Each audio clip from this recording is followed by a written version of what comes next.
Da, da, da, da, da.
Things you did this time was never done before. Made some changes in my head, I can't feel the same no more. It's not make believe this feeling that you show. Something in my heart while I'm alone.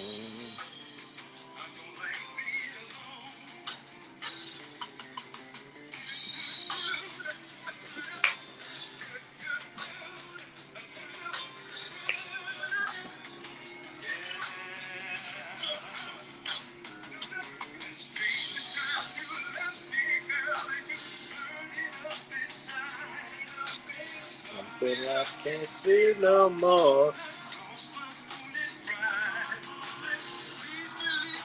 All the time when you're not home.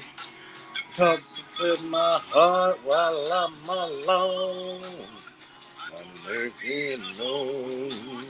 Hey.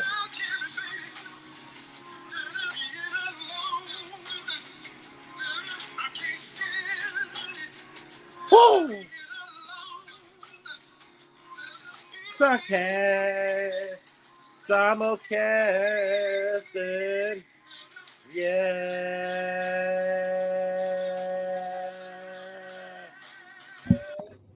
What's up? Here.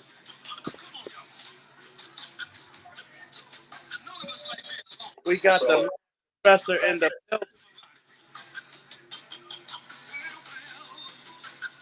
Oh, Mad Professor, if you're free, you're welcome to come up here.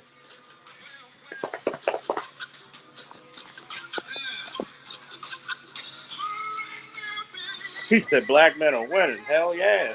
So did the Ravens. Woo!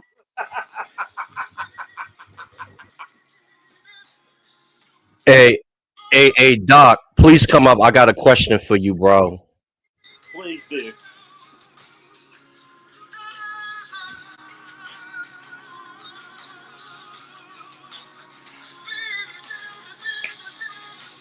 That song fire, isn't it?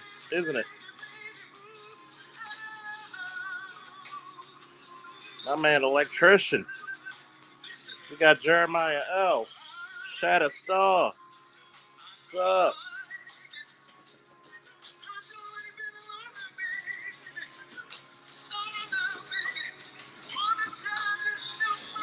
We're winning, baby.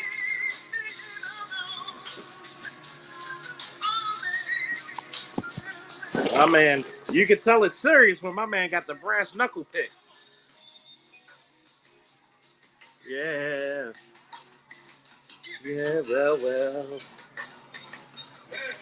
Ladies and gentlemen, boys and girls, children of all ages, you're looking at the 12th wonder of the world himself, Charles Lawrence Faulkner Jr. We have food, connoisseur, and manager. We have the brass knuckle champ. He puts the mean in Marine. We got Louis Collier, aka Red Pill Sleeper Cell. Yo, Woo! what's up? What's up? I'm just happy. Yeah, I saw the game, man. It was a hell of a game. Man, their defensive schemes need to be better. I'm glad they won. It was a hell of a game. I mean, every time it's an AFC North game, it's going to be a hell of a game. Um, Lamar and the offense is like on high octane and shit. This is the first time, the Ravens defense been shaky. But, there's sometimes there's a bend and not break, but hopefully we'll get it together. And please, good Doc, please, please, please, please be our honored guest up here. Now, would you like to? Hey Charles, could you first, before you start, please play this video I sent you? Because a person of your status deserves this intro. I love that shit. That's some hot shit right there.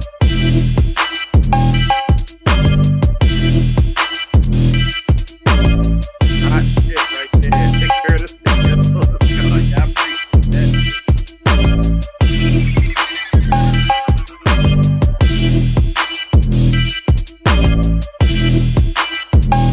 that. Also, the goddamn law. Charles Ford, Michigan. Now, we're doing a simulcast for my channel and Lewis's Red Pill Sleeper Cell. Can you please tell the fine folks that are coming into the chat? Oh, trust me, Lamar's back got to be as wide as the Great Wall of China because he's carrying motherfuckers as he's supposed to as the quarterback. Can you tell them why this joint venture came about, please, good sir? Well, my plan was to come home, get a couple of matches of Call of Duty in, but for the past 2 days, and I have to take Edward Anderson's advice, I spent an unhealthy amount of time on Clubhouse and TikTok, and these women are losing their mind. My question is, are black men living rent-free in their heads? Because the delusion, my question is it delusion or stupidity? And I called you 30 minutes ago, did I not? Charles.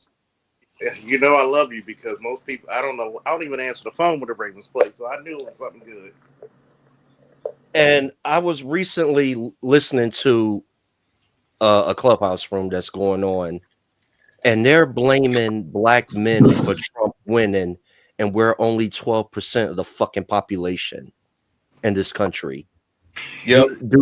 Do they understand how power works, how politics, or do they don't even have fucking common sense?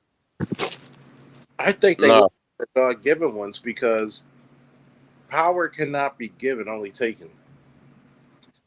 And true power anyway. Not delegation, which is different.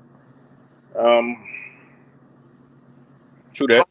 It's the ability to dictate reality for someone else, and they see it as truth for them. And we're here joined by the honored guest making his epic return. Don't call it a comeback. I'm going to buy your book, Doc. Everybody's favorite man, Professor. What's going on? What's going on? So What's What kind of book you have? Let me just say this, and I want to put the link in the chat for the book. Address my brother. So, can you guys hear me well? Yeah, I ain't great. Am I clear? Clear, crystal clear. Okay. No, there is no logic. There is no common sense. There is no reason. We have a population, unfortunately, of women who have been so thoroughly propagandized over the last half century that they are incapable of understanding the paradigm shift that is taking place right now. Yep. And what I mean by that is that it is a waste of time. And I want to tell you black men this who are listening right now. And I said this a couple of weeks ago on my channel when I made my return. I said, don't try to argue with or reason with these women, particularly those who are liberal, Facts. the ones whose heads are exploding right now. It is a waste of energy. Beating a dead horse. It's almost like here's the thing. Just imagine trying to talk to a segregationist during the 1950s and 1960s when the civil rights movement has become international. And you have people like Bull Connor, you have these white male rabid segregationists who have been used to calling black men the N-word. They have been used to calling black people N-words and dogs. They don't see black people as human. So just imagine, right, talking to a man. It's 1961, 62, 63, and you have a white male who is a white supremacist and who has a bunch of power, and the whole world is watching what he does to black people because King he has galvanized television and radio and every media force on the planet to shine a light on what's going on in Alabama and all across the South. Yep.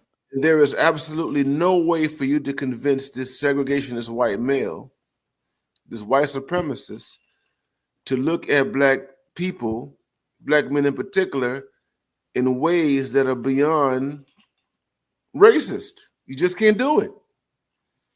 It's a waste of time. You can't reason with him.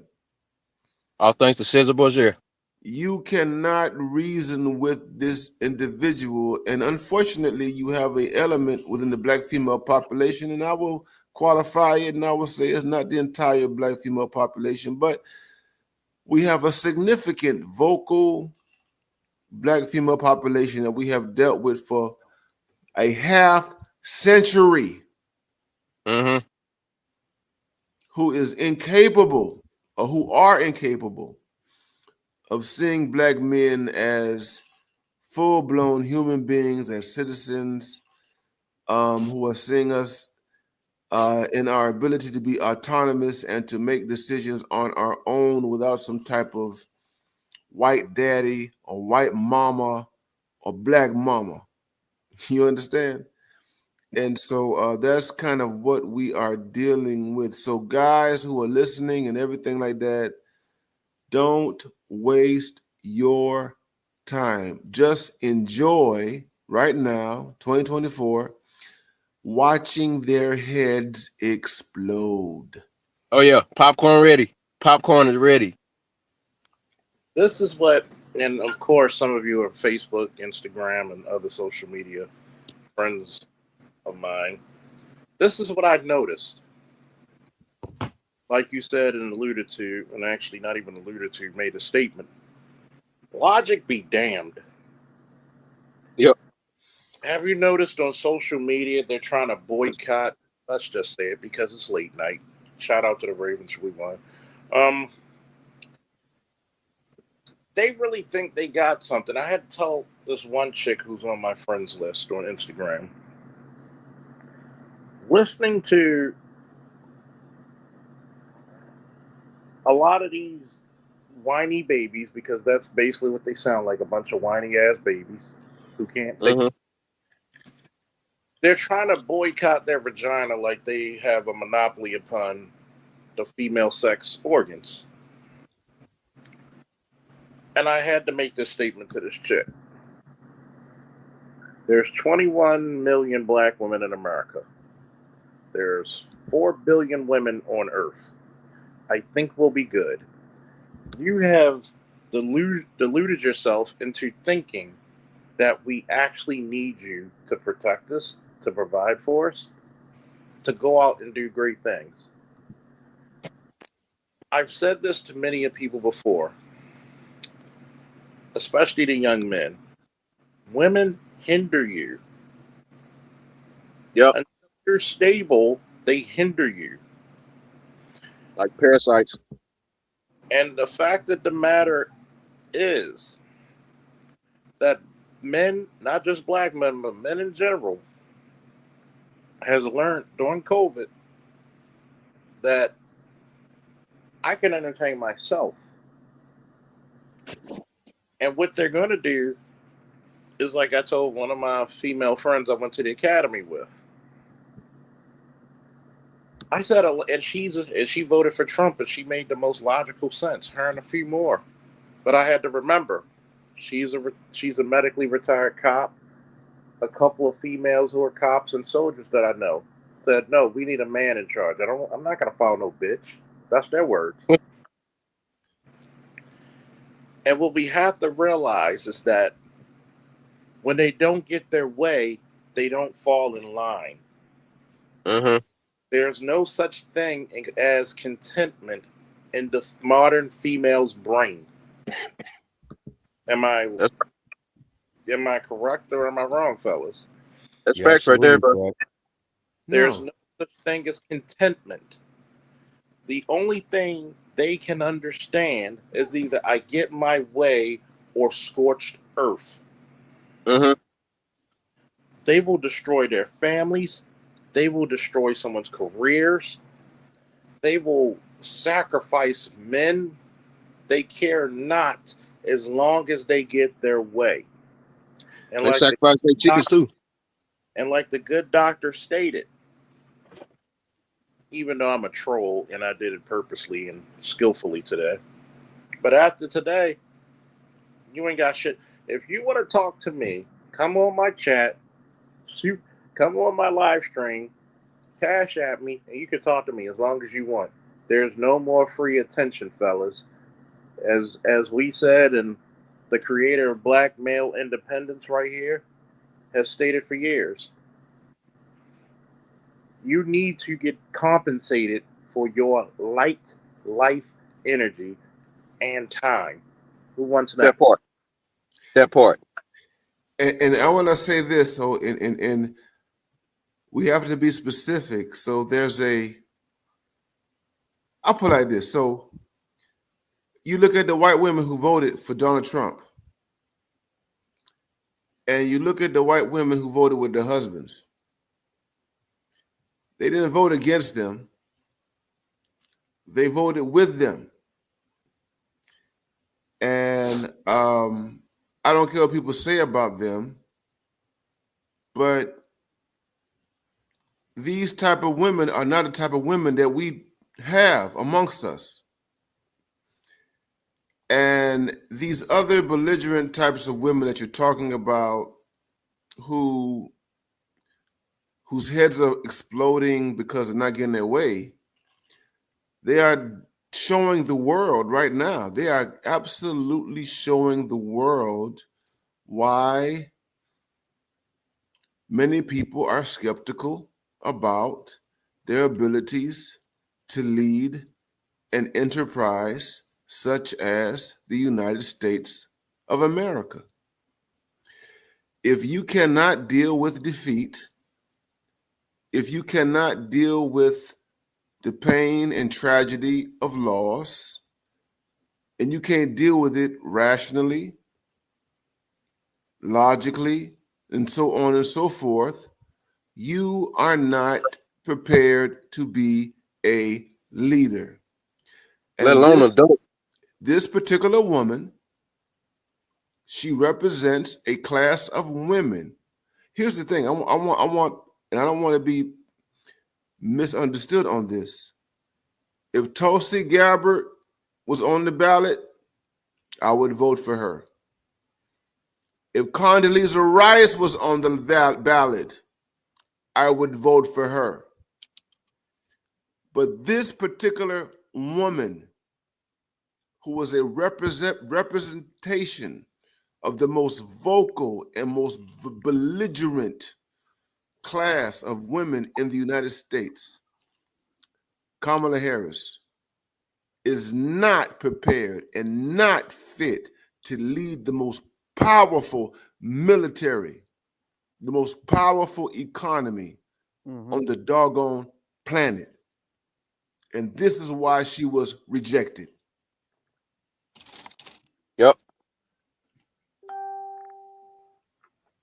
Agreed. Entitlement mindset. What's going on, gentlemen?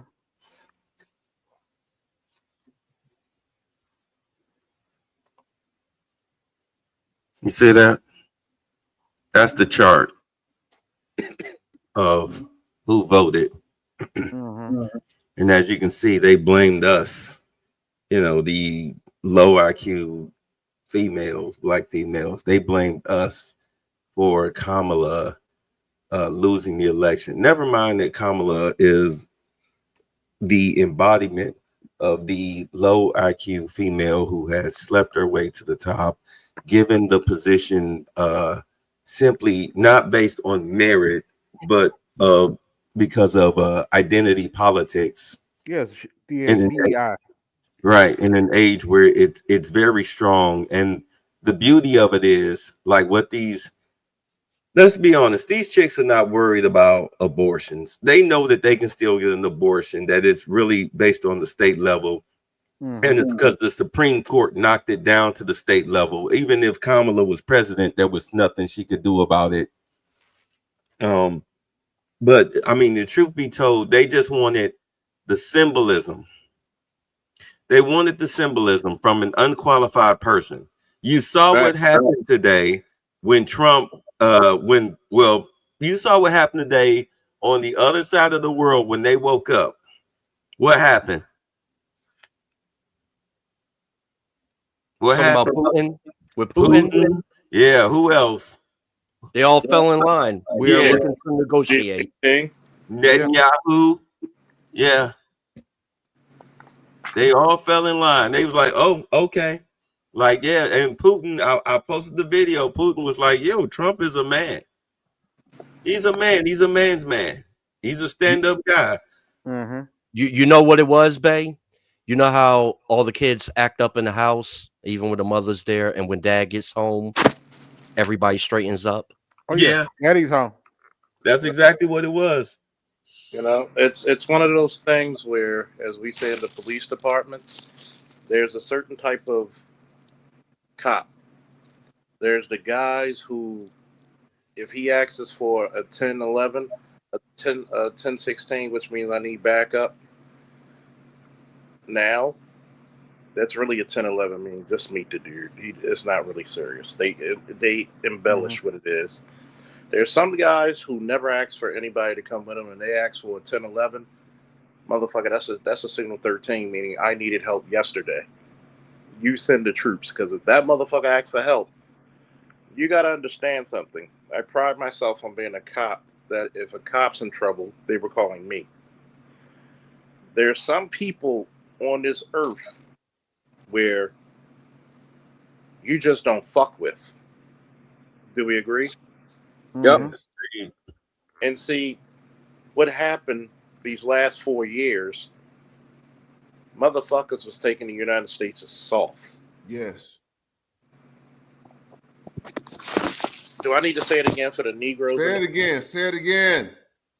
It and Charles, it all started when Biden did that withdrawal from Afghanistan. There you go. And when that bombing happened, and we did not retaliate, and as a service member, it made me sick to my stomach. You see all of them when all those bodies was coming home to what's that base in Delaware where all the dead bodies go to? No, it's the base with mortuary services. I forgot. I know what you're talking about. It's not Langdon because it's Fort because my boy was stationed there. Oh God. Well, anyway, they're just standing there, all those bodies coming out. It was no retaliation, nothing, and we just left. And it set a signal to the whole world that we have a leader that is weak. Yeah, you got to understand this, right? Like, it's no secret that Louis Collier and myself are both veterans. Mm-hmm. It's no secret that I've been a police officer for nearly 2 decades and a sergeant for a year. Even a owner, operator, and commander of a security firm, armed security firm. There's a code of conduct, if you will, when you engaging. I think he's referring to Dover. That's what he said. Dover. Yeah, Dover Air Force Base. And we have quite a few veterans in the chat. Put your branch of military service in years, if you like. Devil Dog, stand up. Oh yeah. Go ahead, Detro. There's a code of conduct within military, police, and armed security. I ask you, I order you, or I force you. You never want to be projecting weakness. And the fact of the matter, motherfuckers looked at us soft for 4 straight years. Softness kills. We're just going to get it out the way. Y'all see the parental advisory sign up there, so this is adult talk. Mm-hmm. Let's get some shit out the way currently. There are too many people within the United States who don't understand, like Lewis and myself talked about on the phone, power, respect, love, fear. I'd rather be respected more than I'm loved. You can love me but never respect me. Can I say something, Charles? Go right ahead. Power only respects power. Power is taken and is not given. Power is meant to be abused. You reward your allies and you punish your fucking enemies. And you do so decisively. You don't hesitate. The one thing I've taught so many people, you don't, if you force my hand into action, I don't stop. If you're calm, we don't have to go there. But there's many of times where a suspect is looking like he's reaching or trying to run, or he's reaching for something, and I have to act fast, sudden, efficient, and swift. Yep. And think about this. How much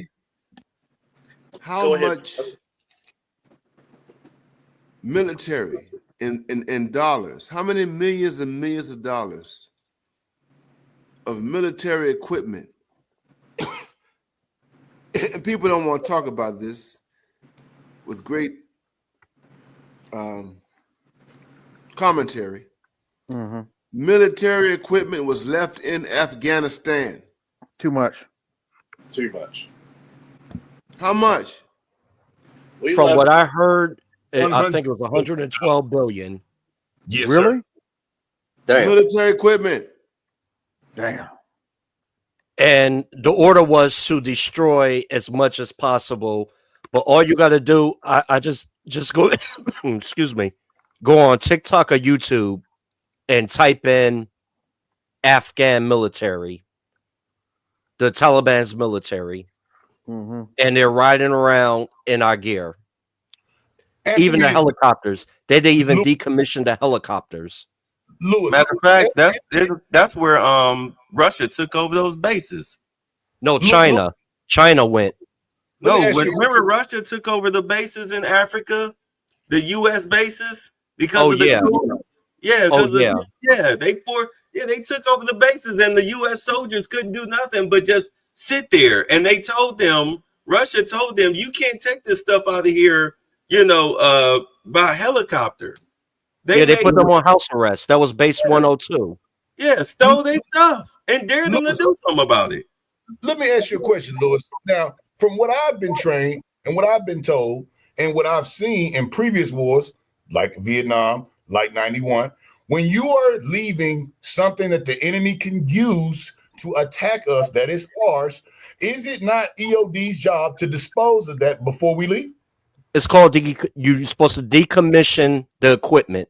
You put thermite or you take vital equipment, like the motors out, so it cannot be repaired, and all the the proprietary technology out of the equipment, like if it's helicopters, planes, or whatever. We just left it. Right. And or just blow it up, right? Yes. Current practice, you put the thermite in it, and you just you put if it's a tank, you put the thermite down the barrel of the tank to so it can't be used. You destroy all the sensitive electronic equipment, and you destroy the engines so that it cannot be used against us in any fashion. Yes. Any ordinances that you cannot take, you blow it up. Mm. That's like Sounds like missiles, bombs, and bullets. You blow it up. That was SOP then, right? I mean, what? How did we not figure out? We gave up that air base. Usually, when we give up an air base, we blow up the runway They or were something. they were that desperate to get into Ukraine. Yeah, Biden had a yard sale. He had a yard sale. That's why that happened. They were And you want to know what's very when we were moving out of Afghanistan, the Chinese army moved in a week before we left. So the Chinese is looking at our equipment, copying it. Yeah. Like the helicopters and all that. Oh yeah. Salute to Dr. Neil on the panel. And I had put Dr. Neil's link for his book on Amazon. Okay. Everybody, if you have not bought it, please buy it. Support the good brother.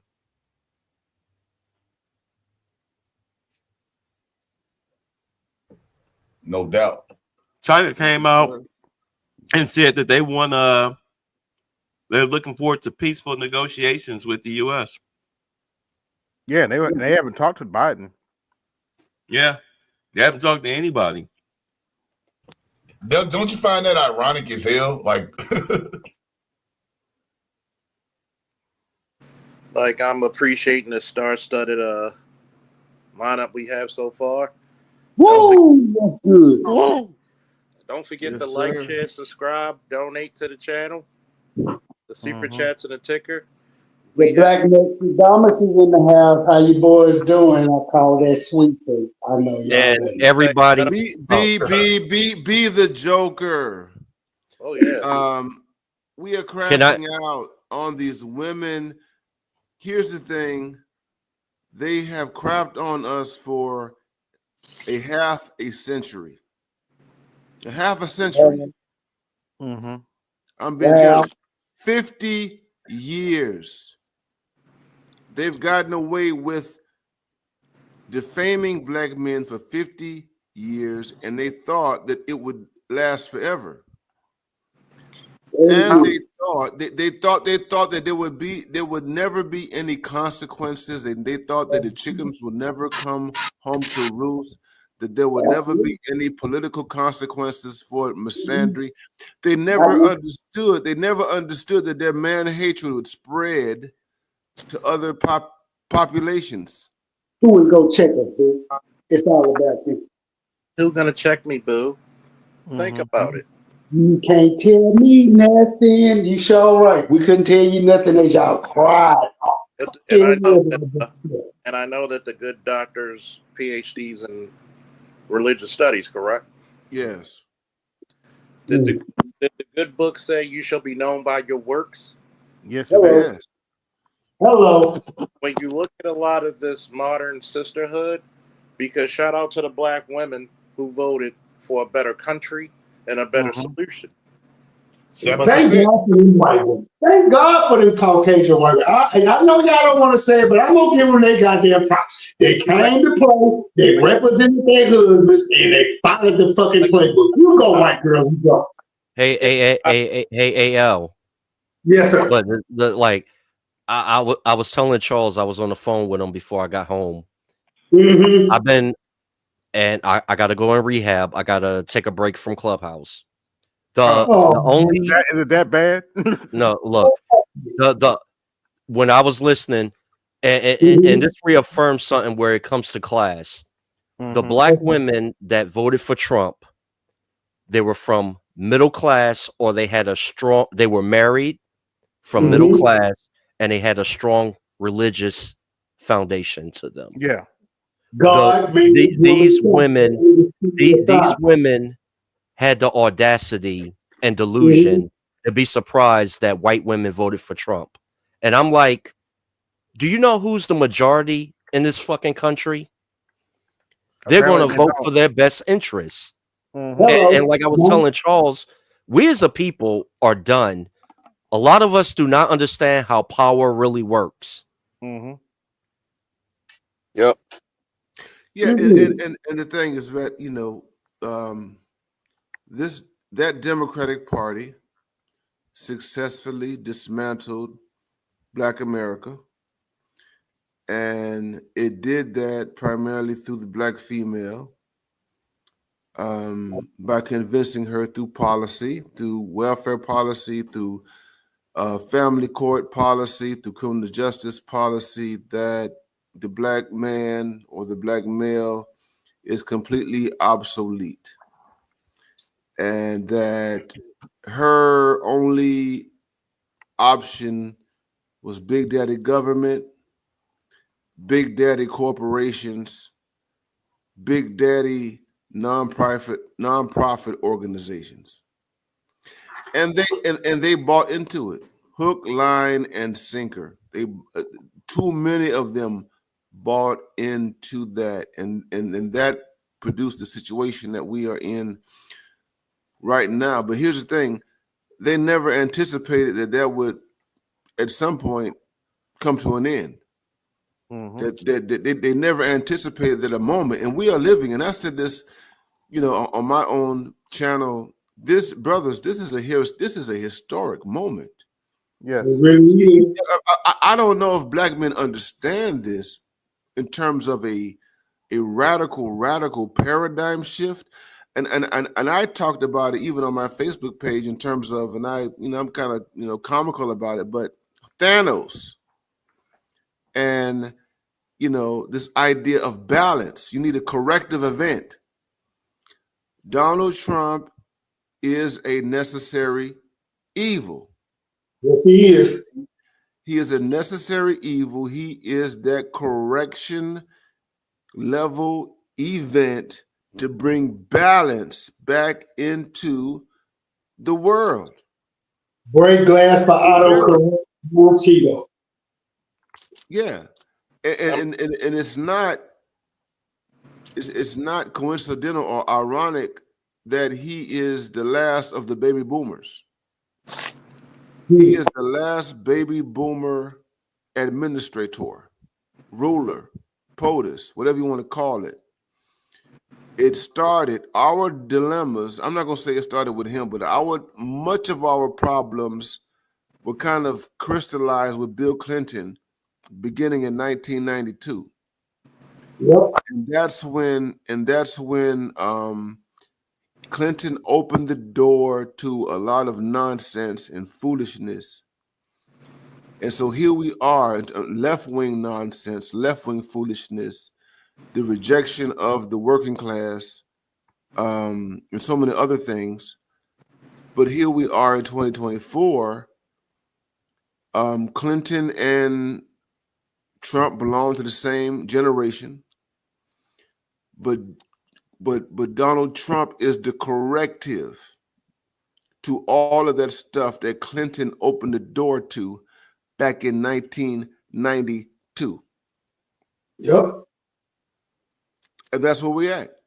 And who is the senator under the good President Clinton's watch who passed the crime bill that single-handedly destroyed damn near the Black population and civilization, and put a whole bunch of boys and young men, non-violent offenders, mind you, in big boy prisons for a long time? 3 strikes you out. Anybody remember that? Oh yeah, that Joe Biden. Yes, that was the senator I'm referring to. Your current, on his way out, big ass former family member of the Republican Party / KKK, groomed by looking ass. Him, yes. I have to say, I have to say this. One thing about science, you learn very quickly. There are no vacuums in nature. Hmm. I'm gonna say that again for the Negroes who didn't give what the fuck I just said. There are no vacuums in nature. Oh. Hell, space isn't even a true vacuum if you be real with it. Exactly. You gotta Yeah. understand something. Mhm. When there's a lack of masculinity, there's a lack of discipline. All good. There's All good. there's a lack of progress. Hmm. There's an increase of chaos. Mhm. Very good. Exactly. There's an increase of destruction. There is no protection. And how many times have I told you? What's the first rule of protection? Compliance. Obedience. And And this, if and no, there's no protection, there's no order. exactly. What happens when you go 70 and a 20? You go get a T for speed. Or you're going to kill yourself or somebody else or both. Yeah. Yeah. And Right, then, somebody. yeah. And I want you to put this in your mind. Who's the most defiant demographic in the United States? Black women. B-Dub. Black The B-Dub B-Dub. without question. And notice the one complaint a lot of those black women have. We're not protected. Mm-hmm. And why is that? That's what we need to be. Why is that?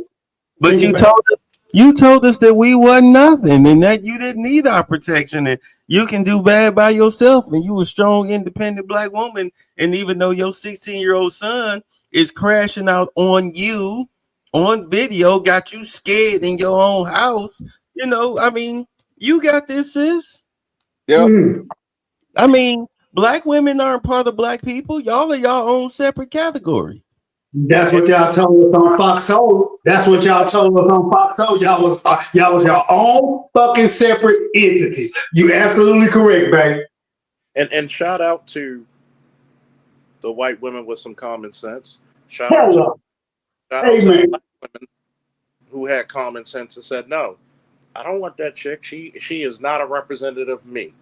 Have you noticed the liberal, unprotected, nonsensical women were the ones crying that she wasn't elected? The ones who had businesses, the ones who had men, husbands, brothers, sons, they had persons of interest in their life. Chuck, those women had to draw the line somewhere. They were But literally they chose. watching the total collapse and breakdown of 304 whole gynocracy society culture, just enveloping them at every turn, and they had to put their foot down at some point. The line had to be drawn, and goddamn it, I'm proud of them white women. They did it. They did it. Hey, AL. Can I say Yes. something right quick? Yeah. Think Go ahead. about it. Look, what did they do when Trump ran against Hillary Clinton? They went out and voted for Trump. So what make you think they're going to vote for Kamala Harris? And they didn't vote for Hillary. Female And presidents Hillary are is a owing more to- qualified person than Kamala. Female That's right. presidents are owing to in presidential candidacy runnings. Period. They're owing to. And hold on, let me get this out. Yeah. For 51 years, 51 years on my earth, this was a vote for mankind. MANKIND, mankind. With that being said, it was a vote for 2 baseballs and a baseball bat. And if you wasn't putting your first foot forward to vote for mankind as a man, we was gonna have to talk, gentlemen, if it went the other way. We was gonna have a hard, stern talk with me in the world. And I And would, the numbers as well. and I'm Think going about to say it. real quick, and I'm going to give the floor. Okay. Have you noticed that all the demands that the females, those group of modern women, Hmm. they didn't ask for education for their sons. Mhm. They didn't. Oh, That would produce what? Better husbands, better yeah, sons, baby. brothers. They didn't ask for more opportunities for their sons. Or the community. Fuck the niggas you fucking. We talk about the ones you birth. Hmm. They all they asked was, I want to be reckless with my body and kill a child. Yep. Right. You wanted to get rid of more of the actual people that you claim to be so interested in helping. And the numbers are very important, Charles. That's why I'm glad you brought that numbers up earlier, because they had came out at first with this, oh, it's black man's fault. Well, when the numbers came in, right, you saw 22% of black men voted for Trump. Okay, so they had to go look at those other numbers. White women were overwhelmingly voting for him. Latino men and Latino women overwhelmingly voted for him. And they still don't understand. 79% of black men still voted down the party line of blue no matter who. However, I make the I make the argument that the 79% of those men are probably older guys, right? Some of the older, late, early boomers that, you know, they've got them all in the pocket as well anyway. So when those guys are gone in 4 to 8 years, do you think that 22% number is going to drop or raise? It's going to drop significantly. I'm going to say this for you, right? I guess you could call me Negro Damas. Shout out to Dave Chappelle. Dave Chappelle. But I'm going to tell you this. Trump was the avatar. But the person the Democratic Party is scared shitless of? J.D. Vance. J.D. Vance. Yes. As they should be. And the way the Democratic Party treated black men, and people don't know how significant 22% was, because usually the Democratic Party during a presidential election gets up to the 90s. Mm-hmm. Usually 98%, brother. And those typically 2% are typically third party or abstaining vote. They're not voting for the Republicans, even then, right? Yeah, and you got to realize. Hey, Charles, if ahead. J.D. Vance gets in, he's going to be the avenging angel for Generation X. Oh, he's going to be. Yes. He's a 40-year-old man, so he's an older millennial. Let me tell you, and let me say this, guys. Do not minimize that 21%. Do not minimize it. That 21%, 20%. And here's the thing: it's bigger than that when you think about the non-voters, the black men who did not vote, and the black men who voted third party. It inflates the number. We might not get those numbers in the next couple of weeks or whatever. We might not get those numbers at all. But the point is that population of black men who did not vote, who voted third party, who voted for Trump, fractured what we've known as the black vote. Fractured. And it's going to continue to fracture. It begins now. It started in 2016, but now it is at a level that we have not seen. But in 2028, in 2032, those numbers are going to increase. No, what it's going to mean is that what it does mean actually is that the B-Dub, her vote will become obsolete. Yes. And look at the 7% of those black women who did vote. So they're going to try to minimize it, but you made a great point. So we got 22% of black men that voted for Trump. We got 7% of black women who they're going to minimize, right? So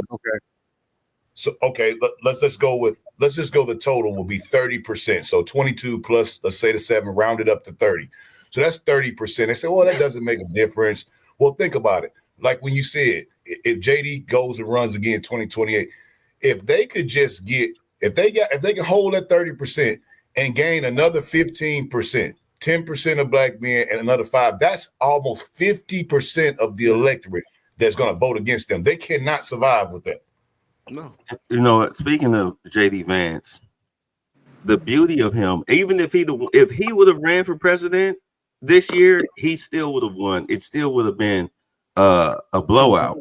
Because I mean, if you've watched him talk, not just on the debate stage, but just in interviews and whatnot, he is extremely presidential. He's very poised. He doesn't get flustered. He doesn't get rattled. He fact checks people when they call themselves trying to have gotcha questions and whatnot. He doesn't take the bait. All right. You have easily knock him off his frame. You can't. He's going to maintain frame no matter what. And Babe, absolutely correct. you have no dirt on him. Like they tried to get him with some old couch stuff, and that was quickly debunked. He has you cannot call him a racist based on his his immediate family racial makeup. Yeah, they're trying to get the cat lady stuff too, right? The cat lady stuff. Please, they know you're right, and that meant nothing. That meant absolutely nothing, because what this country, what they want to return back to family. Now, right now, Trump is grooming him. He's going to groom him to be president while he's in the White House. He's going to show him, hey, look, these are the mistakes that I made. This is what I learned. This is how you get this done. This is how you get that done. I know they say this, but talk to this person. This is how you handle that. He's going to show him the ins and outs of being the president and how the White House works. So in 4 years, when J.D. Vance runs, I mean, the only person that the Democrats can throw up that might actually give him a little run for his money is Vivek Ramaswamy, if he changes parties. But I doubt that very highly, because there's nobody else in the Democratic Party that we see, that we know of today, that can go up against J.D. Vance.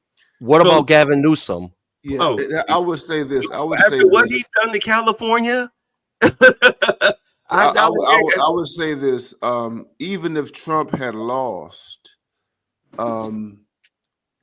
his showing with J.D. Vance, is showing with Trump during this moment, still gave him an edge.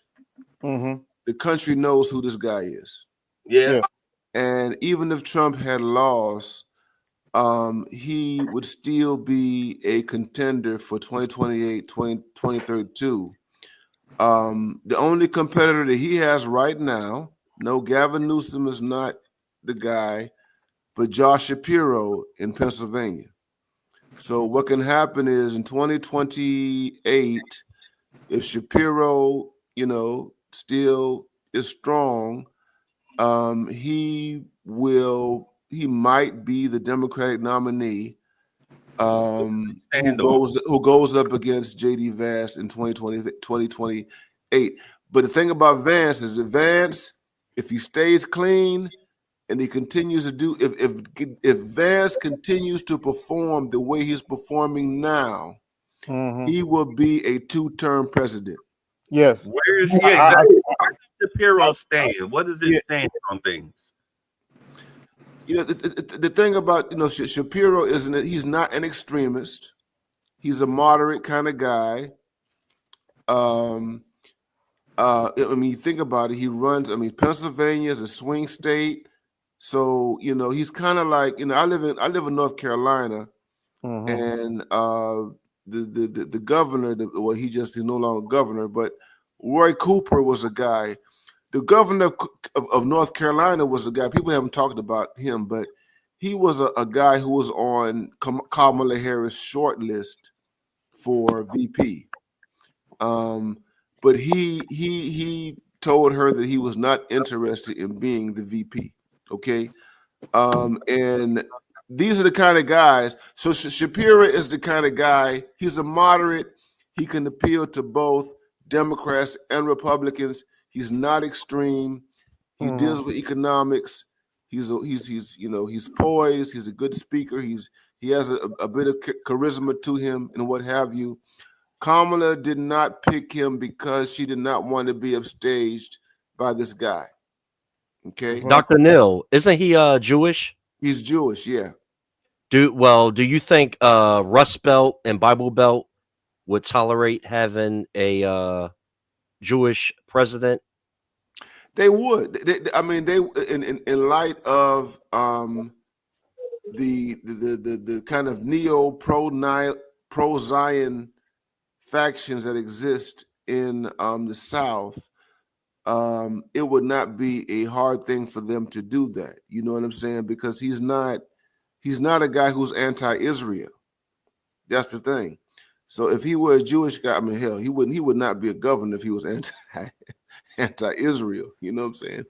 And so his stance on Israel makes him amenable to voters in the South. Okay. Mhm. And so he's the kind of Jewish, kind of moderate, bourgeois, aristocratic guy that can appeal to a lot of people. He's not an extremist. So the thing about him is that he would suffocate the most extreme factions within his party. BMI, do you think that what is going on with Israel now, right? Like as the president-elect gets in, and let's just say that Trump gets in, he tamps that down, as far as with Israel. Do you think it will help or hurt his chances if Trump is able to calm down that war over there in Gaza? I don't think it would hurt him. I think that it would, if Trump continues with the philosophy of no more wars or what have you, and he's able to rein in Netanyahu and all of that, and he is, I think. Well, hold on. We talking about JD Vance? Oh no, not JD Vance, but Shapiro. I think. Now, I would say this to be pointed to your question. It would be a challenge. It would be it would be a challenge, and as a matter of fact, it would give Vance more of an advantage.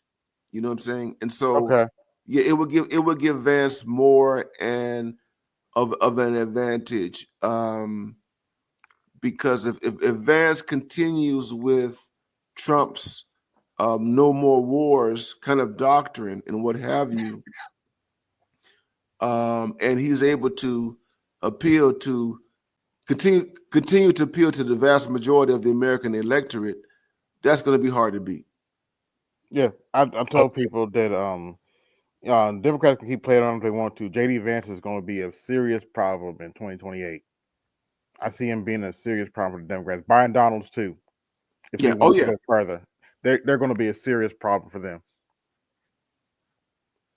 Yeah, Donalds, I think, could be a possible VP with JD. I think that would be a good ticket for them. And that would be a super ticket right there. And I know this election cycle, a lot of people are like, "Oh, JD Vance is a newcomer. Tim Walz was going to wipe the floor with him." That's not what happened during that debate. In fact, after that debate, they put Tim Walz on ice. He made a fool out of that dude. Man, ice had a buck in his eyes and everything. Like he was like he's like schizo, man. When I see Tim Walz on any debate, or even when they try to get him, when he went to his school that he was allegedly the head coach, which he wasn't, he was the assistant coach. I saw the people there when the response to him, they couldn't get 5 or 6 people to stand around him and actually do an interview with him. They were like, I'm like, I thought that was like the people, they loved you over there. They didn't tell you about the scandals at the school that he was involved with on some Penn State type of stuff. I ain't even gonna say what it was about, but that kind of stuff, man, that's horrible. Yeah, they had that on there. They had the guy they tried to get him over there at the Blaze, tried to get him to make some noise, but he didn't say nothing. I wouldn't have said nothing either if I was him, because they probably would have came after that guy.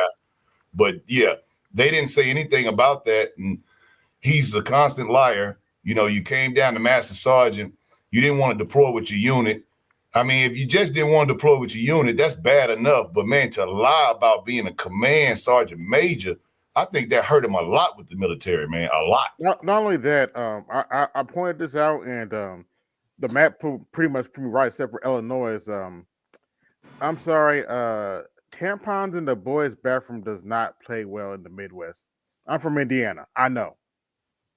that was never going to play well in the Midwest. And sure enough, he pretty much lost the Midwest.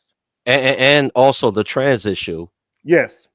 Like what they be saying, do you mean transmissions in a car? Trans? Let's not forget, when you do stolen valor, that's taken very seriously in the military. You don't claim what you never did. And when we look at this victory for men, when people say, why should we celebrate? Because one, we're going back into a state of excellence again, because America went through stagnation like a motherfucker. Mm-hmm. And a lot of young men have checked out. Usually you would see a man who's 18, 19, 20, 21. Laws have nothing to do, they'll join the military. You've literally given women so many things without equally issuing it to the men that they became so disenfranchised that they're unmotivated. What happens if you actually bring back masculinity? Bring back a sense of accomplishment, a sense of accountability, a sense of assignment. I say duty? Duty. You cannot progress further than your men. Yeah. And the thing about it is that you cannot build the infrastructure. So one of the problems that Biden had is that, Biden made some efforts in terms of dealing with infrastructure. He had a whole infrastructure, bill and everything like that. But the problem is that it avoided this issue. It avoided the importance to men to infrastructure issues in the United States. Because the reality is it's not women who maintain the infrastructure. It's men. Mm-hmm. And you have to be specific about that. You understand what I'm saying? And so that's something that you cannot get around. And so you have to build the men up, because the women are not going to do. I mean, I'm preaching to the choir. You guys already know this. They're not going to do the heavy lifting, the hard labor that men have traditionally done in terms of keeping the economy going. Men are at the center of the hard labor that keeps our economy going. And so you have to deal with the men. And so, and people, and Trump never came out and said that kind of explicitly, but it was subtle or whatever. You have to do that. And that's why we are where we are right now in terms of this election. Mm-hmm. No doubt, brother. No doubt. I think that's a great point, man. Think about it like this. If we put all women in DEI positions at the head, and we've done that here at Centerpoint, which is our electrical delivery system here in Houston alone, and pretty much most of Texas except the East Texas. You got women up there, and they asked when the last storm came, they asked this woman she's the PR lady for Centerpoint. She gets up there, and instead of being real, she said, oh, yeah, well, when this hurricane hits us, I think it was Beryl. She said, when this hurricane hits us, the lights will be off for, maybe a day. And I'm like, oh, that's bull, because we had a tornado the other day, and half of the city was off for almost 2 weeks. And I said, well, why wouldn't she just be real? A man going to tell you, if we know we got to call in 10, 20,000 workers from Florida to come and put this up, you think that's going to be a day? And it was some places out for 4 weeks. We have to stop lying. And Stephen A. Smith, Charles, I don't know if you saw that. He got up there with Sonny Hostin and the rest of the cackles up there on the spew. And he actually said something that was real straight up to the point. He said, man, I'm a conservative when it comes down to my pocketbook on economy issues. I'm not going to apologize for nobody that I want to pay less taxes on my money. But when it comes to social issues, I'm a liberal. I don't care who you sleep with. It's not my business. Do what you do. And I think that if Democrats just focused on, hey, he said, y'all dropped the ball basically with that the tampon stuff and with letting women compete against men. And I think, Charles, you had a show about that when it was the Olympics, when we sat there and watched that transmission whoop this woman so bad that she just laid down and gave up, basically, knocked her completely senseless. And no one said a word. They came out, protected that person. And can you imagine if that was anyone else, you know, a man whooping a woman down like that? They have nothing to say. They think that these women aren't watching this, these white women. This is Yeah. And come to find out that that dude was indeed a dude. But you know what bothered me though, because I watched the snippet of that. What bothers me about The View, I mean, Sunny Hostin. I'm sorry, I'll give you for a second. Sunny Hostin, she's like Kamala Harris. Every time she opened her mouth, she got to talk about her being a woman of color. As a woman of color, as a woman of color. Shut up. You're unbearable. I'm sorry. Go ahead. See, it's kind of funny, right?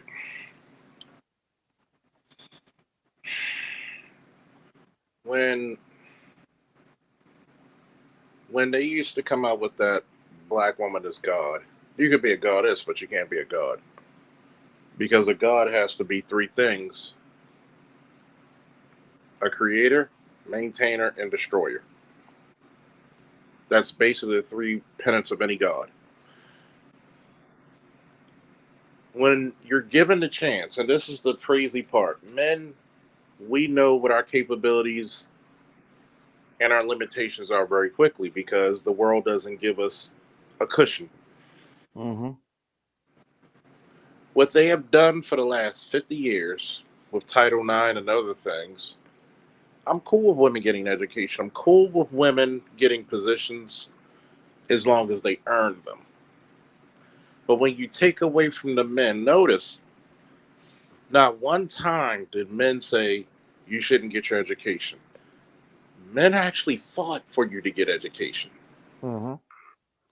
Women forgot that, especially in our community, when they were like, black men ain't never do nothing, they rule. No. Let's go back to the Civil War. Let's go back during slavery when some of those emancipated or freed slaves, well, they were black men who bought slaves. Yes, there are some of us who bought back our family members. There are some of us. Can I say it again? Mm-hmm. There are black men who ran from slavery, made some money, bought their fucking people back. They don't tell the stories of how we entered a goddamn civil war and won. But instead of looking at your man as Superman and looking at your man in such awe, being inspired, think about it. Your man was a slave a year ago, and now he's equal to the slave owner. Mm-hmm. Who else on the history of mankind ever did that? It's unique. It is unique. It is rare. That's why what we call ADOS is so specific and particular, because what happened in the United States is it separates itself from at least from conservative estimates from the last 500 years of world history, and even broader than that, from just world history in general. You know what I mean?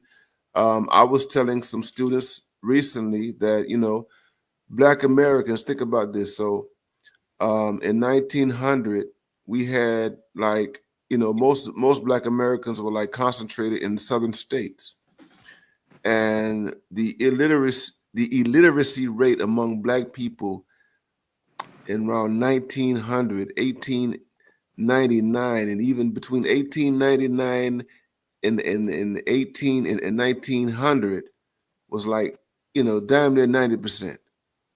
By the time we get to 1930, the illiteracy rate among Black people drops substantially.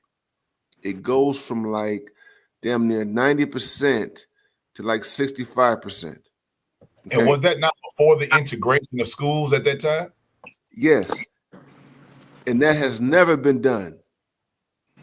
That was unique. Think about nowhere. it. When you look in history, when you look in particularly the history of the West, in particular, and you can include other histories in terms of the world, but the illiteracy rate dropped from like 90% illiteracy to like 65%, between 65% and 68%. That is a substantial leap in terms of literacy from 1900 to 1930. Okay, It's 1/3 in 30 years, right? 1/3 in 30 years. In 30 years. And now it looks like we're going backwards with all this feminism stuff. I want you to think about this. And I'm glad you talked about feminism, AB. Do women in this country realize how much feminism robbed them? I don't think some of them do now. Do they understand? I want you to think about this, right? Since they opened up the combat arms. These women who allegedly graduated from Ranger School and Special Forces. You're telling me that it's been notorious that Ranger School will break you off something fierce. When men lose 20 pounds or more going through Ranger School, I'm supposed to believe a 150-pound woman losing 20 pounds carrying an 80-pack ruck to a 120-pound ruck is going to be functional. Everybody ain't going to make it, man. Men don't make it. Mm-hmm. Some of the fittest men on earth can't do it. And you're going to tell me, why haven't, and I said this, if women were meant for combat, and there's some things that women do way better than men, let's just say it what it is. There's some things we do better, there's some things they do better. Of course. If women were designed for combat, why were you made smaller? Why? A. Charles. In the Marine Corps, they had a female officer that went through infantry school, the Marine Corps School of Infantry. They had to lower the standards, and they didn't release the results from it. They had 3 women go through it. Mm-hmm. Officers. And in the military, officers are required to have top-notch physical standards because that's a tenet of leadership. How can you hold your troops accountable, especially during a PFT?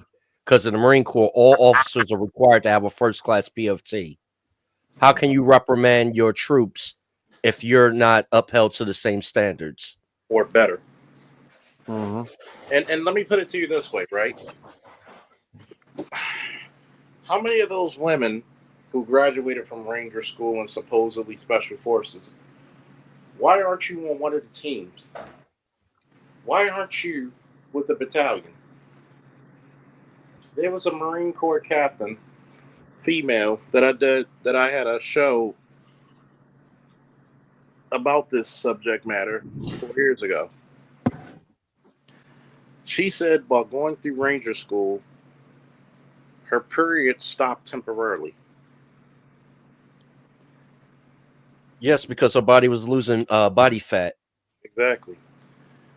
And then on top of that, she's seen how well and how efficiently the men were working together that she said it was like looking at a superhuman. She said, and this is a fit woman. She was a captain at the time. So and a Marine officer, so she's very fit. She said, I've scored within the 99th percentile of all women throughout the military. You compare the top 90 to 99 percentile rate of physical fitness of women in the military. When you put that against the men, they're at the bottom 60. that's how great of a difference. Then men also will overcome their petty arguments and differences to work together. Leadership training as well. I mean, you know, to be a leader, you have to work well with others. You have to. Let me say this. Charles Faulkner. Yes, sir. How do we relate this to Kamala Harris? I'm going to say this. Oh, go ahead. I'm sorry. Kamala Harris is a woman who has been given a free pass for most of her adult life, her professional career. Okay? She has never been held to any extraneous standards at any level. We just saw this with this presidential election, but you can go back. I will give her some grace with the Senate, but I will go back to her time in California. She was protected, she was sheltered, she was socially promoted in California. Okay? She was never held to rigorous standards. And the assumption was that she would be able to get away with this in perpetuity, and that her deficiencies would never show up before the American public. And what we saw this in 2019 and 2020 when she first ran and she dropped out. But we saw this in more dramatic ways over the last 3 months. And what I'm saying is that when you talk about military and you talk about the United States, militarism, war, whatever you want to call it, is integral to the functioning and life of a nation. We hate to deal with it because it's kind of politically incorrect to talk about this. But among liberals, I'm going to say this: among conservatives, is not politically incorrect. But among liberals and leftists, because they hate war and they want kumbaya and everybody get along and stuff like that. You know what I mean? But you cannot be a commander in chief and you are unprepared for war. Barack Obama was a surprise. He was a surprise to me. Yeah, he was a warmonger, wasn't he? He was a surprise because I did not see him as a warmonger. I did not see him. I remember when Saddam, there was not Saddam, but there was Libya. There was Libya. He was responsible for the death of Gaddafi. And there was also Osama bin Laden in Pakistan. Okay. I did not see that in him. I didn't see a killer. Here's the thing. I did not see a killer in Obama. But Dr. Neil, do you know the history of his grandparents? We've got that. Yeah, we got that. CIA. But I didn't see, in terms of what we were introduced to as a public, I did not see a killer in him or a killer instinct or anything like that. He was very conciliatory and diplomatic and all that kind of stuff. Even with his relationship with Israel, very soft on Israel. And not to mention the fact, Doc, he never served in the military. Never served. Served. Yeah. But he had to have a little killer in him because he was from that Chicago political machine. Now that's another thing. Yeah, I think that's another thing because that is a brutal political. The Chicago political machine is a brutal machine. You're right about that. But the point is that most women are sheltered even at the most highest levels of society. They are sheltered from that type of conflict and adversity. They're sheltered from that. And men, here's the thing, men shelter them from that. Right. Men are responsible. And I know you guys, I would love to hear this. I can imagine the men. I can imagine the men in the armed forces who have played that chivalrous role in promoting these women and protecting these women from all type of scrutiny and criticism.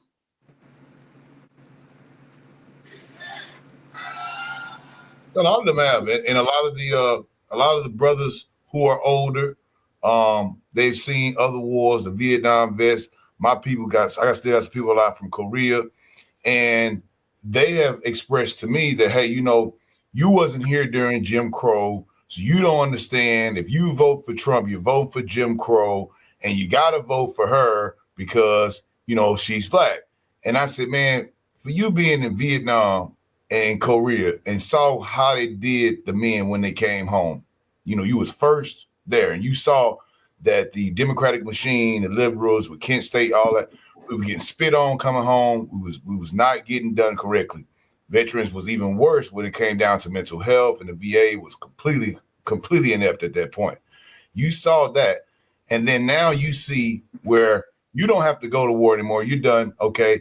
But look at the youngsters. Our kids, look at them having to go to war. Look at what the Democratic Party has become now. Like you said, brother, they were typically the anti-war party. Now you have staunch Democrats that are supporting the Ukraine war, even if showing it's about, it's a losing war. They are wanting to throw more men into the meat grinder. They're there with it. I'm like, when did they change it up? Because I thought the Republicans and the Bushites and the neocons, I thought they were the Dick Cheneys of the party. Now y'all ain't got Dick Cheney backing y'all up. I think they lost the point. Like, you thought Dick Cheney was going to bring you votes? Come on. Shadow, let me explain to you what it is. You remember in the early 80s, all the way up to the 90s, it was nothing but Republicans. And this is what they were doing. They was dirty, spiteful. They didn't care how they played the game. Started with Reagan, all the way up to the Bushes, Herbert, and then Walker. And the Democrats got tired of losing. For 12 straight years, they tried to play the let's do it the right way. Let's be holier than thou and try to hold them this and let's work with it. Let's cross the aisle and this. And the Republicans are like, yeah, fuck you. We ain't getting down like that. We're going to do what we want to. Finally, the Democrats, after freaking Obama, say, you know what? If we lose it and we get it back, we're going to be as dirty as they got to be to get it. Not realizing you sunk all the way in the mud with the Republicans. You done what they wanted. They gonna come back out on top clean because why they the masters at playing this game. Y'all never was Democrats, never. So guess what? You go reap what you saw. You lost the presidency, you lost the Senate, you lost the House, and you lost the popular vote. Can I say something right quick? Go ahead, please. Charles, you could affirm this. If you want to know what type of tone a president is going to stand on, look at who he chooses for his Secretary of Defense and also his Joint Chief of Staff.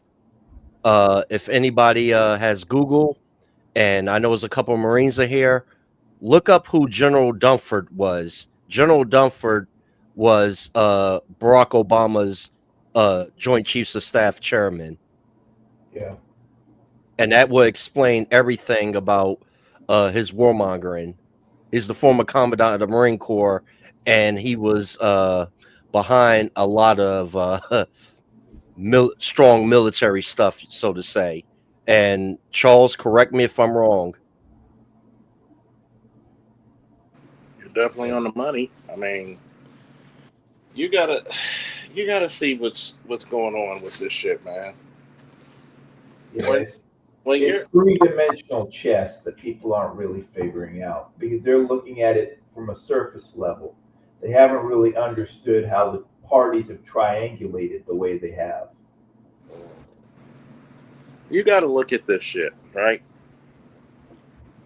I'm looking at social media women who are mad because Trump won. You can't tell us what to do with your bodies. Well, that's funny. I had to sign up for selective service. That's your whole body, not another body that's coming out of you. Your whole body. Yeah. And you really think that, you know what happened in Korea when when the women try that 4B shit, they start shipping women from Vietnam. Woo! Because nobody's putting up with your fucking shit anymore. Nobody's putting up with a bunch of underachieving, overestimating, spoiled brats anymore. And then here comes the simps. I keep telling these simp ass dudes, agreeing to everything she said ain't gonna give you the vagina any faster. If anything, you're actually making her dry. Yeah, and look at DL Hughley. Has anyone did a wellness check on him? I mean, he didn't work the next day. He works than the women. I know some of Who them. cares? Who cares? Don't nobody give a damn about the GED man. Screw him.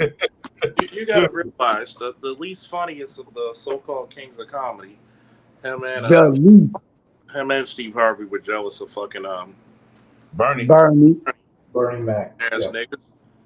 And you gotta realize this. This is the reason why black male solidarity has to continue to grow stronger. I suggest, I don't know if we're in Manosphere 3.0 or whatever the hell it is. Or I don't even care about the numbers at this point. I don't even care about the numbers. At this point, we're going to have to start a network. Not one person should travel anywhere in this country and not be good because you have a member of the Manosphere looking out for you. Yeah. Not one. There's how many people came down? We had Dr. Dunbar, the controversial counselor, and his dad come down to Baltimore to smoke cigars. I had cousin T-Taw with me. Come on now. If I can do it, damn sure all these people in the Black Manosphere can do it. So, and this is one thing I do agree with the Mad Professor stating. What do you guys think is a good idea to kind of foment that, for as far as like we taking our actual vote and we also taking the impetus to do things?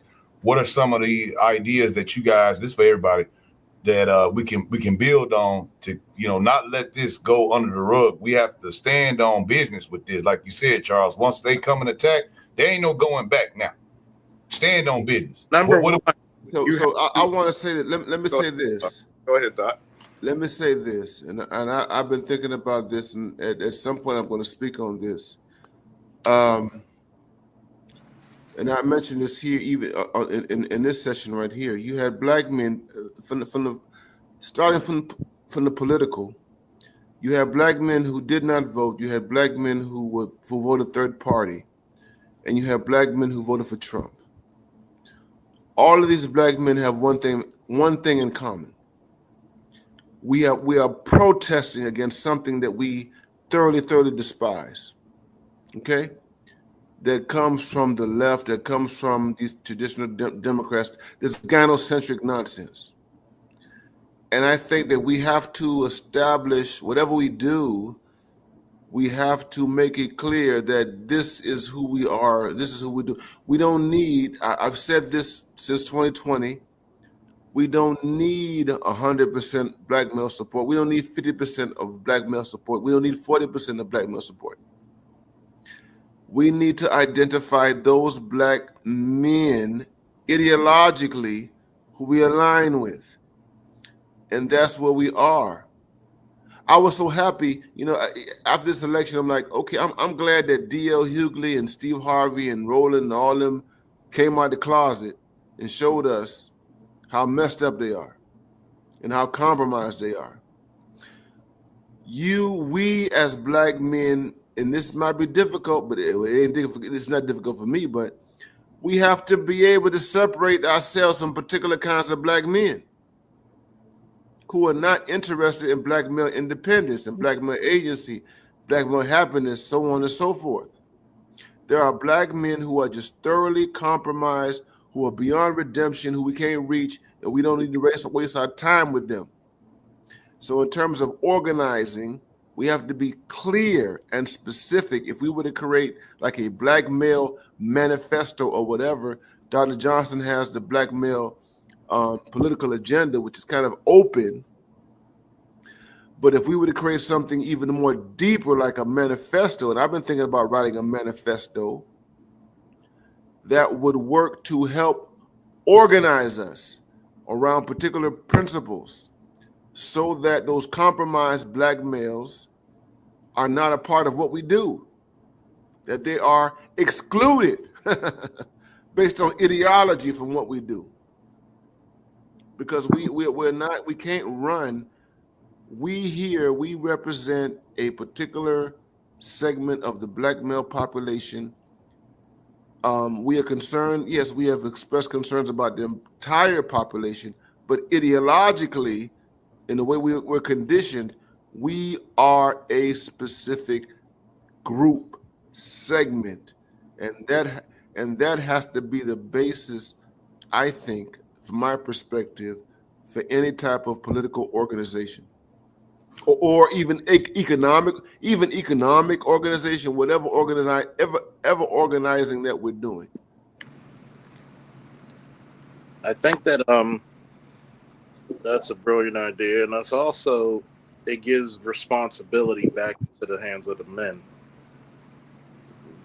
Because I'm like this, you need to go up to your city halls and your state capitals, and the same way they cater to the LGBT, the same way they cater to the feminists, what you just shown was that a goddamn president will not come into office just by 20%. What do we get for our vote? What do we get for our pain and suffering? What should we get for our loyalty? Protection and loyalty cost. See, I think black men, correct me if I'm wrong, fellas, black women have a fear of failure. Yes. But black men have a fear of success. Yes. Ooh. Yes. That's absolutely. Did I say that again? Please. Please. Yep. Black women have a fear of failure. Black men have a fear of success. Because we're afraid to replicate those actions again, because much is expected for us. When, what's the old saying? Much is given, much is earned. We should not be afraid. What's the old statement? We're not afraid because we're insignificant. We're afraid because we're powerful beyond belief. And I think that it scares black men. I can disagree with my women. I can disagree with other black men. I can disagree with the goddamn country freely. You know, we've always been told to do what? Get in line. Comply and do as told. But since we voted our own way and this election went the way they didn't want, they butthurt. They butthurt bullshit mad. I'm talking about mad. They mad at us. Guess what? We don't give a damn. Did you see how quickly that support for all this person of color, let's let everybody bygones, let them cross the border, do all this. The moment that certain black women and also white women and Sonny Hostin and the crew, did you notice what they have been saying? I've been scrolling TikTok and looking at some of these fools, and I heard a lot of black women who was all on the, let the border be open, let's bring them in. We good with that. Person of color. I've seen over 30, 40 videos on TikTok now where these same black women talking about, well, the black men, y'all ain't got to worry about us no more. And as far as it come down to y'all Mexicans and over, I hope Trump send all y'all home. I'm like, whoa, hold on, man. I thought you just was saying everything was cool with them, bring them in, but now you want to send them home because they didn't do what you wanted them to do. Shatter all the malice, ill contempt, and ill will came up out of them the day after election day. I'm here to tell you, brother, they were showing their raw naked colors, raw naked. Because the thing is, here's the thing: they have been completely rendered obsolete. Yes, sir. Because the thing about it is that you know, these black women have had the luxury of shaming everybody. Correct. Right? They've shamed us as black men. They've had the luxury of shaming white people. They've had the luxury of shaming Latinos, South Asians, or whatever, because they have held this position of having moral authority over everybody, right? Right. And when you have these results where black men are saying we're doing our own thing, Latinos are saying we're doing our own thing, and every other demographic is saying we don't care what you think about us, and we don't care about no mythical solidarity, that's a major blow to them, because white people have convinced them that they're special. And that white people have convinced them, particularly liberal white people have convinced them that they are in a position to be the moral authority over every single population in the United States, because they believe that they are the most oppressed population in the United States. And because they're the most oppressed population in the United States, they have the authority to condemn everybody, every demographic, doesn't matter who they are. And check this out, guys. Particularly black men. And now Trump has drained. Trump, remember back in 2016, Trump was talking about drain the swamp. Mm-hmm. He has literally drained the swamp.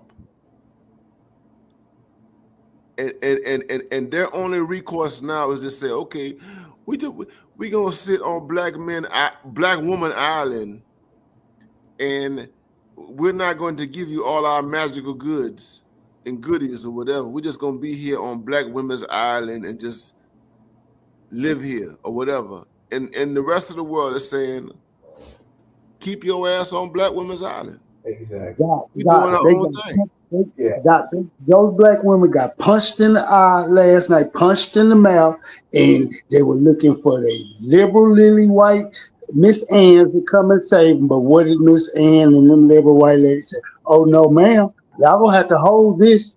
And they pissed Paul Hurt about, why did y'all come? Why y'all didn't come help us vote for this? That is a y'all problem. We've been trying to tell y'all we don't have that problem with this abortion thing. We ain't even trying to have kids as it is as white women. Why would you think we go hang our hat on it? Once the Supreme Court voted that shit down and you had to go individual state by state, that became a you problem, black women. But no, y'all tried to convince that whatever she is a color to just hang her hat, literally hang her hat on that basic one issue. She had no other issues. She was crying about that and then saying Trump was a fascist. That's all she could hang her hat on. And it didn't work. And now they put her mad. Let me give you an example, guys. Let me give you an example. Let me give you an example. Okay, I'll go after. Go ahead, the Attorney General in New York City, Letitia James. Yeah, that boy. This woman, I guarantee you right now, this woman is losing sleep right now. Mm-hmm. She is losing sleep.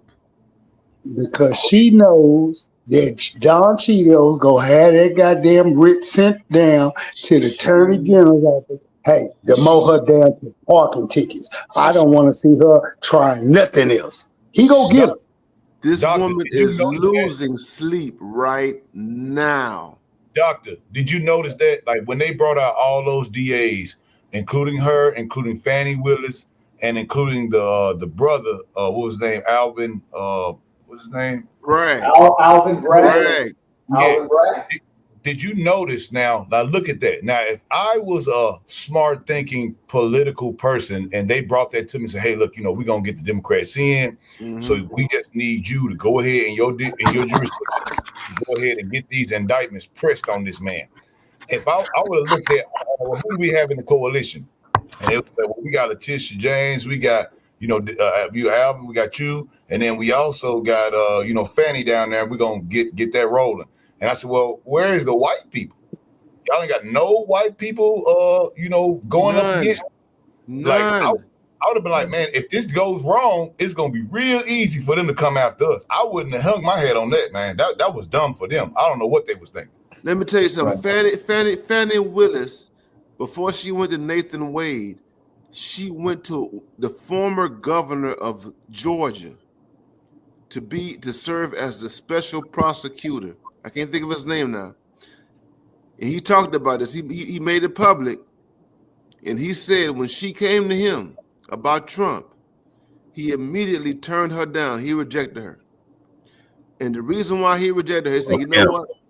I don't want to deal with death threats every day that I'm dealing with this case. I don't want to deal with no death threats. Okay? Yeah, Kemp was the governor.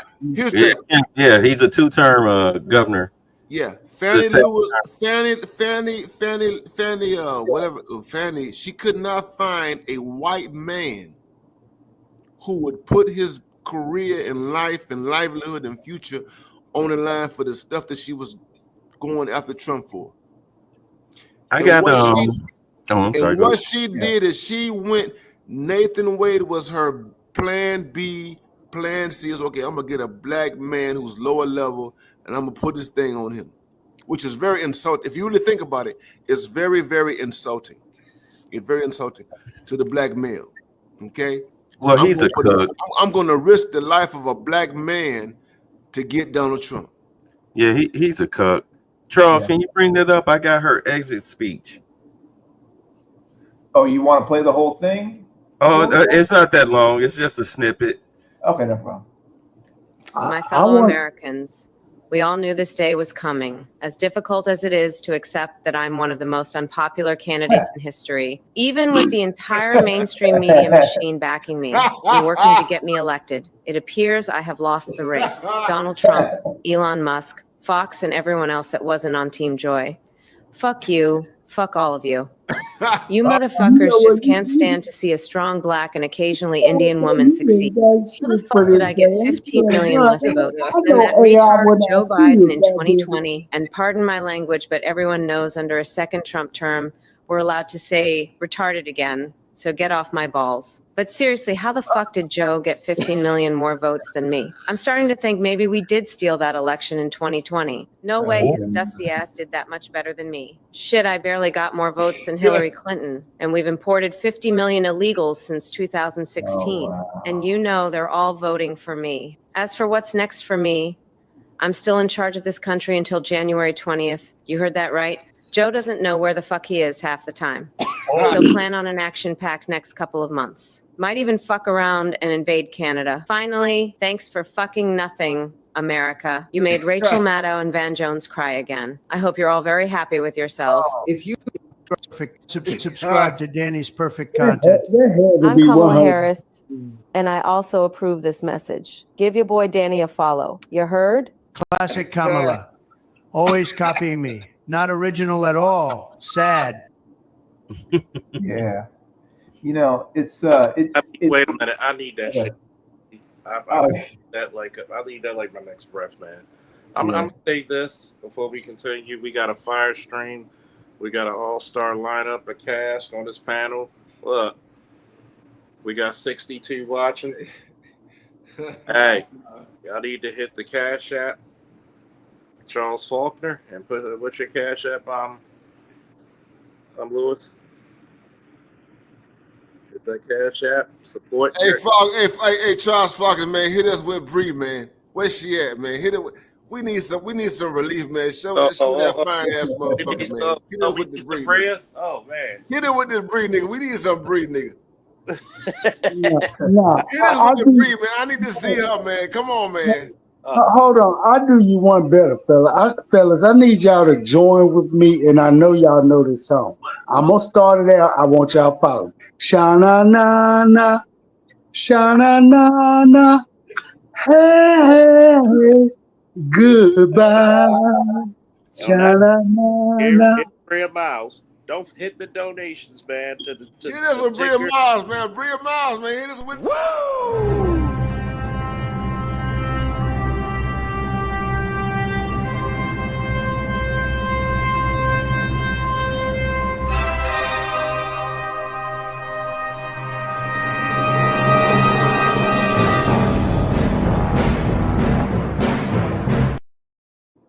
One more time.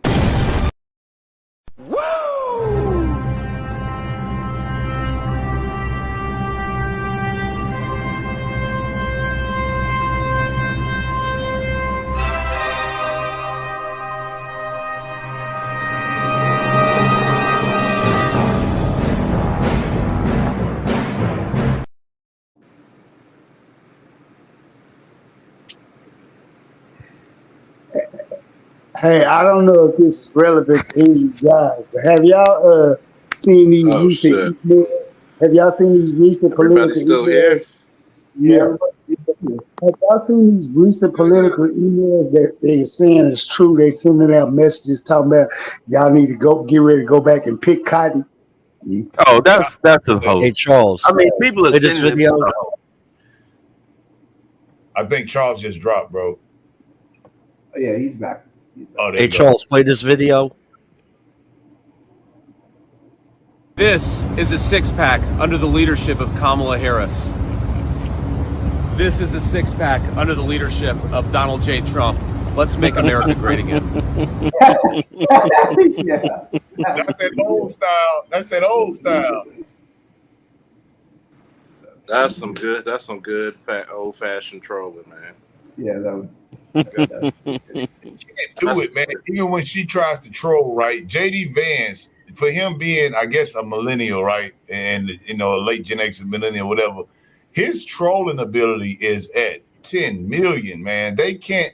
They got to ship people in to their rallies. They got to get Beyonce. I mean, the amount of celebrities, you would have thought it was, I mean, a world peace show or something. They had so many of these celebrities come up and do this. They paid them all these millions of dollars. Could they not have done with some of that money, go to the base that they wanted to actually vote for them and actually did something in those communities? Well, we gotta go and dance with Beyonce. I had to say this one statement on my Facebook to everybody crying. Liberal tears gives me substance. Sorry. It's something that it's like Folgers in my fucking cup, man. I mean, it's like electrolytes, man. Electrolytes. It just galvanizes the system. I mean, whoa! Shit. Every time I saw that one dog with that one woman, she was crying. It was one white lady crying, like, I can't believe all my white aunties and white mamas and white friends, y'all done voted. She started crying. The dog just licking all the liberal tears. I said, man, even the dog said he liked the liberal tears. There was an old Negro spiritual that Donald Trump sung to Kamala. Do that. He said, I don't care what you think. Trump's gonna get his. Bitch, get your mind right. Let me talk to him. Bitch, get your mind right. I'm sorry. I felt so good trolling people all day. One chick tried to say, well, you better be careful smoking them cigars. You're going to get diabetes and your foot fell off. I said, wait a minute. You look like you look like you drink insulin with your triple chin ass. Couldn't even roll. I was trying to, roll them out, man. Today, when I came to work, man, I had to run the whole show for like 2 hours. We had people call, and I work with number women, and they calling out. They not coming to work. I mean, this is the second day. I literally had to run the whole show for almost 2 hours. I had the big man call me like, man, where are all the women? And I'm like, they say they coming in. I'm Hey, here. Charles, play this.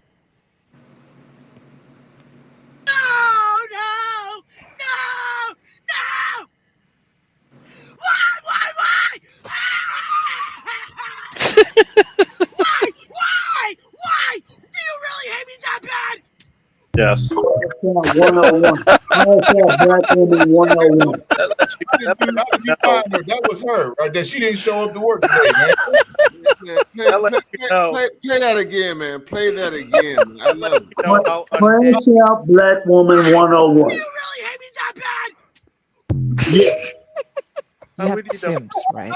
I'm sorry. No.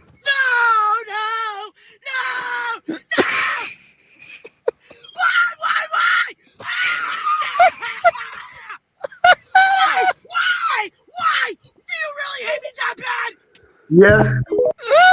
Told her to come to work, bro. That's what she was doing the whole time over there on TikTok, crying. Got a uniform on, still ain't came to work. Man, do you Maybe. remember when Malcolm X said the chickens have come home to roost? Remember that? Cock-a-doodle-doo. Have come home to roost. Oh, This is after a half century, 50 years. When these people have defamed us, said that we are obsolete, I don't need no man, and all that kind of stuff, and told white people. Here's the thing: they told the white world that we ain't crap. The whole white world, and they never thought that there would never be any political consequences for this ever. And repercussions. And Because they come. And shout out to Electrician for the $10 holla, and shout out to Shatterstar for the $2 holla. Don't meet them there, fellas. Thank you.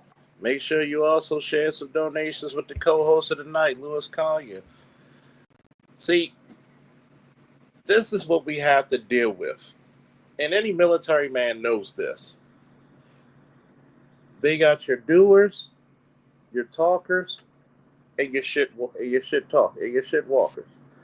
And you also have your ass kickers when needed.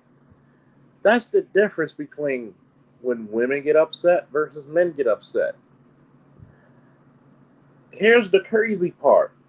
Women claim women's intuition is the greatest shit since Spidey sense. You can sense your man's cheating, but you can never sense your man unhappy or upset with you. The plot thickens. Now that you didn't get your way and your true colors show, and you're saying, fuck men, fuck all these other demographics, we don't need you. Okay. Keep that same motherfucking energy when your car is up there on the highway with a flat tire, or it's smoking like me with a fucking nice LFD cigar. I swear to God, you better drive right on past them, Chuck. Oh, y'all better drive right on past their ass. Fucking, the only chicks I'm helping out are the ones who are ladylike, who are not on this bullshit. Man, the only chicks I'm helping out are the ones that work for me. Exactly. And now, keep that same energy when you hear a motherfucker coming down your chimney and it ain't Santa Claus in your house. Keep that same energy when you walking down the street. Since you said we're not going to help men. Remember, like phones, that same shit works both ways. And I'm not somebody to say, well, we should abuse women. You don't have to abuse women. You don't have to abuse anybody. And I like to quote Batman from the movie Batman Begins. I don't have to kill you, but I ain't got to save you either. And that's the criminal part about it. All men have to do is absolutely nothing and treat you with nothing but our distance, resistance, and remnants. Okay? I like that distance and resistance. Like we ain't gotta motherfucking do nothing to you, but we ain't gotta save your ass either. Well, that's the one thing that these women are coming out with big chests. They speaking with their big chest out. We ain't gonna do shit for men. Number one, who cares? Number two, good. Ain't been. Number three, we ain't never looked for you to try. But guess what? Go to hell. We good. You can go to hell and cry some river. Matter of fact, go to the hell and wait credit bill. Go sit there and wait. And then when they give you an answer, you come back and you let the representatives of the black male affair know what that Can we bust this shit up real quick though? Like, let's be real. Like, okay. if there's like on some real shit, just to like to end the hope, even though niggas like to toy with niggas like to toy with their hope. But here's the thing. I miss you, fam. I miss you, fam. I'm glad to hear your voice. But go ahead. Hey, you know, I be on my shit. You know, I've just bought a new thing. Like I'm on some different shit. But man, I'm telling you, like, look, if you a woman out here and there's no men in your life. And I mean, like, you ain't got a father, you ain't got a husband, you ain't got a boyfriend, you ain't got somebody who's like real in your life in a stationary way. Then, bitch, you're not shit. And like, if nobody else told you that shit, then I'm gonna be the one to tell you because there's gonna be a lot of niggas who look at you do your dumb ass shit. I'm gonna just tell you straight up: if don't no man care about you, you ain't shit. And that don't mean just your pussy ain't shit. That mean your personality ain't shit. That means your peace ain't shit. You feel me? That means your progress ain't shit. That means every P. This is the new PPP loan. Like, look, I'm on some shit where, bitch, you can't live with your parents, you can't be a pedestrian, and you gotta have your own paper, bitch. And you know how many of that disqualifies y'all? Like, I'm done with the hand me downs and the hand me outs. Like, bitch, like, I'm sorry. What does that PPP stand for? Pussy, personality, and performance. Hey, you did it better than me. Hey, there we go. Pussy, personality, and oh God, that's the new that's the new shit. Pussy, personality, and performance. And Nigga, they oh God. they all grading out as a 0 as of now, and we know it as a race. And the thing is, if you one of these unfortunate women who's out here who got that problem, like, because I know a few women and they work for me and they enjoy their life. And the thing is, for all y'all who ain't got nobody to claim y'all couldn't play the pussy game properly. Y'all couldn't put y'all pussy in the right place. Y'all keep trying to fit the square peg in the round hole. Like, hey, well, enjoy being marginalized on the edges. You dig what I'm saying? I think Grinch is absolutely right. When you look at this stuff, especially on social media and TikTok or whatever, I think a lot of these women have no men, period, in their lives. The most vocal people, the most vocal women, they have no men in their lives. And the reason why they have no men in their lives because they have made absolutely no investment in men. Period. She's 35 years old. She's 40 years old. She's 45 years old. When you look at a damn near a 38-year-old woman crying and hollering, screaming like her, like the world coming to an end, you can't help but think that this woman has absolutely no connection to men, period. She destroyed men, that's why. And that's why niggas need to really understand this. You don't get to no fucking 35, 40, 45 as a woman with a whole juice box and ain't nobody wanted to come and stay and sip for a while. You just don't. It don't happen like that unless you are just outrageously out of order. Can I be black pill for a moment? Please hurry up. Under it. Vámonos. I'm gonna be black pill for a moment. You know you suck when you can't even give your shit away. You know you suck. You know when you start to suck. You start, and this is not just picking on women, but the women, because I can say the same thing about men, but we talk about women. This is how a woman sucks, and I had to tell this to a female friend of mine when she asked me, "When do women suck in the eyes of men?" If it ain't fellatio, this is how you suck to a man. when you're so insufferable, and y'all about to do what grown folks do, and he says, "You know what?" Puts his pants back on and walks right the fuck out. You suck. On some serious shit. When you can't call a guy to help you fix anything, yeah, you suck. You suck.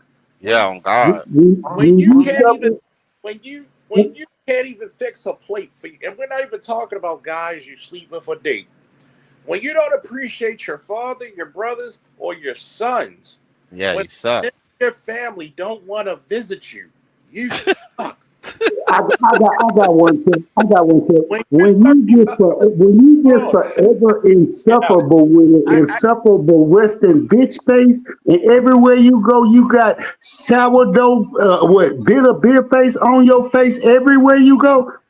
You a loser. You suck. When they stop saying to you, you should smile, and the only thing they say, you should play defense, you suck.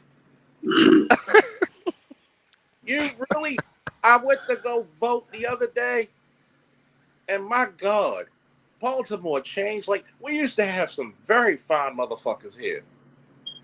Now, we look like we producing backups for the Ravens. Man, I ain't gonna lie. Baltimore got some real buffarillas, and I do remember when like that area did used to be like that. When I was in my clubbing days, the ratio for fit girls, fine ass girls, was for every 9 you would see a big girl. Now it's like every 10, 9 of them big as shit. Like look. Yeah, they big. I'm telling you, you suck when you don't. Hey, Chuck, are them boys out there looking like Deacon Jones in the face and Ray Lewis and with Terrell Suggs? When they looking like Deacon Jones, Ray Lewis, and Terrell Suggs, ain't no more hope for you, bro. You gotta get in. Hey, them bitches looking like that nigga who was talking about swallowed. Whoever that nigga was, that preacher. Talk about T.D. Jakes. Like, yeah, that nigga look like look, them hoes. A lot of them hoes look like T.D. Jakes in a red wig. When you go from having prom Jada Pinkett, she might be batshit crazy, but that was a fine bitch when she was young. Oh God. We not gonna front and say she wasn't. She was good looking. That's in Baltimore when I grew up. Now these bitches chew concrete, bro. These bitches look like God fight the damn fight. it, Grit, what you say? Them hoes chew asphalt. them bitches is eating the sidewalk, bro. When you see a bitch spit a vegetable out like so fast you thought it was a gunshot going off. Like when you got one bitch built like Solomon Grande and the other one built like Gorilla Grodd, you got cold-blooded. This thing said Gorilla Grodd, bro. Like, you should not be 29, 35 years old, built like a supervillain. But on some real shit, and this is the shit that niggas like. Everybody got to accept this. The men, the women, like on some real shit. I'm gonna be for real. Like if you like, look, and I'm gonna keep it as real as I can keep it. But in my opinion, from what I see out here, all over the nation, like up north, down south, west coast, midwest, etc.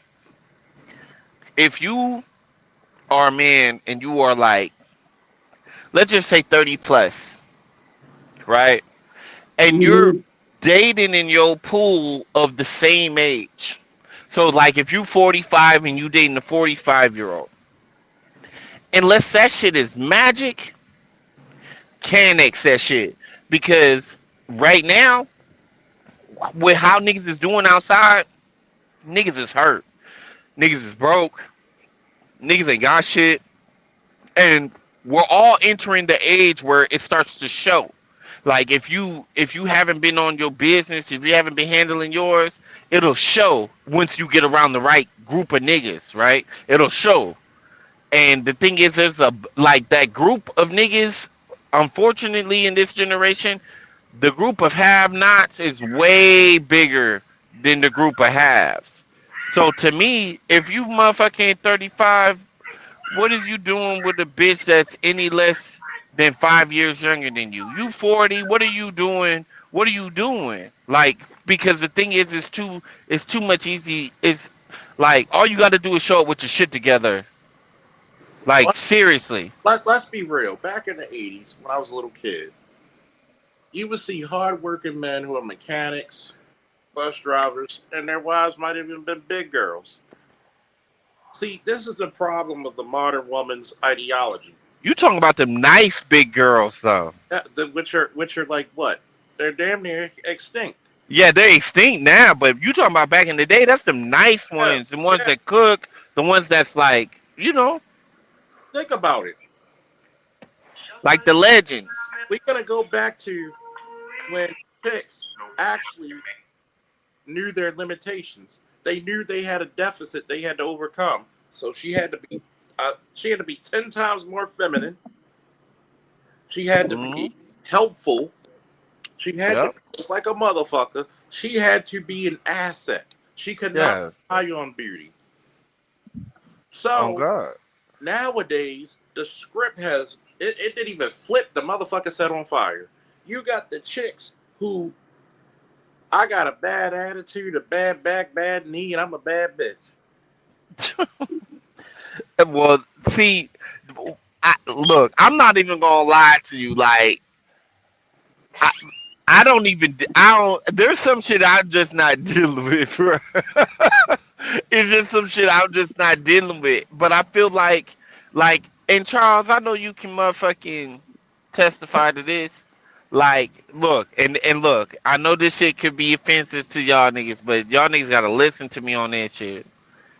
Cause I recently did this shit for the last time I'm gonna do this shit, and I realized like I'm better than that. Like the thing is, when motherfuckers come to you with all types of problems and issues and all types of shit, we all men, so they're gonna expect us to fix it, right? Just like how they blaming us for like the reason why they campaign didn't go off the way they wanted it to. Charles, what But did I say about women complaining? but the thing here's the thing though. If if if you done did what you needed to do, right? And maybe I say this from a place of comfort because I got some guarantees in the pocket. But I say it like this, like if you're coming from a place of comfort, you got enough to afford yourself even if it's just a little bit of luxury. You got your shit together, you got your game plan, you know who you are. Like the certain foundational shit when it comes to being a man to for somebody to consider you to be a grown man.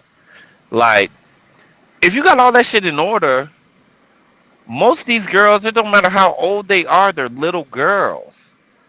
And so the thing is, they're either going to be smart enough to acquiesce if you choose them, or if you give them attention. They're either going to be smart enough to acquiesce to your program, or there's a million and one bitches behind her waiting for the opportunity. And I'm not saying this on some cap shit. I'm saying this because I live this shit. Like I just got rid of a bitch, and I really like this bitch. She's a California bitch. I really like her. But the thing is, like, bitch, you're not cohesive with what I got going on, and the way that you interfered with my life. Like, in order for me to help you with yours, I'm gonna have to deter from my program, and I already got other bitches dependent on my program, so I And that's can't a do it. no-no. And that's a flat ass no-no. And in today's time, like maybe 10, 15 years ago, you might have went for that and said, okay, let me just Yeah, see. let me chef it up. You know what I'm saying? Let me chef, let me cook. But Can I say nah, something not right quick? today, not Yeah. today. Zero tolerance. Zero Yeah, tolerance for on God. Hey Charles, You can you play this video right fellas, here? I it was got this good off being of with y'all Clubhouse. tonight. By I'm taking about the to check red out. pill. I'll see So y'all if you later. had like pleasure, good dog. the white supremacists do the As many of you know, I've been familiar with the manosphere for over a decade and saw how it evolved. Now, in terms of Trump and the manosphere, is it a win for the manosphere? From their perspective, yes. And people who are circling in that orbit, yes, because they are making certain assumptions. They have some, Lou, if you would allow me, I want to send you a clip of a collage of manosphere men saying the most extreme things about women and what they want to do to women and what they believe Trump will assist in re-ushering back into send it to me, I'll play it. so he wants yeah, I will send it because you guys need to hear it. oh my God, it's gonna drop your jaw. I'll send it to you right after I finish speaking. But these guys Does it have Nick literally have Fuentes on it? discussions. Yes. These guys literally believe that women should not be able to vote. Yes. We still got to pay taxes, though. But like literally, we should not be able to vote. They believe they want to bring back they want to Repeal the bring back 19th. the old ways. Who's that Yes, talking? repeal the 19th. Pink They pill. want to be Okay. able to, and if a man in his own home, be able to rape his wife because there's no such thing as marital rape. It's a lie. Beat That's bull. wife Pause without that any for a second. intervention. Wait, You know, as long as wait. I guess What to the hell? Pause that. Look, this is why I'm always on Clubhouse. What they're trying to do now is to mix the black manosphere with the white manosphere. Pink Pill is straight up lying because I got other clips where when she was on that whatever podcast, that white manosphere podcast. Is that She's that pink trying to bull merge with the black lessons, manosphere bitch? with the white manosphere. Is that pink bull lessons, bitch? No, Pink Pill. She's the pink. Is that book lessons, bitch? Who got that channel? Yeah. No, Crystal and Karazin. That's Crystal. Man, No, that's another Crystal chick. and Karazin. Crystal and Karazin is a different chick from Pink.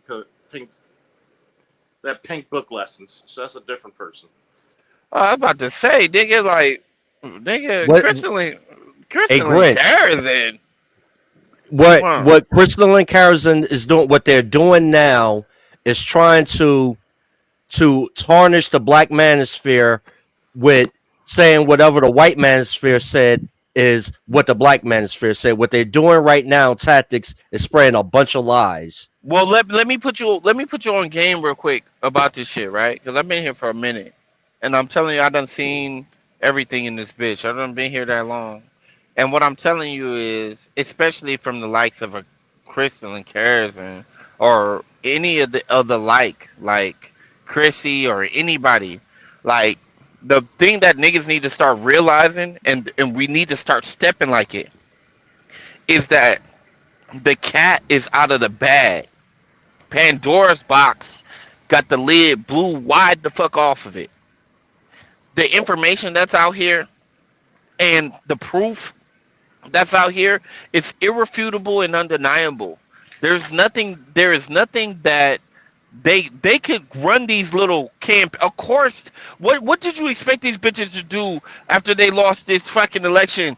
And even before then, when they lose debates and shit, they do this same thing. They're gonna come out triple as hard, quadruple as hard, quintuple as hard for after this type of L. But what I'm trying to say is like, bruh, like we're in the driver's seat because I don't know what y'all see, but what I see out here amongst my people, which is coast to coast, every coast there is in this bitch, I got people. And what I see when I go visit is I see desperation. I see a more, and it's not a genuine, like from the heart, like my soul has changed, so I'm moving different.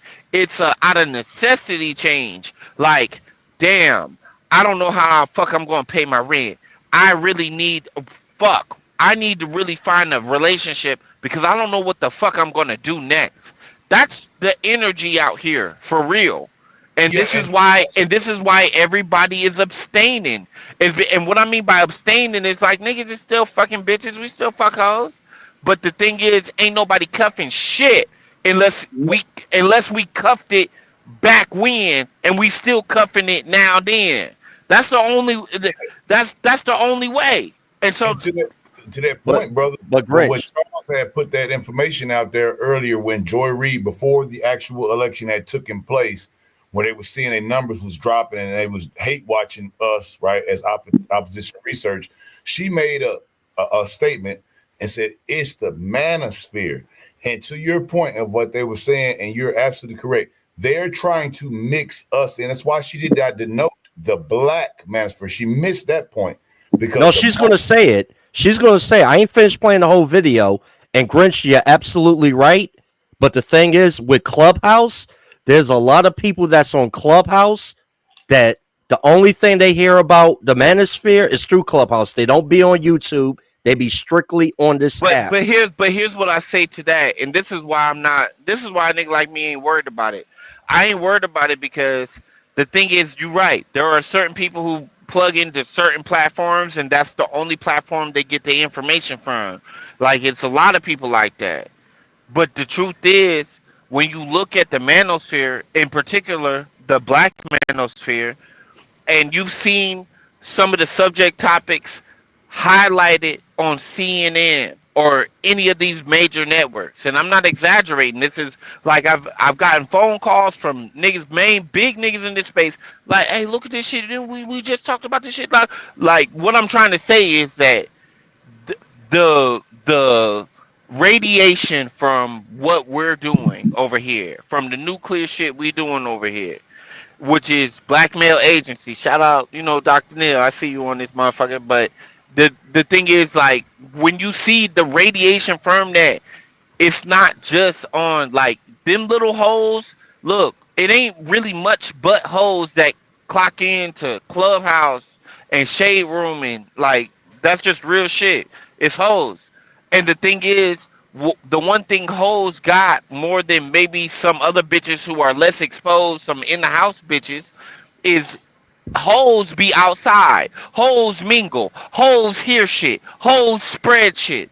And so for a Crystalline Carrison to come there and try to spew, if she said Black Manosphere one time, she's spreading the message. She just don't know it. Because the best thing in her interest right now is to be the fuck quiet and not draw no more attention, no further attention to the place that got everybody ear right now. That would be her best bet. But she's not that smart. So of course she gonna be like, oh, these niggas and the man. Of course she gonna conflate shit. She gonna try to work her fucking witch thuggery. But the thing is, it's not gonna hit because the message is already out there. Yeah, because last week on Clubhouse, me and Obsidian was in a room together on Clubhouse, and we had to correct Pink Pill on her lies because she was spreading lies on the Black Manosphere. But I want to add, but let me add to what Grinch has said. So right now, as we are having this conversation, my brothers, the paradigm has shifted. That is that so Kerosene either she gonna get on board or she gonna continue to be obsolete. Right now, Kerosene is obsolete. Oh and God! The women like Kerosene are Chrissy is obsolete. Understand the anti-black male rhetoric these women have been propagated for 10, 15, damn, almost 20 doggone years. Yeah, online. Yeah, online. They have 50 before that. Yeah, 50. Yeah, they've been phased out. The thing now is that with this particular shift, and it's a political, and it trickles down socially and everything like that. These women are going to tamper down. The smart ones are going to tamper down, moderate. Become more conciliatory and whatever because they have no more support from the white liberal establishment. Let me tell you something. This Trump thing has rendered MSNBC, CNN are obsolete right now. NPR. So yeah, NPR did a recent thing on the Black Manosphere. With some of their journalists. Obsidian did an interview with a woman from Mademoiselle magazine like 2 or 3 years ago or whatever. And just this year, just recently, some folks have picked up on it. They're trying to make sense of what's going on with men, black men in particular. And that's NPR. And NPR is a major liberal organization, organ rather, in this country. It's publicly funded and all that kind of stuff. But the point is that these women, they're in a situation now. Either You change up, you switch up, or you get left behind. Now, for a Kerrison is too old. She too old. So she gonna stick to her old sister code. But those are the bitches who are DQ'd anyway. Yeah. She like too that. old. That she too old. Yeah, exactly. She too old. She DQ'd anyway. And so with the fact that she DQ'd anyway, and the constituents that she fucking broadcast to, they're probably in the same boat. The thing is, like, when you look at this shit from, what is she really doing? She's not doing anything. But when I see a Crystal and Kerrison even trying to spread lies, or anybody else, that's promo. That's all. That's it. And that's the beautiful thing, because they don't understand that they're crashing out and their meltdowns and all that kind of stuff. It just brings more attention to us. That's all that does. Facts. And that's why like, to hear this shit, I'd be like, oh, they still ain't. But we already know, like you said, like, she already aged out. Like, the thing is that shit's already a done conversation. Cause think about this, man. Joy Reid, she done spent the last when Trump ran. Yeah. Calling him a white supremacist, calling him a Nazi, and all that kind of stuff. Don't forget Sonny Hostin. Listen. Sonny Hostin did the same thing, and guess what? Trump won by a landslide. Oh, look, but they ain't learned. You know what I'm saying? They ain't learned. So they look. What we watching? Like, the best way I could put this is what we're watching is cognitive dissonance. That's what we watching. And like, if you think somebody's own personal cognitive dissonance, even if it's narrated audibly, you think that's really going to change the mind other than the result? The result is that we live in a country where the economy requires you, if you're average, right, to have a 2-income household. That's it.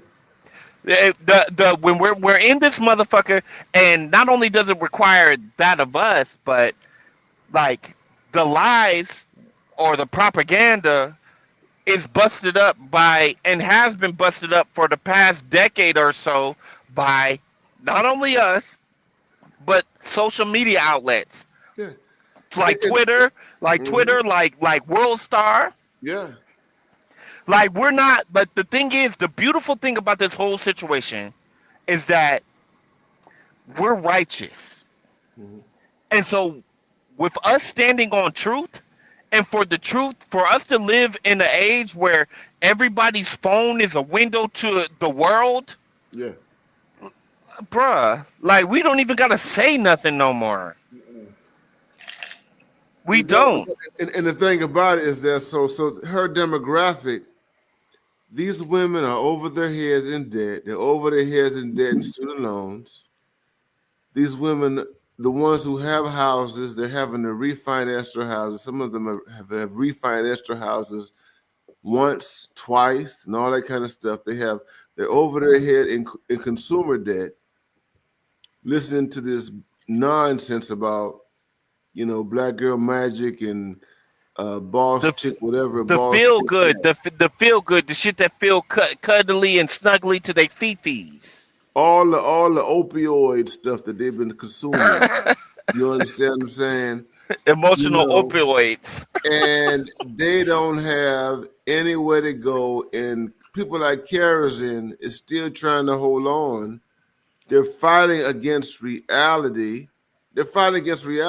Even the white males are saying, even the white male intellectuals are talking about the white males in general and everybody else in particular, like, these guys have checked out. Hey, Doc, let me add this shit in here real quick. And they doing this shit knowing that, and even if they don't know, every group returns to itself in times of need. Yes. And so this is the position that we're in. Is that, like Dr. Neal said, you're gonna go have your diehards who are gonna try because their whole name, their whole livelihood, their whole image, everything that they are is built on a fabrication which they can't bring into fruition. You feel me? Something that they don't live, or if they did live it, they lived it for a short amount of time, like kerosene. Yeah. My thing is, when you look at what everybody's going to do, you're going to see a return back to home base. And the thing is, because of the way that many of these women carried it, they're going to be on some shit where they're going to come back in the most, like, it's going to start off as fake humble. Mm-hmm. And I'm telling you because I've seen it already. Mm-hmm. It's gonna come off as fake humble, Mm-hmm. fake I'm sorry, fake Mm-hmm. apologetic, fake that. Mm-hmm. Eventually, that fraudulence and that fictitious shit that's with that shit is gonna end, or you think it's gonna end, but it's not. It's really buried under the necessity of collaboration. Yes, of survival. It's going to be buried under that, and that's when you're going to start hearing the shit that you want to hear. And but does that mean that the actual person changed? No, it doesn't. No. So this is the part. This is the part where we hold our ground. We maintain our shit. If we've had bitches who acted right before this shit, keep them. They deserve to live. But the rest of these motherfuckers. Come on now. Let them eat cake. Let them exactly. eat cake. Look, I like to say this shit. Let them eat fake. Let them eat. And that's why black men, you got the whole of nine. You got you got to resist. All of us got it in us, right? All of us got that simp programming in us. The way we were raised. You have to resist that stuff. You have to let it go. You got to be cold-hearted. You got to be cold-blooded. You gotta be like a cold-hearted, cold-blooded gorilla pimp. That's how you gotta deal with it. But that's gonna be, honestly, that's gonna be black men's biggest challenge. That's the challenge right there. Black men, let's be real. Most black men are soft at heart, and I ain't saying that soft like weak. I'm saying like compassionate. Like it's a strength, low key, if you think about it. Compassion, having the capacity for compassion, that's a strength. It is. But the thing is, like this is something that we've come to, especially under the gynocracy, we've come to let that shit define us. And I don't think compassion should define a man. Yeah. It shouldn't. It should be an aspect of a man, but it shouldn't define us. We shouldn't bend the knee on command. But the hardest thing about this shit is niggas who is set, right? Because I'm very cautious with my shit. I've hand selected my bitches. I'm very aware of what the fuck is going on. But because of this shit, man, I'm on some shit where it's like, look, I look at my brothers and I'd be like, I hope y'all choose wisely. That's all I'm saying. Mm-hmm. Choose wisely, because everybody don't deserve to be saved, and you ain't obligated to save everybody. The age of the compassionate, the indiscriminating, compassionate black man, the black man who's gonna throw his jacket over the puddles for every bitch who's walking, the black man who's gonna bow down and bend the knee for any, like, that shit is over. It is over, and that's why I say it's difficult because. You know, and I hate to use the analogy of a pimp, particularly a gorilla pimp. And the only reason why I use that is because when you want to talk about somebody who's heartless and cold and callous and all that kind of stuff, I think that the gorilla pimp kind of personifies that. You know what I'm saying? When you take away the exploitation, when you just here's the thing. When you let a woman just fucking suffer, and it's like, bitch, I ain't got nothing to do. I can't help you. That's just period. I just can't help your ass, and you on your own, and you crying, nigga. I'm gonna tell you something, nigga. You use a real cold gorilla motherfucker when you can look at a bitch and she crying in front of your face, and she just boo-hooing, the snot coming out her nose, and you know that you can change her life, but And she you got just let it snot be. coming out her nose. And you walk away. You told and you like, I can't do nothing for you. Hey, I can't. hey, but this is a skill they're gonna have to learn. She This got is a snot. skill they have to learn. She got snot coming out her nose like Viola Davis, goddamn it, in the movie and shit. You know what I'm saying? Hey, Vince's. And you like, you on your own. And she begging and pleading, Nigga, she'll suck you off, she'll lick you behind, and she'll do everything that you want her to do. And you're like, nope, I ain't doing it. Wait, hold on, Bishop Jermaine. Gorilla, look, that's not what we're saying. We're not saying, look, in order to do what we're talking about, you don't have to lay one finger on the hoe. You not one. All you just gotta do is have the discipline and the motherfucking perseverance and the dedication to look at that shit, that snot and shit that Dr. Neil talking about, and see right through that snot to your goal. That's all you gotta do. And that's what I'm saying. When she is offering,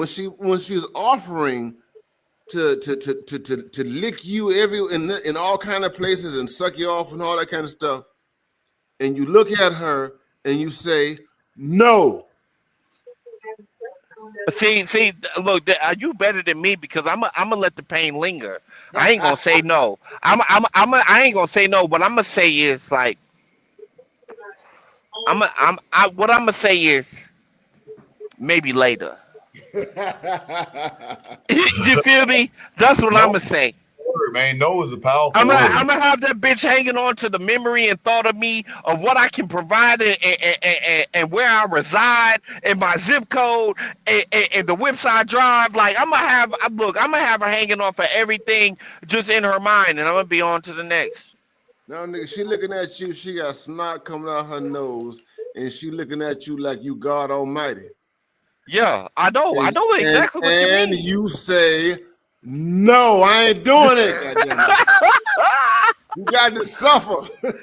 Look, I done put a couple hoes on test trial, right? And they all failed, right?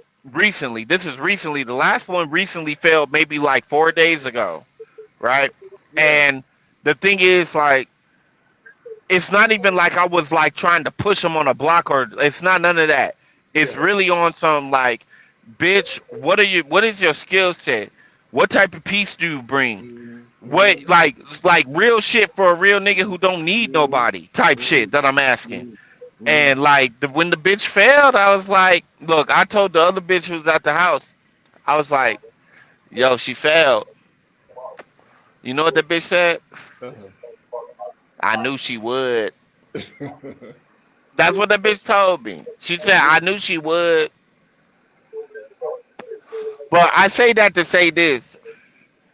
Like, and to quote my nigga New, we need to stop giving the benefit of the doubt and start doubting the benefit.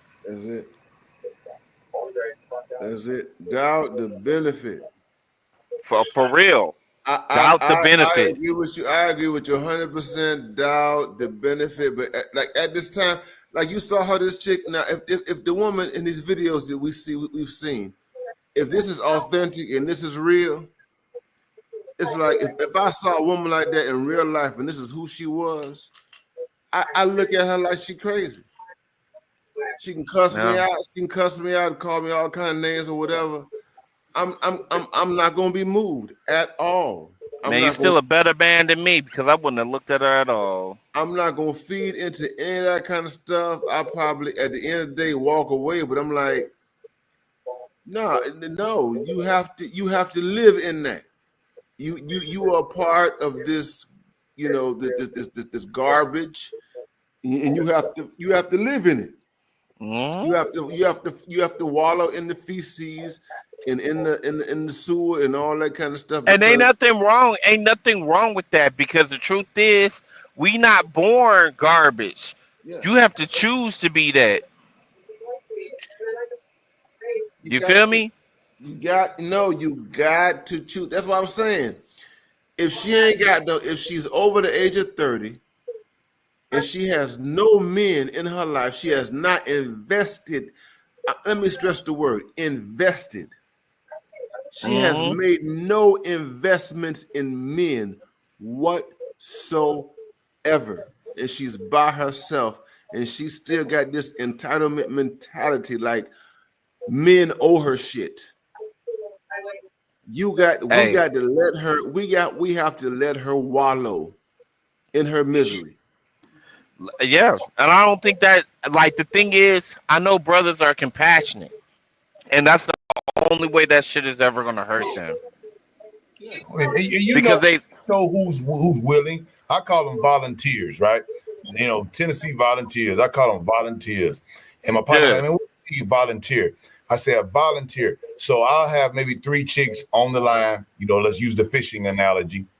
And the volunteer, I say, would be the one that's a volunteer. You know, so she wants something. So instead of her waiting and asking me for something, she's gonna volunteer. She goes, hey, you want to go out to eat? I'm paying. Bam, you just got some points. All right. Yeah, I know what you're talking about. Yeah, for sure.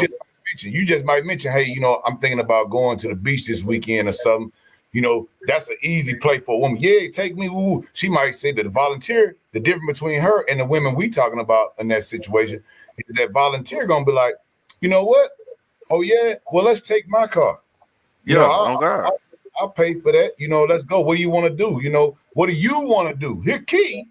What do you want to do? Not saying, well, we're going to go to this place and this and that. Where you taking me to fuck with the child? No, what do you want to do? And that volunteer, she going to rise above. That cream going to float, man, to the top. And the rest of that shit going to fall to the bottom. As black men, we have to learn and be able to discern that immediately. You don't have a volunteer spirit, get rid of her, because that volunteer is going to keep you rolling. On God. Exactly. On God. And that's the energy that niggas need to look for. That, like homie said, like, hey, that volunteer shit. Because I'm telling you right now, I make a phone call. It don't matter what bitch I call that's me, right? She gonna be like, what can I do? How can I do? Now, and this is the tiers to this shit. Because homie's talking about, I consider that a level up. Like, you talking about like a bitch who will be like, you talking about initiative. Like a bitch who will like be on some shit where she see you doing something, she'll fix the rest of it or whatever. Like that's tier. But really, truthfully, all a nigga really need, a smart nigga at least, is all you really need is a bitch who's willing, right? But the bitch who will fix some other shit for you, man, look, that's a special one. But the thing is, let's be for real. These bitches ain't out here built like that. And when you do find one or some like me, like, you keep them. And as long as you be able to do whatever the fuck it is that you got to do as your obligation as a man, or is just standing on your own too, like and make other people like, look, as long as I tell niggas all the time, whatever you can facilitate, you can keep. You can have whatever you can facilitate. If you can facilitate some shit, you can keep it. So I'm not even gonna sell niggas a dream like they gonna find a certain one who's a volunteer like this and that and be actually competent with it. But it's in my age range and within 5, it's typically less than, I would say, 2 to 5% of potential volunteers. Okay, yeah.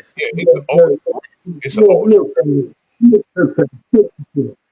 if Jesus can save, why are we fighting? You reverbing out. Yeah, what you said, bro? I said, if Jesus can save, why are we fighting? Man, you going crazy, bro. What's wrong with your shit? You Borgin, boss. It sound like you got a reverb.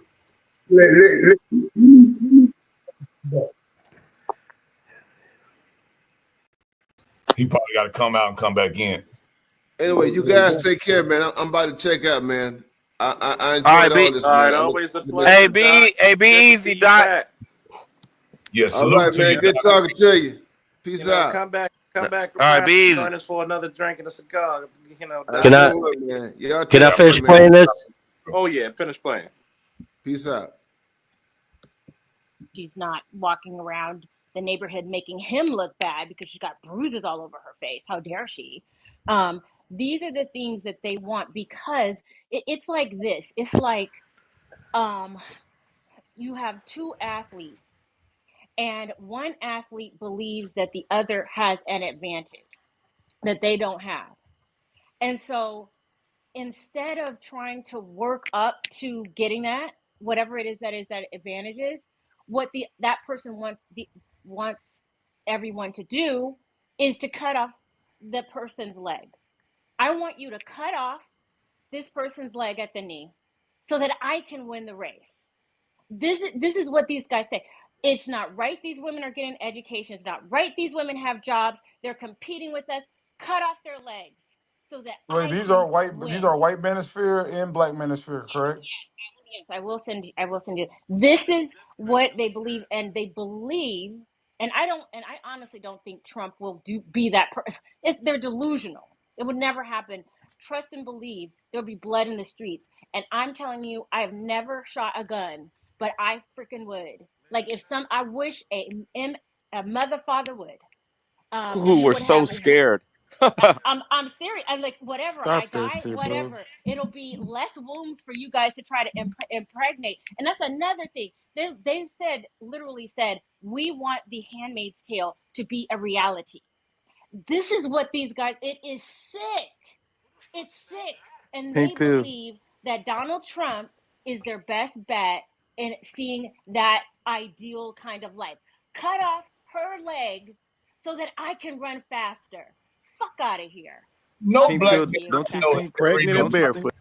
too. Who is it? Who has watched The Handmaid's? What you say? Handmaid? What?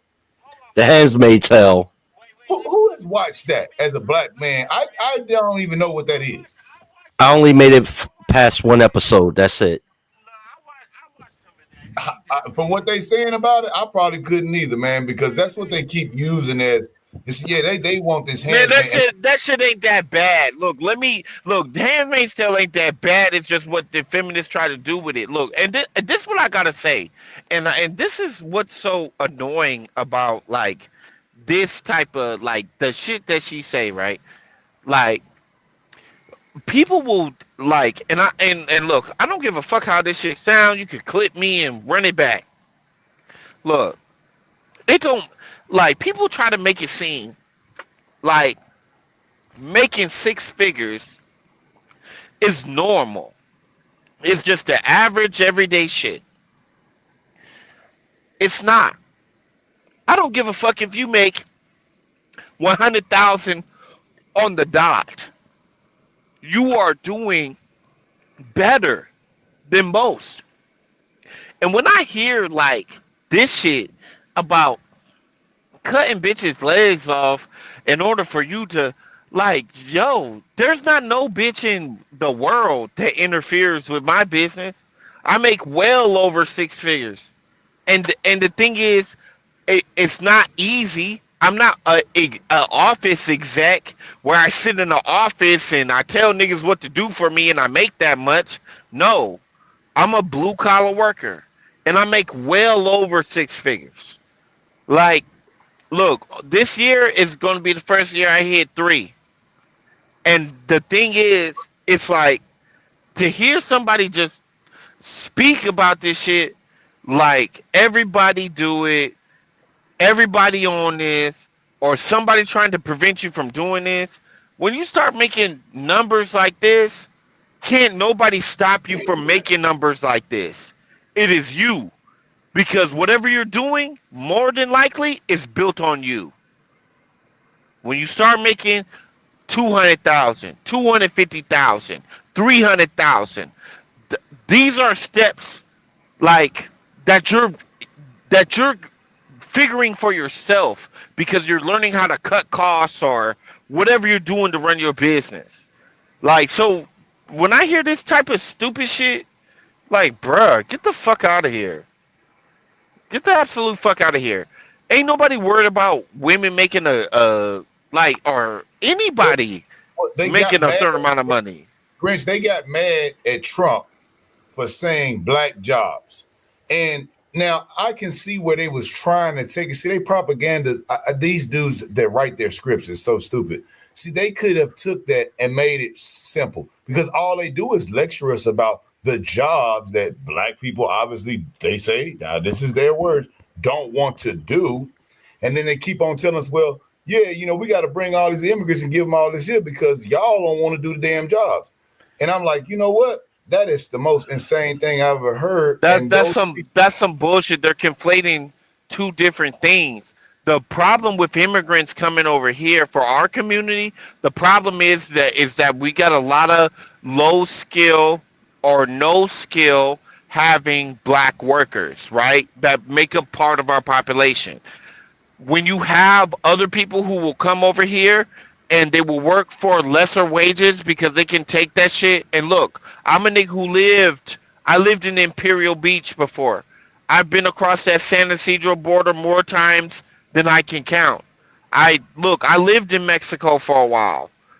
I can tell people, look, I seen them lines every day of people going over there to work, and they go over there and they get that American dollar and they come back. I'm not going to fault nobody for doing what's best for their family.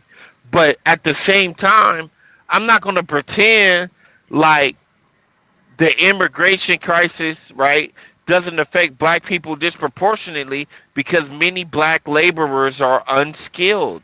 They don't have a skill. And so those niggas from Mexico, they're not coming over here being doctors and lawyers. They're coming over here and they're taking the jobs that black people would usually take.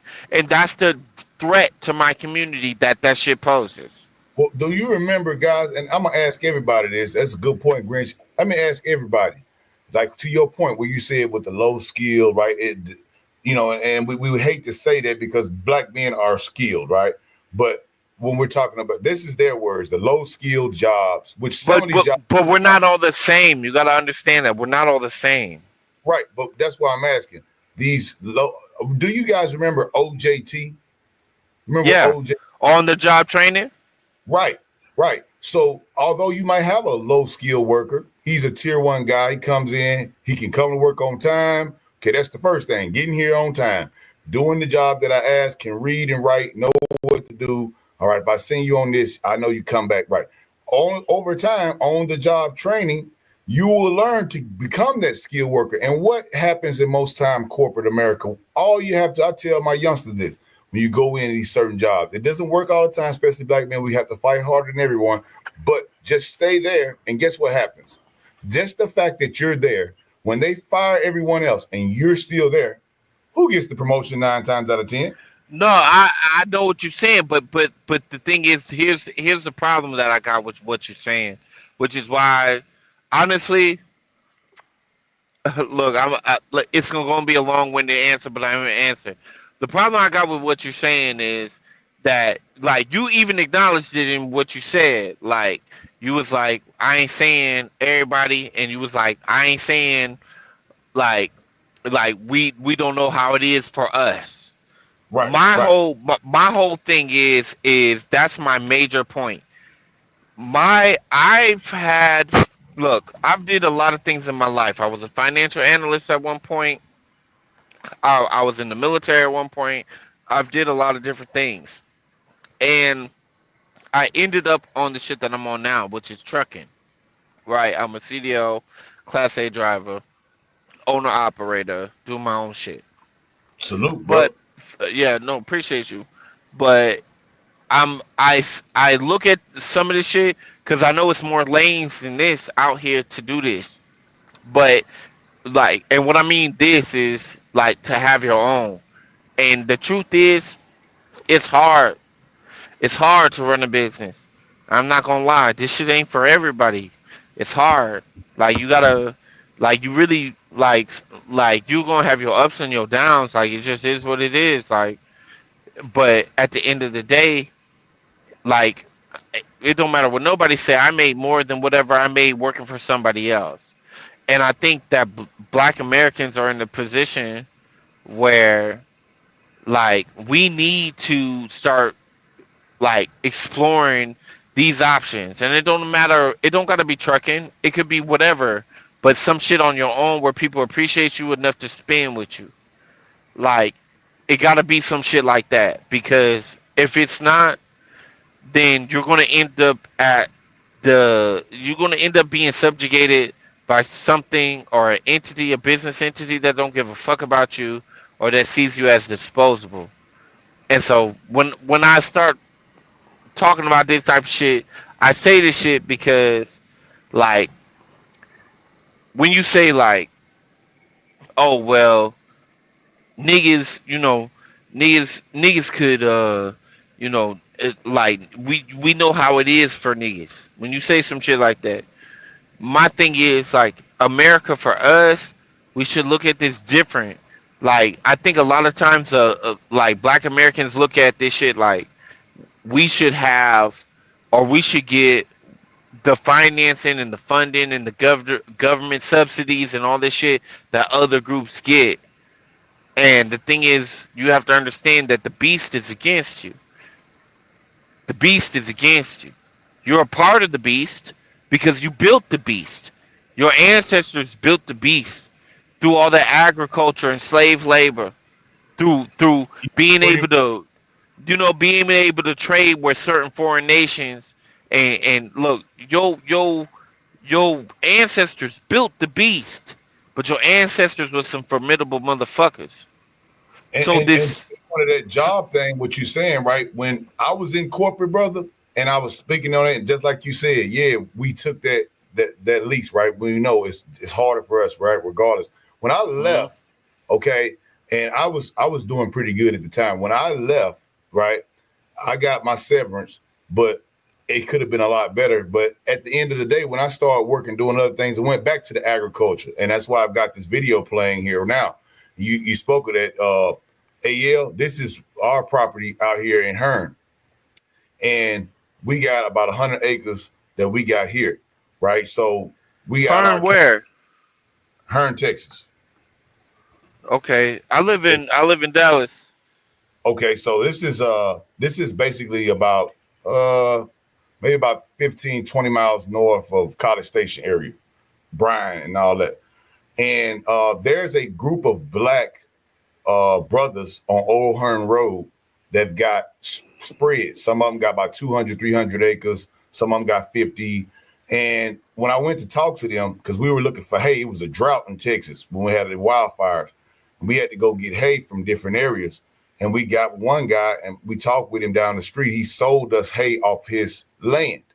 So instead of us going, let's say, to the feed house and going buy the hay, or go to the white guy who's at Circle K that's got, 10,000 acres out there, we went out and shot with him, and he explained to us, and he let us use their bull, and we would trade bulls with him. And he explained how they took his land and his family's land from years ago. And he explained how they had to go back because they had burnt up all the records. When they did give him his land, they had to go back so hard with the state and the county to get that land back. And he said, brother, I see y'all out here doing it. Y'all finna go buy, because we was asking, where could we get some hay? He said, man, y'all can come over here and buy. I think a bale of hay at that time was probably about $120. Normally it's about $50, but the drought had made it to $120. So if you didn't have hay to feed your cows, you didn't have no grass, you was finna, you finna lose weight on your cows. They may die, get sick. He actually allowed us to come in and buy his hay. On top of his cows, he already got a feed, allowed us to be able to buy it at about $65, I think, per bale, which he could have easily got 120 off of, but he wanted to see young ranchers get in. Yeah, you want to see y'all succeed. Yeah, that made more money in the terms. And then he explained to me how the white guys do it. He said a lot of these white people that's got these ranches that's bigger than us, he said, man, they kids ain't no smarter than us. He said a lot of them is just as dumb as a box of rocks. But they daddy got this land, and all they had to learn was how to feed the cows, put them inside of a trailer, and take them to the sale. And that was all they learned, because they had the damn land. They didn't need all these high-priced power in numbers. Yeah, man. You feel me? And that's why I say brothers have to get back to. I know it's a lot of they say, oh, No, we got, but you got to. You're right. You're right.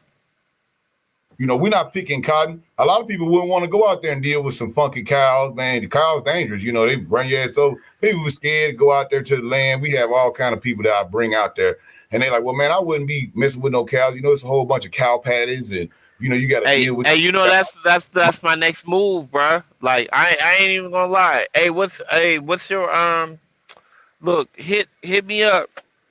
Man, matter of fact, because we out here in the same area. In the back, man. You know what I'm saying? Yeah, I'm gonna send you. I'm gonna put my email in the back. Look, if you I'm out here. I'm in Dallas, bro. It's land up there, and in Texas, when you sell a cow or any livestock animal, but the cows is the biggest per poundage. When you sell a livestock animal in Texas, there are no taxes on the sale of that. Not only that land that you have, that the taxes on that land going to be reduced significantly if you sell one livestock animal a year, plus all your feed, your gas, everything that goes along with that can be written off totally in Texas. That's a law. They cannot charge you taxes on that, and that's how a lot of brothers got ahead. And we have. Hey, you gonna have to put me on game with that. No, I got you, bro. My father. Yeah, game. That's why. Look. My email in the back. No bullshit. Look, I stay in Dallas. You want to chop it up about this shit? Like, cause I want to chop it up about this shit. Like, look, because I'm about to make another move, right? Like, I bought in the burb out there, but I'm about to move out for some land. And I was just talking about this shit. I swear to God, I was just talking about this shit. Like, talking about animals and the taxes and all that shit that come with it. Like, I was just having this conversation, bro. Look, hit me in the email. I'm going to send you my number. Man, we going to get up because, look, this is how niggas get educated and niggas do what they need to do in this bitch. And you know what also they do here in Texas, especially in North Texas, East Texas, they have, if you own a certain amount of land as a landowner, specifically brothers, we have such a problem with the hogs here, right? There's a hog. The hog is like they like. That's what I'm about to get into. I'm about to start becoming a hog hunter. Hey, look, I already researched it. I already researched how much it costs to get those portable drop fences. I'm gonna give me a bunch of corn.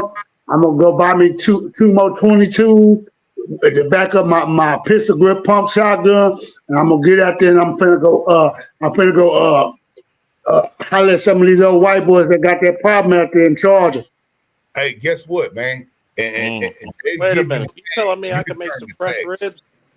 Listen, you can, based on the amount of land that you own in your county, you can go down to the county assessor, go to the office, and you can get tags. They give service based on your shit. You get 100 tags, and every time you turn in a tag, I think at that time it was like 80, but I think it's like $100, $120 a head. So every time you shoot one, you can bring them in. It could be on somebody else's property. It ain't got to be on yours. Everyone you bring in, you tag them, you get $120. It may be even more now. Makes we inflate. Talking about wild boars. Yeah. Wild. I might have it. Look, cause I need to know a lot more than what I'm letting on this stream. I need to know like where, because like I got certain shit situated. I'm kind of sold up in Dallas. Like I know people, I'm good with people. It's money.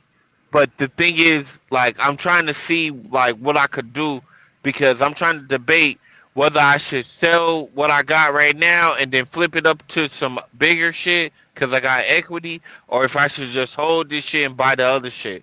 And so that's really my dilemma on some real shit. The thing about look, remember, you still got water underneath that land, and down there in Hearn, right there, like my old Hearn Road, AL, it's oil underneath that ground. You got ranch. Well, I'm in Kaufman. Oh, you ain't nowhere. I'm in Kaufman. I know what Kaufman is. You know what that's at? Yeah, man. This is my state, man. Born and raised to the day I die. I forget. Yeah. Every fucking sweat into this bitch. I done roamed once or twice, highways or not. I'm in Kaufman. Yeah. Say, I was meaning to get up with you, man. Anytime you go make it through this Central Texas area and you need anything done on the cooler, whatnot, holler at me, man. I got some free time, man. Wait. Anything? Anything. So wait a minute. Bet. Hit my email too, my nigga. So wait. It's in the back. I'm gonna grab it before we get off the truck. All right, for sure. So you telling me I can go down to fucking Texas, take my damn ARs, and have at thee with some damn hogs, and make you some good old this money. is Texas. They got helicopter service. That's all they do. My homeboy, that's cheap. That's cheap. It That's is, right? cheap. That's cheap. You know it's cheap. not only can I get paid to do it, but I can also get some fresh ribs. Man, but sausage. yeah, but if you can deal with the thing with that wild boy is, man, it's good eating. But if you can get past that wine, because you gonna have that wine, because that's that net, man. They eat just. It ain't like, going to the meat market and grabbing you a cut up hog. You already been processed. It's gonna have that wang on it. If you can get past that wang, it's some good meat. You know how we do it with the wang though? If it's a female, we cut out the glands. Right soon as you kill it, cut out the glands. Don't bust the gallbladder. Cut all the guts out. If it's warm outside, you gotta keep you about 2 or 3 bags, 20-pound bag of ice. These be 350, 400-pound hog. You stick them in there, you wash them out, always keep your water and vinegar that down, spray some vinegar on them, and get them glands. As soon as you kill them, get them glands out of them. And you get that out of there, shit, man. Then you come back and then you soak that meat in that vinegar. Then when you go back to make your sausage and then you get your ribs, it's still kind of gamey, like you say, hey, you know what time it is. But it's better. Like a person who ain't used to gaming meat can eat it. And once you make it into the sausage, we just chop everything in them sausages.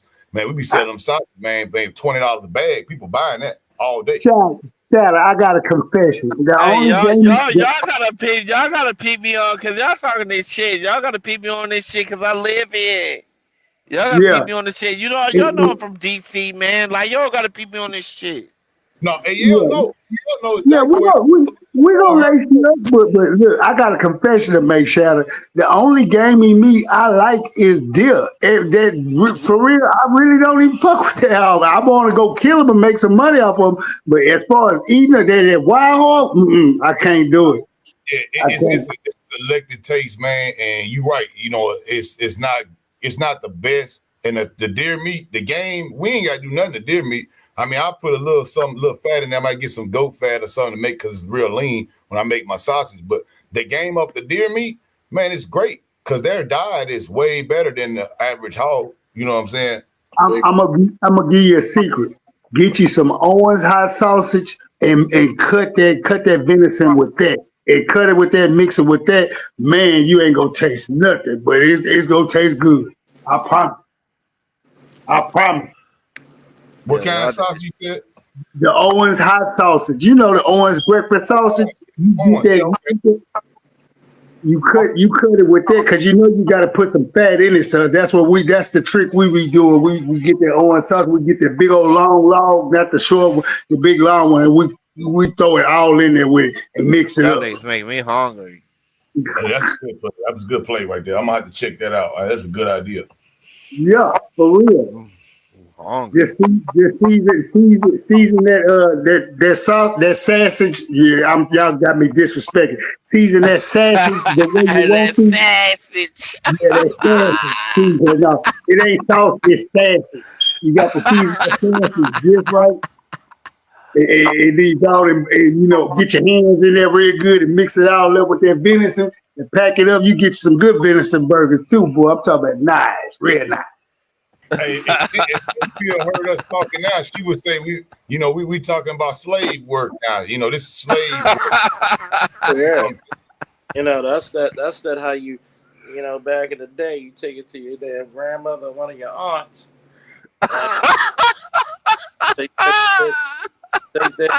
And they had that shit seasoned like a motherfucker.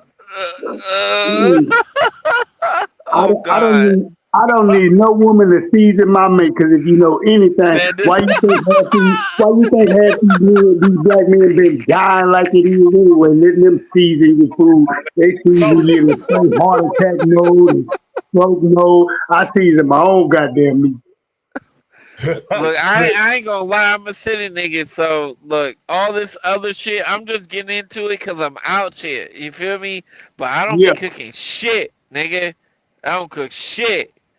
You feel me? I cook fish, nigga. I eat fish. Hey, look here, you good to go, man, because I'm telling you, I'm gonna give you a perfect example, man. That's how brothers we talking about it. We talking about agriculture. I had a guy that's landlocked. We was talking about Oklahoma the other night. Don't ever eat no shrimp up there, no lobsters. But look, man, hell no. Only place you better be eating some goddamn seafood is like Baltimore. You better. Yeah, Baltimore, Jersey. You can do it in Jersey. You can do it in. You can do it in Louisiana. You can do it. You can do it in Florida. Look, guess what, man? We went out there with some cast nets just messing around right over here off of the jetty. And it was a gang of shrimp. So we just catching them. We had a big old cooler. And I showed my partner from Oklahoma that, right? And he said, dude, can you get me those jumbos and bring them up here? I'm like, well, yeah, man, but that's a long way. Man, here, Oklahoma, you know what I'm saying? I know that's kind of north of Dallas, but, you know, shit, Oklahoma, I think. Man, that's like 4 hours north of that shit. Hey, but look, when he told me the price of fresh shrimp, jumbo, Gulf shrimp up there in Oklahoma, he said, man, if you can get it to me on ice in a day, he said, man, dude, I got 3 restaurants right now. I pay heavy dollar for that shit right now. Like, you know, so it's the fish, all that Don't stuff. tell me that shit, because me and my girl, we make a trip up to Oklahoma at least 2-3 times a week, man. I'm talking about regular, like, so. Yeah, don't mess with me with that. Man, don't fuck with me with that. My bitch from New Orleans. That bitch will go scoop all that shit up. I will go get them hands, throw their nets, and throw me back 5 or 6 times at this, see all I can catch and bring that shit in for real. I'll take if you're a pescatarian, that's what you like. You know, you can go out there. My partner, that's all he do. He do that. And he got a beach house out here, and he got crabs traps just set up behind his house, literally in the slough, and then in the bay, in Galveston Bay, he got about 10 traps that he go and do. Game warden them don't mess with him. They don't mess with him. You know, if you get caught with a whole bunch of baby crabs on there and the females, now they get on your head. But man, they don't mess with them. Them people go out there, they get as many crabs they want. They selling the crab, they giving them away. It's so much, you know, there. And we have been, and one thing about what I like about Texas, brother, and a lot of people, you get on Texas ass because a lot of people up north and shit, they see folks riding horses and they're like, oh, you know, they're just some country niggas, you know, riding horses and all that, you know. Texas is rich, bro. Yeah, I tell people, I said, man, look, that right there is what we have lost on. What we failed to realize, as a lot of our ancestors did, like Charles was saying, when you had that old schools, you know, Pawpaw had the smokehouse. You know what I'm saying? And you could, you know, he built the smokehouse. So we killed our own food. We smoked it. We kept it. We didn't have refrigeration back then. A lot of people didn't have refrigeration. And, you know, we salted up. We kept it right. You know, and we had, you know, some people kept hogs. Some people kept, you know, goats. Some people had cows if you had a lot of money. What they have done is once those people died out, they convinced us that shit is country, knowing how to ride a horse, knowing husbandry, knowing farming, knowing ranching. They bred that out of a lot of us in Mississippi, right? They pushed us once the white people left. Once civil rights came and they left the towns and they let Negroes take over everything, brothers that were staying out in the country when they could have been having land and doing, certain brothers would, but most of them would. They're not pinning a place up, putting no animals there. They're not farming it out. Maybe a couple gardens here and there, not farming it out. What I noticed when I came to Texas was the complete opposite. A lot of the brothers that was down here that got land, they became ranchers. They ride horses. You know what I'm saying? They actually selling their horses. They are part of the economy. They kept that part. So even if their kids is snot-nosed, don't want to go to the country, don't want to learn what Paw been let down for us, they still benefit off that.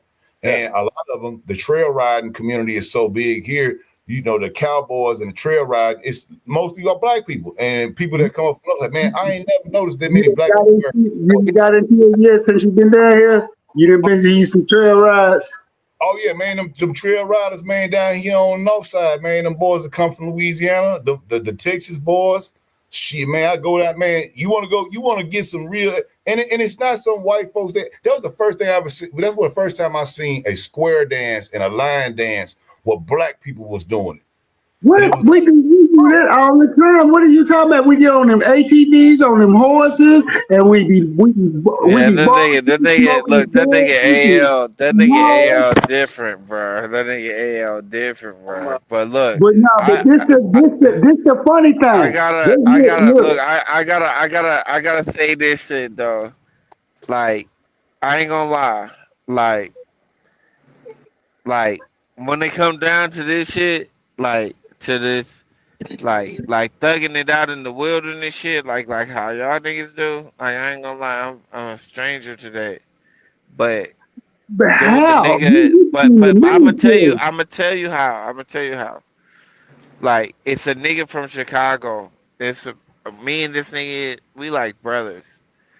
And this nigga from a whole different side of the street than me. This nigga's a GD nigga from Chicago.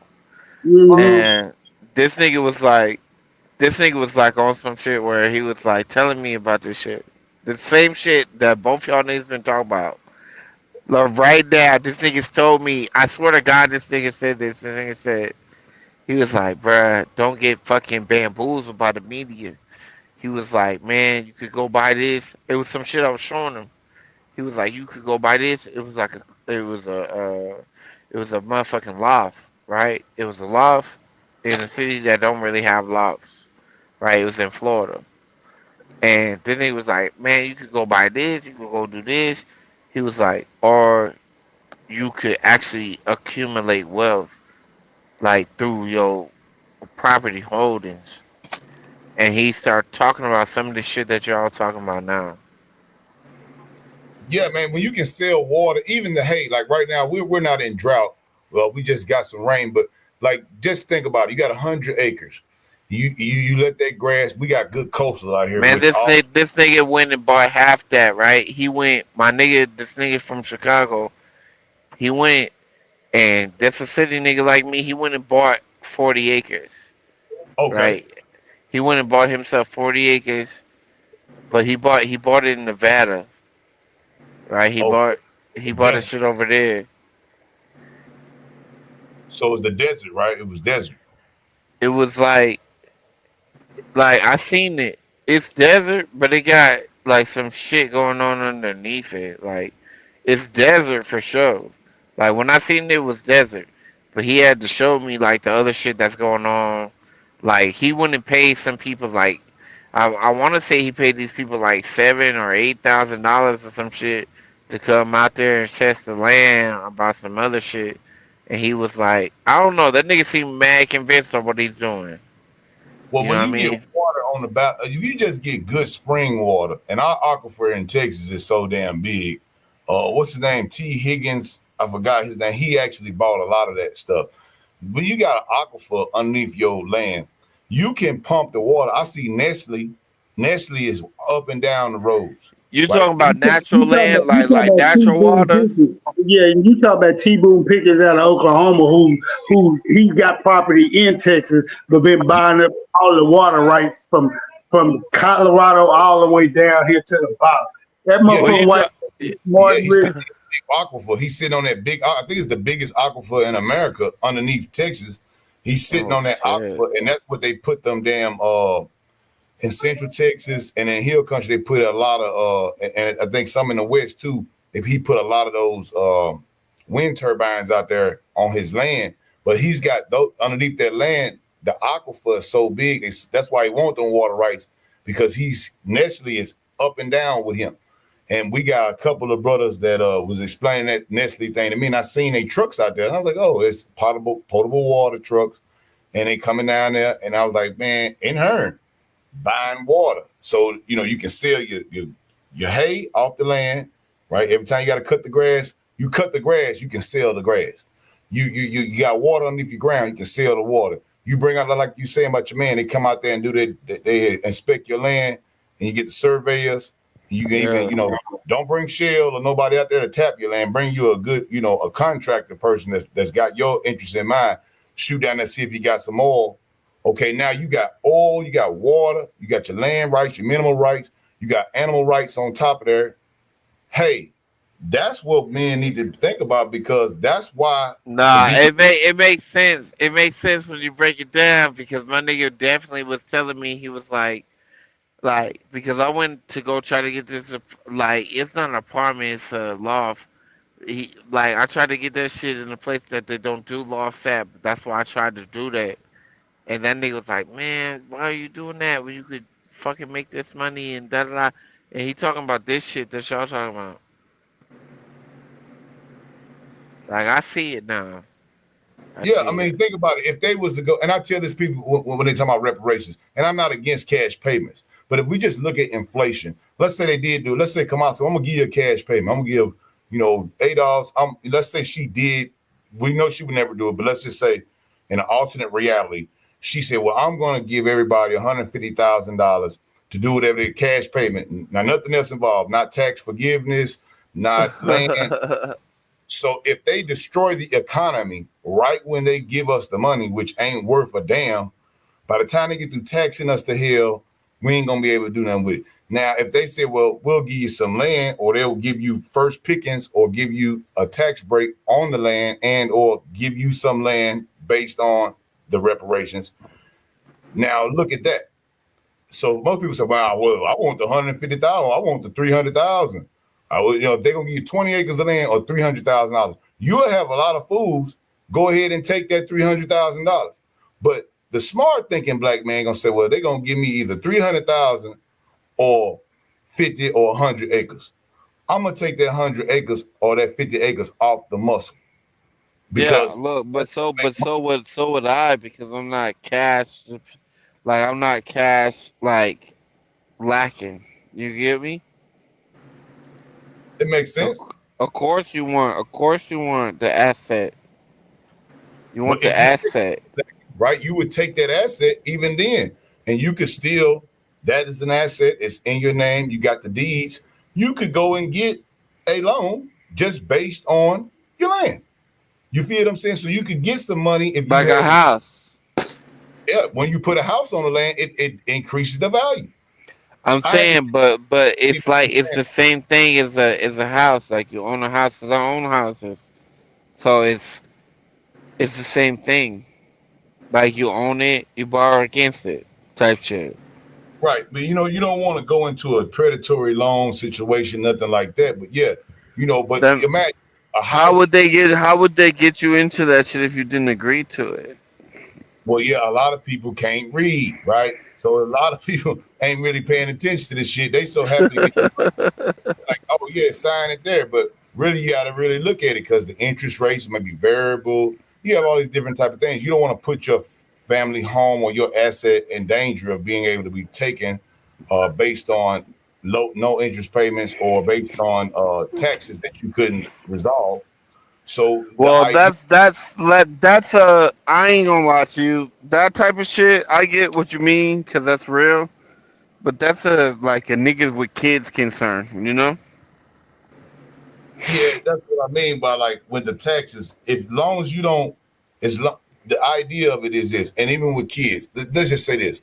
So you can go right down the street here, is in Klein over here where Simone Biles is from, right down the street from where I live. And those houses on average are about $350,000. You got some nice ones that are about a good $700,000. These nice houses, right? And now, let's say you were to let's say they gave you $300,000 and you bought that house. Okay, now you're in a big time school district. You got kids. Your tax is gonna be high because your kids go to the schools. So you're gonna pay the school tax. You can't file homestead. Now, if you took that same $300,000, went out to, let's say, Diboll, or not Diboll, but Dobbins, which is out here past Magnolia, where the white folks then took a basically nothing, sticks town that been burnt down twice and made it into like a whole, that area now is a whole booming area. So right outside of it, you might be able to get a spread of about 50 acres for about, let's say, $175,000, maybe $200,000. You can get a spread about 50 acres. You know what I'm saying? Well, let me ask you this, and don't ask no questions. Don't grill me about this. What if you don't gotta pay property taxes? The property taxes, the only way you wouldn't be able to have to pay all the property taxes if you stay in the jurisdiction, let's say in Klein, like I was saying with Simone Biles, from where the price I'm saying there's something that you got that make you not be able to, like, you don't have to pay no property taxes. So you cattle, so you 1 or 2 heads of cattle on there, or 1 or 2 goats on there, and guess what? It just became agriculture, and you ain't paying no taxes. Right. So does that mean I profit from that? Yeah, as long as you can show you feeding your animal and you watering your animal and you stalling them, shit, yeah, you good. Cause that's what I was trying to get my dumb ass half brother and sister to do. They tell, man, let's sell daddy's land. I'm like, no, I'm thinking about wanting to go stay there. Why you want to do that? Cause I'm thinking about putting a goat or cow on there, and then we ain't gotta pay no property taxes. Cause my sister kept going, the property taxes is killing me. It's killing me. Cause I'm like, man, just throw an animal or 2 on there. And you get it. No. Y'all got to listen to me. What I'm saying is, if I don't have to pay property taxes anyway, and I get you're a former veteran, right? You served in the military, so yeah, you can be doubly good. Yeah, now you double, and then anything that you sell, remember, it's in Texas. So if you sell a cow, a livestock animal, you get the property tax exemption there. Then you also getting your GI tax exemption. Then now you also, when you sell that cow, let's say you sold it, a calf, right? And you sold it, let's say, depending on the beef prices, you can get anywhere from $1,500 to $3,000 for the calf, depending on the weight. When you sell it, you get that $3,000. The state of Texas does not charge you taxes. If that's what your cow sold for $3,000, AL, what you gonna get when they run that check? Shit, that $3,000. A straight 3 will not be taxed. It's illegal to tax it in Texas. It's illegal. They can't even do it to Real talk. If I was you, I just set up my base of operations, my base home in Texas. And if you just wanted to move around and do what you want to do, and you know how you like to travel and get out and see shit, yeah, cool, do that. But man, I just bought that other shit, bro. If I was you, I would never. If I was you, I'd never come out of the state of Texas and I keep cleaning up, because this is one state that do not pay no fucking state taxes. Are you paying income tax here? You get it. And then you are ex-military, bro. You ain't got to really pay shit. Charles, you need to bring your ass down here too. Quit fucking around back up east, bro. For real, I'm telling you. I don't know what that nigga. That nigga must love Baltimore. Oh God. He got to. Ain't no way. I would have been gone from that motherfucker. Hell yeah. And I tell people this all the time: when you having that kind of money and you putting stuff down like that, once you come down and get your homestead set up down here for, I mean, absolutely nothing compared to if you try to do that, let's say in Maryland or whatever.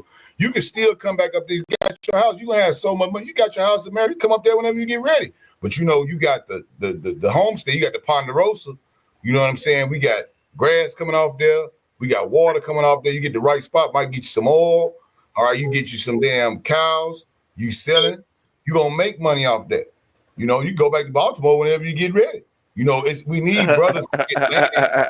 It's like a lot of land where we can afford to buy it. And the fact that Texas is so gigantic and there are places that are still highly underdeveloped. Hell, they were selling, I'm going to give y'all a good example.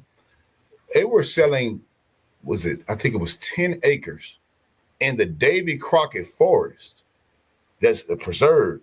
They were selling 10 acres, underground water, underground sewer, underground electricity with lake access on the properties of all the place for $70,000 for like 7 acres at average $10,000 an acre. That is insane. Do you know how much you would have to pay to get a piece of land anywhere else besides Texas? 7 acres with water rights. I know, because I've looked. And you know how much that would cost. So you just the fact of that. Now that's in the forest, in a natural reserve. You can go right out here to places in the central Texas hill country, and they're starting to become more unaffordable because Brenham alone, Brenham has become. I seen a 2 acre spread. Guy, I talked to him. We was out there doing some work. He had built a barn dominium on it, and anybody knows what a barn dominium is. I know what a barn dominium is. Right. He built the barn dominium. He drives trucks. He's a transport guy too. He drives trucks. We came out there to help him out and wax his truck. We used to do truck detailing, and it's big hills everywhere, red dirt, man, big hills. And the guy beside him, he had a smaller property. We went over there and talked to him as we was, finishing letting the truck dry. And I said, man, how much did you pay for your land? He said he paid $500,000, bro, for like 2-3 acres. I'm like, my God. What the fuck? In Brenham, because it's all down up in there. Does he have a house built on it? He had, man, a little tiny little, like a Jim Walter home, little old Jim Walter put up on there. He was doing pretty good. He had his money, something. He was ex-military. He had his retirement, so he was kind of cool with it, but he had bought it. And I was like, man, that's so hot. Now you go up there past Navasota. You going up there in the Hearn and places back off in there. Man, you can get some land for the low. You ain't finna pay no $300,000, man, $500,000, man, hell no. Nah. You can get you some acres, man, for $10,000 to $20,000 an acre, sometimes even less, depending on where you at. Wait, you don't have wait, hold on. I gotta, hold on. Let me answer this door. Hold on. You damn sure wouldn't be spending almost $350,000 to $400,000 for 2 acres. But you drive right on up the road a little bit. You ain't even to Waco yet. You're right past Navasota College Station right there. Okay, so you ain't too far. You got Austin, not too far. We can shoot over to Austin right there. Hell. Shada, when's the last time you've been in the Central Texas area? Close to Fort Hood. I went out there with my cousin, man. He got a house out there. He bought when he got out the service. Hey, look, I'm gonna have to go, but look, I fuck with y'all. Hit me in the email. My email in the back. Yeah, I got both of y'all emails. Hit me in the email, but I gotta answer this shit. So look, hit me in the email, man. I fuck with y'all. Be easy.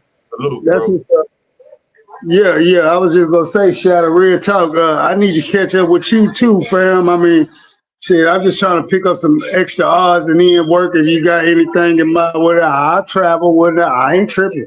I work for cheap. Yeah, right now, that gas coming down, bro. I'm gonna be honest with you. You seen that shit, huh? Too. Right after the election, they got back down to normal people prices. They say, "Oh yeah, Trump, man. We can't keep doing that bullshit." See, they were like, "Go down more." It's going like Bob was letting us fuck over everybody. We can't keep fucking over everybody now that he president, because he gonna come in and look at what the fuck you been doing with these people gas prices. Shit, Trump will put in this shit. We was under 50% at the strategic reserve. We've been pumping it out to get 10 cents off gas price. We not even supposed to be messing with strategic reserve. We need that just in case a war might pop off. We need to have some gas. Yep. When we fill that back up, because it's supposed to be never go under 75%. That we've never emptied it to this point before, because it takes a long time to fill it back up. When we fill it back up, we let them leases back out, and I got a bet at the barbershop right now.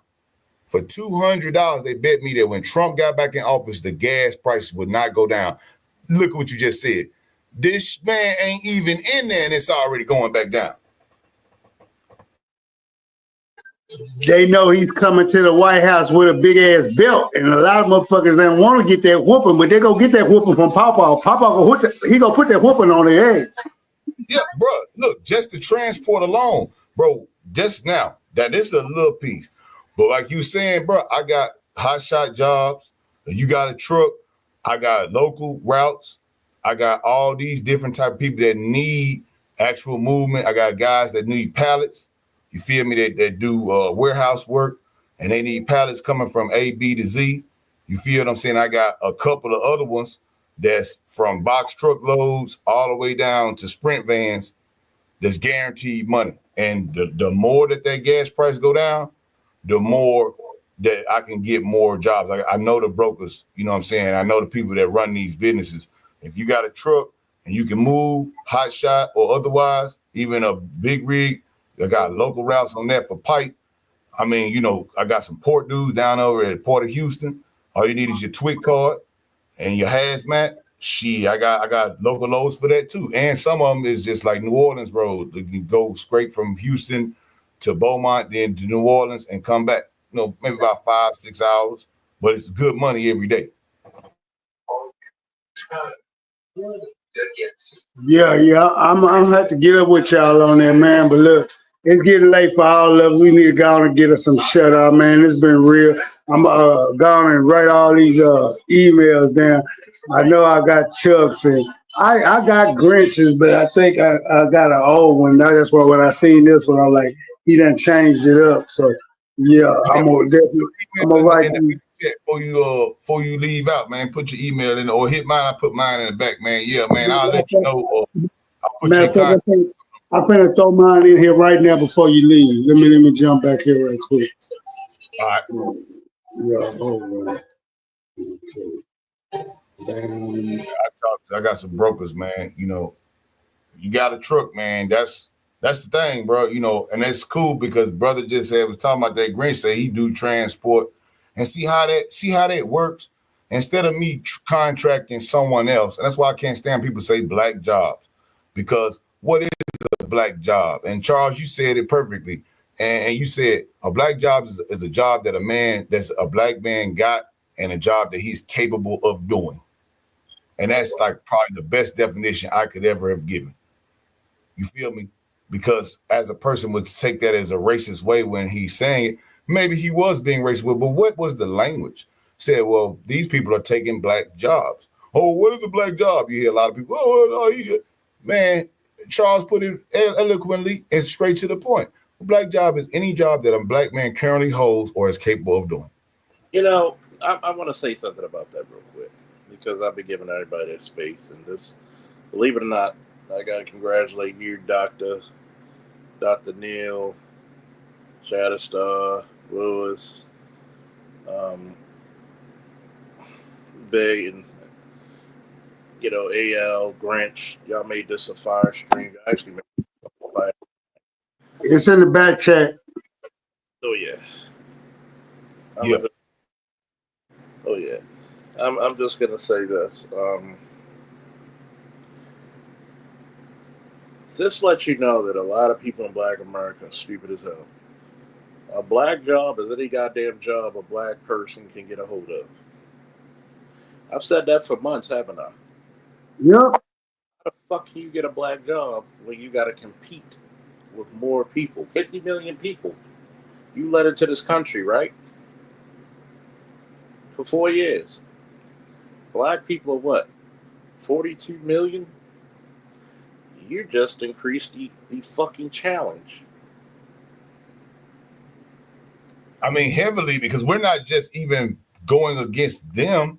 You know, we are going against all the other people that are in that range, as well as the immigrants that they just brought in. We were already having a problem before we brought in 20 million people. So what is it going to make our prospects look like after you bring in the 20 million? It's going to make it look better for us or worse?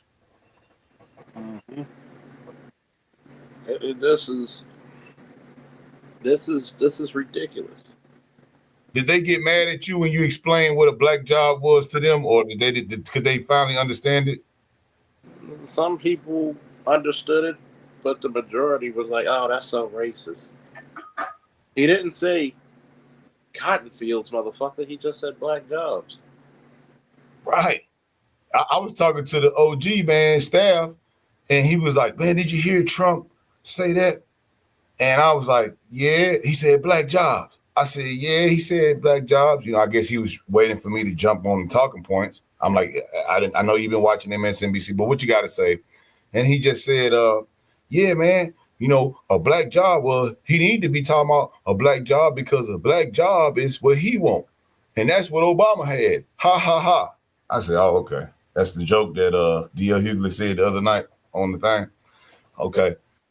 You know, a black job, brother. I told him exactly what you said. I said, man, a black job is a job that any black man is currently working that has been released or otherwise could been priced out of the job, or a job that a potential black man could have done that had been taken from a person that would actually do a lower amount on that job and could be easily manipulated because they just want to get in. You know, if the people, you know, pick them up at Home Depot and they don't do right, they could get mad and drive them over there to INS or call the people on them or something. They're not going to make a fuss. They're going to take whatever them folks going to give them and then go on the way. They can't play us like that, Charles. They can't play us like that. You're going to pay us right. Telling me being a truck driver is not a black job. Right. Being a cop, a doctor, a lawyer. Black job. HVAC, computer analyst, cybersecurity, engineer. You black people hold those positions? Oh, so the hell do, but because they heard the word black from a white man, they felt some type of prejudice or racism come down their spinal cord. He just told the truth. These are jobs we've always had, but because he stuck a funky label that you don't, because he said it, you don't like it. But it's still the truth. Yeah, brother. And who do we get to push back? I'm gonna tell you, I'm gonna give you a perfect example. I was over here at one of these hotels that my partner, he was staying at, he was out of town, he was coming through. And he was like, man, I got a problem with my internet, bro. This hotel internet is garbage, man. Boo, boo, boo. So I said, okay. So I went down to the lobby. There's Indians running some Patels, right? They run all the shops over here, the inns. And so I go out there. I say, hey, man, you know, y'all got problems with y'all internet over here because on the backside of y'all property, people can't get the internet. Y'all, you know, need some help with that. I can do it.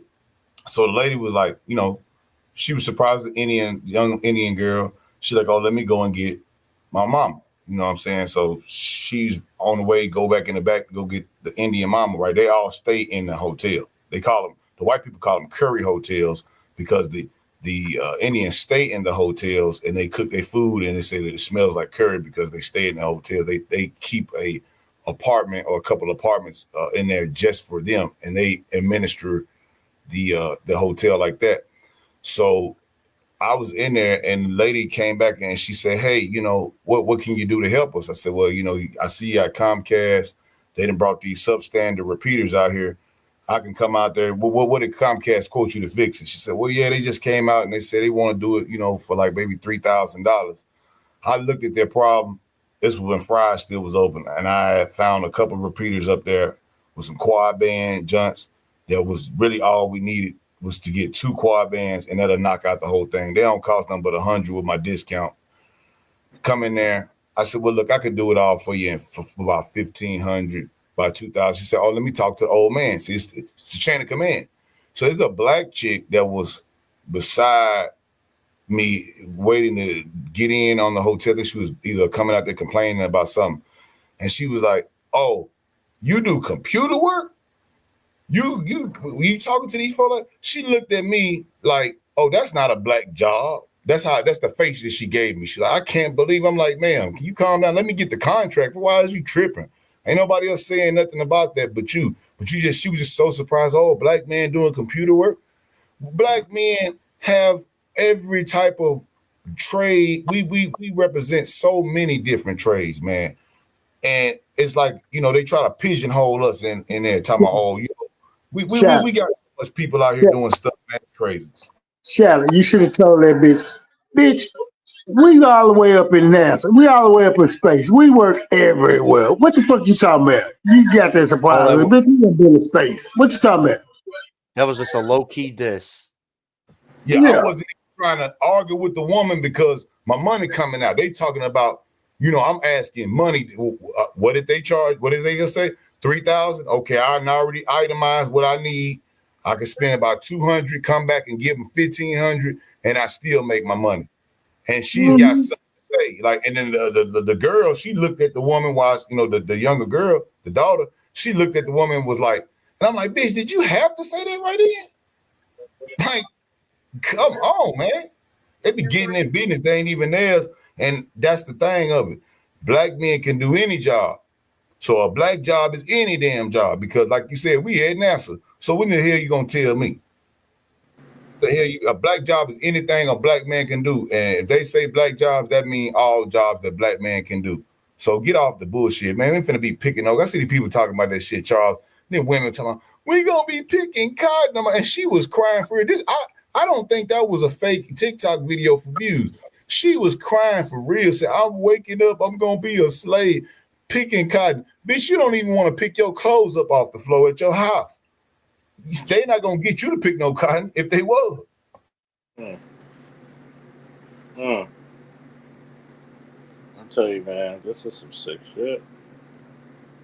That's why I asked the question: are they that stupid, or they just that delusional? Or maybe they're showing their true colors. Maybe they're just showing their true colors. Maybe they don't know how good they got it, so they get ignored by the men. Maybe that's what they want. I think it's a double part. I think it's yes. The answer is yes on both of them, Lewis. They are delusional. Yes, we know that. And they are uneducated about the real deal of what it happens. And then they don't even vote their own interest, because at the end of the day, if they're mad at black men for going, I've seen them rail against black men for being passport bros. I've seen them rail, God forbid you have a politician, a black man with a white woman, you'll never be able to hold a significant office. Because if Barack Obama was married to insert white woman name here, he would have never even got in. But we can sit there with Kamala as she's married to a Imhoff, which his family, if you look him up, I mean, when you talk about the people that's behind the money thing and all behind this craziness, his family, you can go deep down up into his family. The fact that she's taking care of 2 white children and you are the biggest proponent for abortion in the world, you can't even answer a question. Well, if it's 9 months, would you still, if the baby was good, 9 months, I heard her ask that question. She say, well, we're going to follow the laws and, that's not true. But if it was, we're going to follow the laws, not saying, just say no. To say, no, we ain't going to do it. She couldn't do it. You see, we're talking about a whole group of people who are talking about, child support. I heard that one woman, and she was being honest. She said, well, y'all mad, but y'all know for sure now, when child support comes, y'all going to definitely have to pay y'all child support because we can't get no abortions. And I'm like, see, the type of Negroes that you dealing with, they don't even know when they be saying the backwards logic of it. That means the type of dudes that you dealing with, ma'am, is so sorry that they don't even want the kids that they got with you. Well, think about that. They don't even have the common sense to tell the man to put on a fucking condom if she don't want to get pregnant. I do y'all one better. Screw the condom shit. They literally shaking in their boots right now. All these females, because why? These paternity court cases, they are literally turning on them and allowing these men to go back and file redress of grievances for back pay for all the years you try to say that was your child and it wasn't. You gonna have to pay that or go to jail. And they're looking at the judge like, you see, you committed fraud. They don't want to see that because, see, now think about it. And I'm glad you brought that up. There was a case in Houston where a brother paid off his child support early. They got him for contempt of court and he paid it off, right? And I think it was some problem with the paternity, but he paid off the dues and they arrested him. He had to get a damn judge to adjudicate this shit. He had to get all kind of lawyers. And there was another guy in Detroit that did the same thing, but I think he was married, found out the baby wasn't his, and then they still made him pay child support. And they looked at the law, and the law had said, well, of course, you're married. right? So it doesn't matter. But here it is. That is fraud. If I have to pay child support for a child that's not mine, never mind the actual money that I have paid, the taking of my license, the torturous interference with your fucking life. And then now you have to pay all this money back. Think about it like this, Charles. I'll give you one even crazier. You pay all that. Baby ain't yours. You paid the money. They take this money out of your check pre-taxes. Now, keep that in mind. So when they give it to her, they tax it again, but she does not have to claim it as income on her statement, right? Yet she can still receive federal benefits up and until the amount of money that they say that they cannot have it no more. But if you're a good paying brother, let's say you get paid pretty good and you got to pay her, let's just say $1,000 a month in child support, she can still get food stamps. She can still have her job right at the point of where she needs to have it at, can get housing, everything, even though she gets that $1,000 a month from you, which will put her over the amount to get that, which they're charging you for that too. Because remember, when they get benefits, you have to pay that back. The man has to pay that back. And then they never get taxed. That income is untaxable. So what AL is saying is that if they were to reverse that, and then these bogus cases where the woman knew, right, that it wasn't his baby. We got DNA tests. He had to pay all that back, pay back to them. If they had to pay that back to us, oh my God, that's what they fear. They fear that the paternity cases and the payback of the fraud from even when they use your child support and buy stuff for them, buy nails, buy hair and bundles and weed. What does that have to do with my child? They should get them on fraud for that alone. Where is the oversight in this? No, they could literally not give your child nothing, and there's basically nothing you can do as a man. Even if you brought the stuff, say, hey, look, she only buys this. She doesn't even do nothing for my child with this money. The government want to say that doesn't matter. She's owed the money. You have no rights to say a damn thing. Unless you catch that bitch smoking crack in front of the judge, you will have to get you a damn good lawyer to get them kids. Period.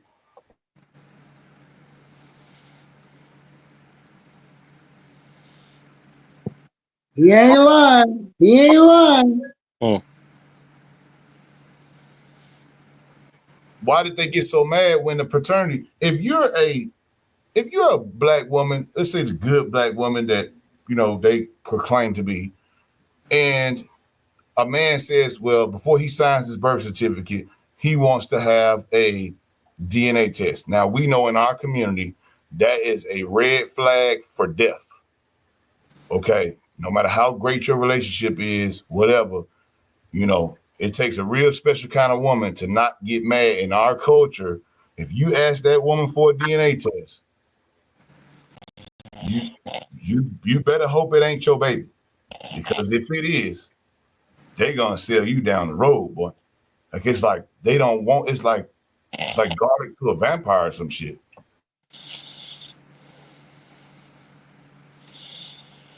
Hey Charles, you snoring? Nah. Oh. What's up? He's just doing what wise men do. When you don't know a subject, you be quiet, listen, learn, educate yourself. That's how you get smarter. You have to be, because a lot of times I'd rather be thought of a fool than open up my mouth and remove all doubt. Say it again, black man. Say it again. I'd rather be thought of a fool than open my mouth and remove all doubt.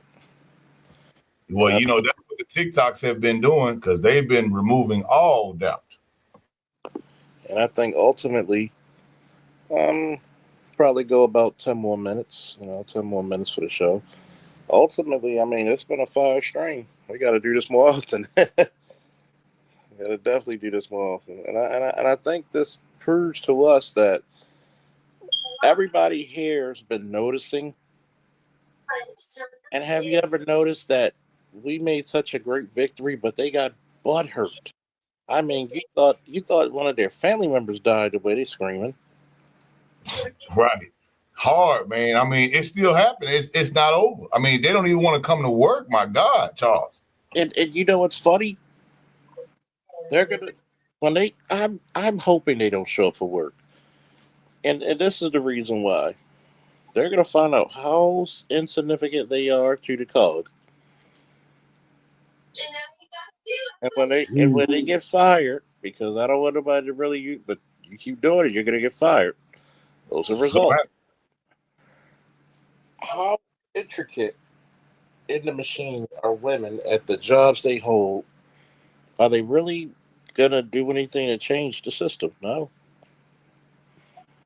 Quid pro quo, man. It's quid pro quo across the board. Very rarely do you have a woman infiltrate a board or a corporate entity and come in there and really make changes for the blue collar person or for the enlisted men that make their whole operation go in order. They worry about that bonus and as much hours or as much work they can get out of you for less. And that's typically how it is, for women, when women running the thing. Now, men do the same thing, but when you come from a blue collar or from a military background, you know what it takes to get great blue collar workers. You can't just get them every day, all day, because some people don't, even some men. I bring them on to the job. We digging a patio up, and yeah, we in the Texas sun. I'm paying you now. I'm paying you $15, $20 an hour. And I've had still then brothers that I get to hitting that spade shovel in that ground, that hard ass ground, and then niggas do 10 minutes. Man, I'm tired. I'm ready to go home. I said, man, ain't no going. I'm not gonna pay you for that. So it's men that's like that too. But you know how many times you have to go through those to find a good worker. And with the point the brother was saying earlier, when we come into business, sometimes you're gonna learn that. I've had plenty of times where I had to pay my workers out. This job didn't go right. I didn't do it right, or it didn't, maybe it rained. Something happened where we took a couple extra days, and I wound up not making any money on that job. But even in that, I paid my brothers out. But no matter whether this job goes south or not, I am the lead. Okay, I'm commanding this shit. I have to pay all my guys, no matter whether I make my bonus or not. And women cannot do that. How many times would a woman do anything that even has the risk of breaking even? They're not going to pay. Well, think about this, right?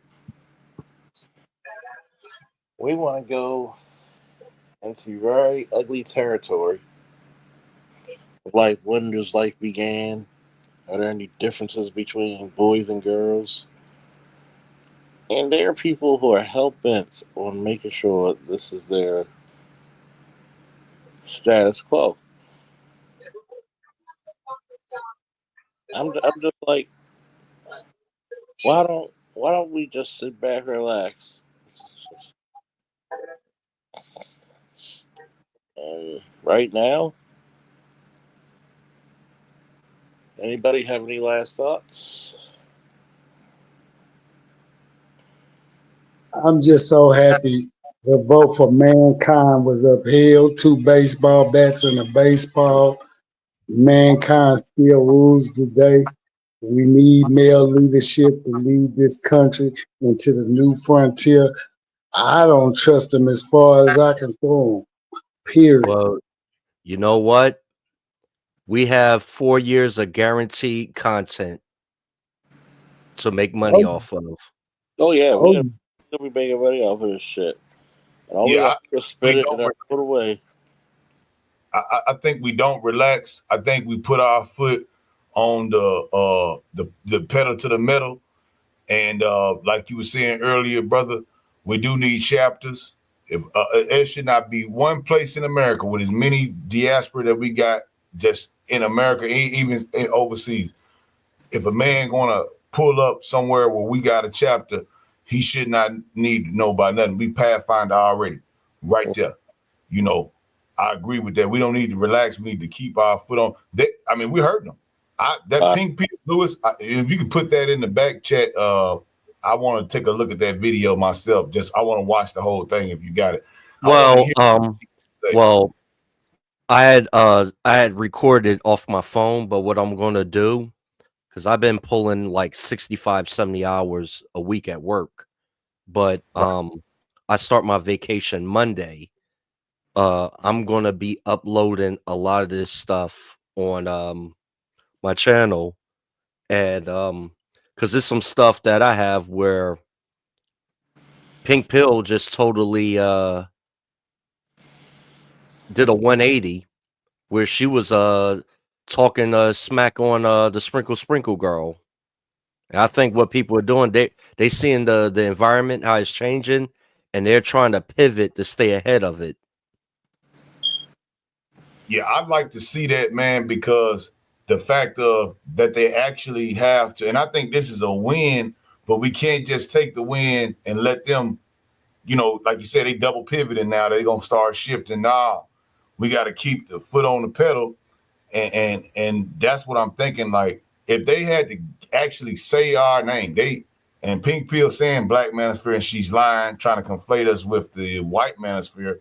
And I tell any brother who falls for that stupid shit, that victimization bullshit that she's selling, don't do it, brother, because the White Manosphere creators, I'm sorry to tell you, when you hear those conservative guys that they go in their spaces, if the word, and I hate to use the word reparations because I think we should change the actual name of it. It should be, you know, Black Men Recovery Plan or Platinum Plan or whatever. We do something else besides reparations. But if the word even comes up, those White Manosphere creators, they're like, oh no, man, you know, we wasn't slave owners and we don't want to pay for nothing and this and that, you know, they're not with us. So for one, even try to conflate us with them, their plight is not ours. And brothers know who is the fake ones who pivot, you know, to women's, you know, crap. And some of them exist here on YouTube and we know the names. You know what I'm saying? That try to back and forth with the shit. We know here, and the greatest thing about being here, which I love, Charles, and to your credit, and also Lewis, you, AL, everybody else. Doctor was up here earlier, AB. I mean, the list goes on, man. BGS. What we do here is we don't shun other opinions.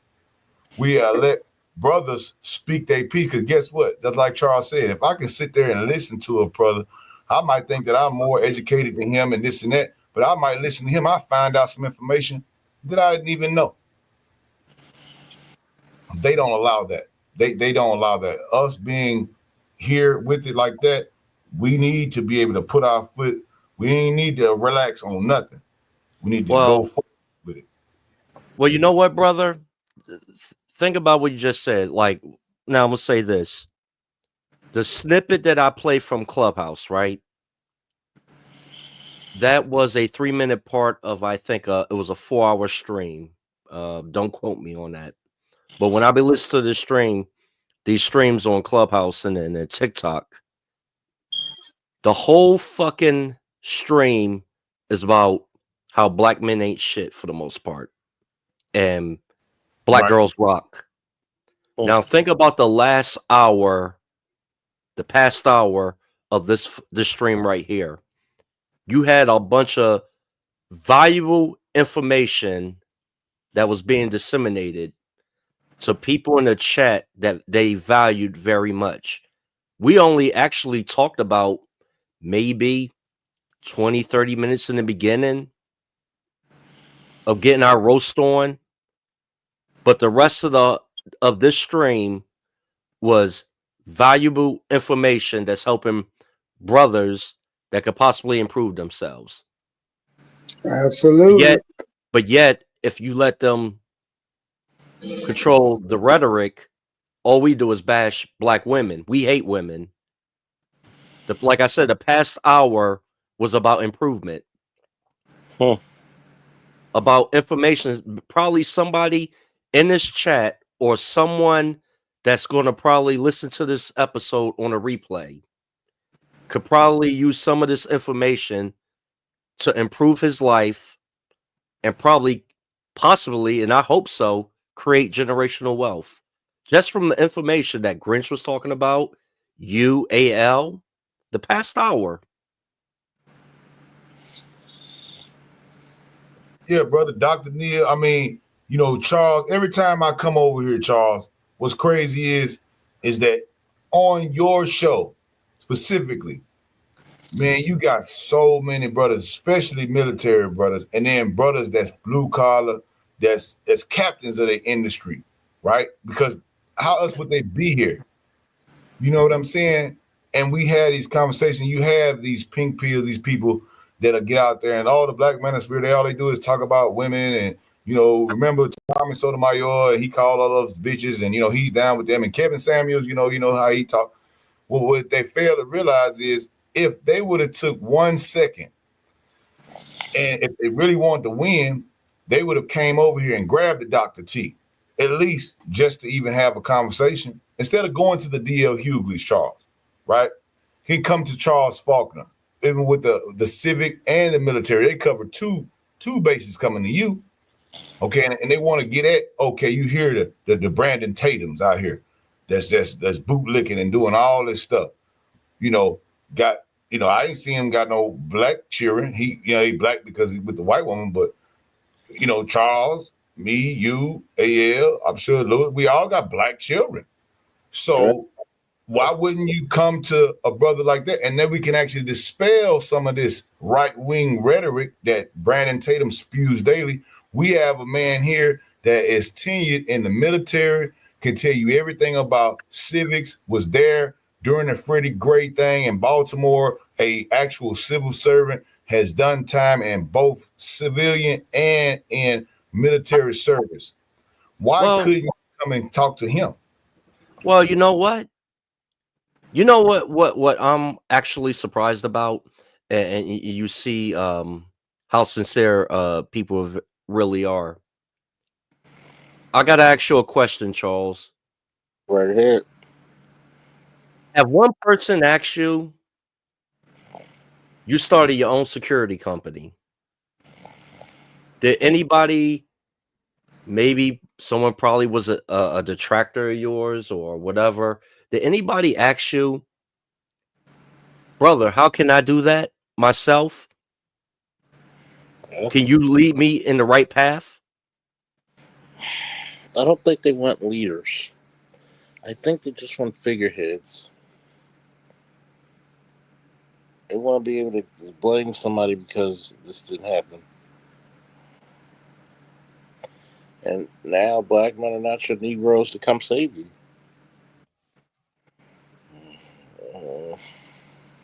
I definitely hit you up, Charles. Remember when you was out there in Colorado? I had hit you up out there then. Remember, because I was doing my security and I was trying to get in on some of that stuff.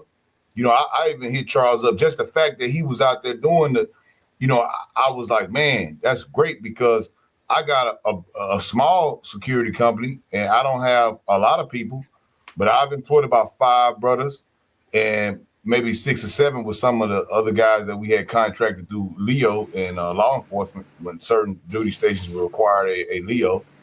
And I had to contact Charles on that, man. I even asked him, man, about that deal, because I need to get my level 3. And, we need private investigators and bodyguards. And that's interesting. Like when you was at BlurredCon, Charles, you know what I'm saying? And you had got the contract out there. Remember that shit?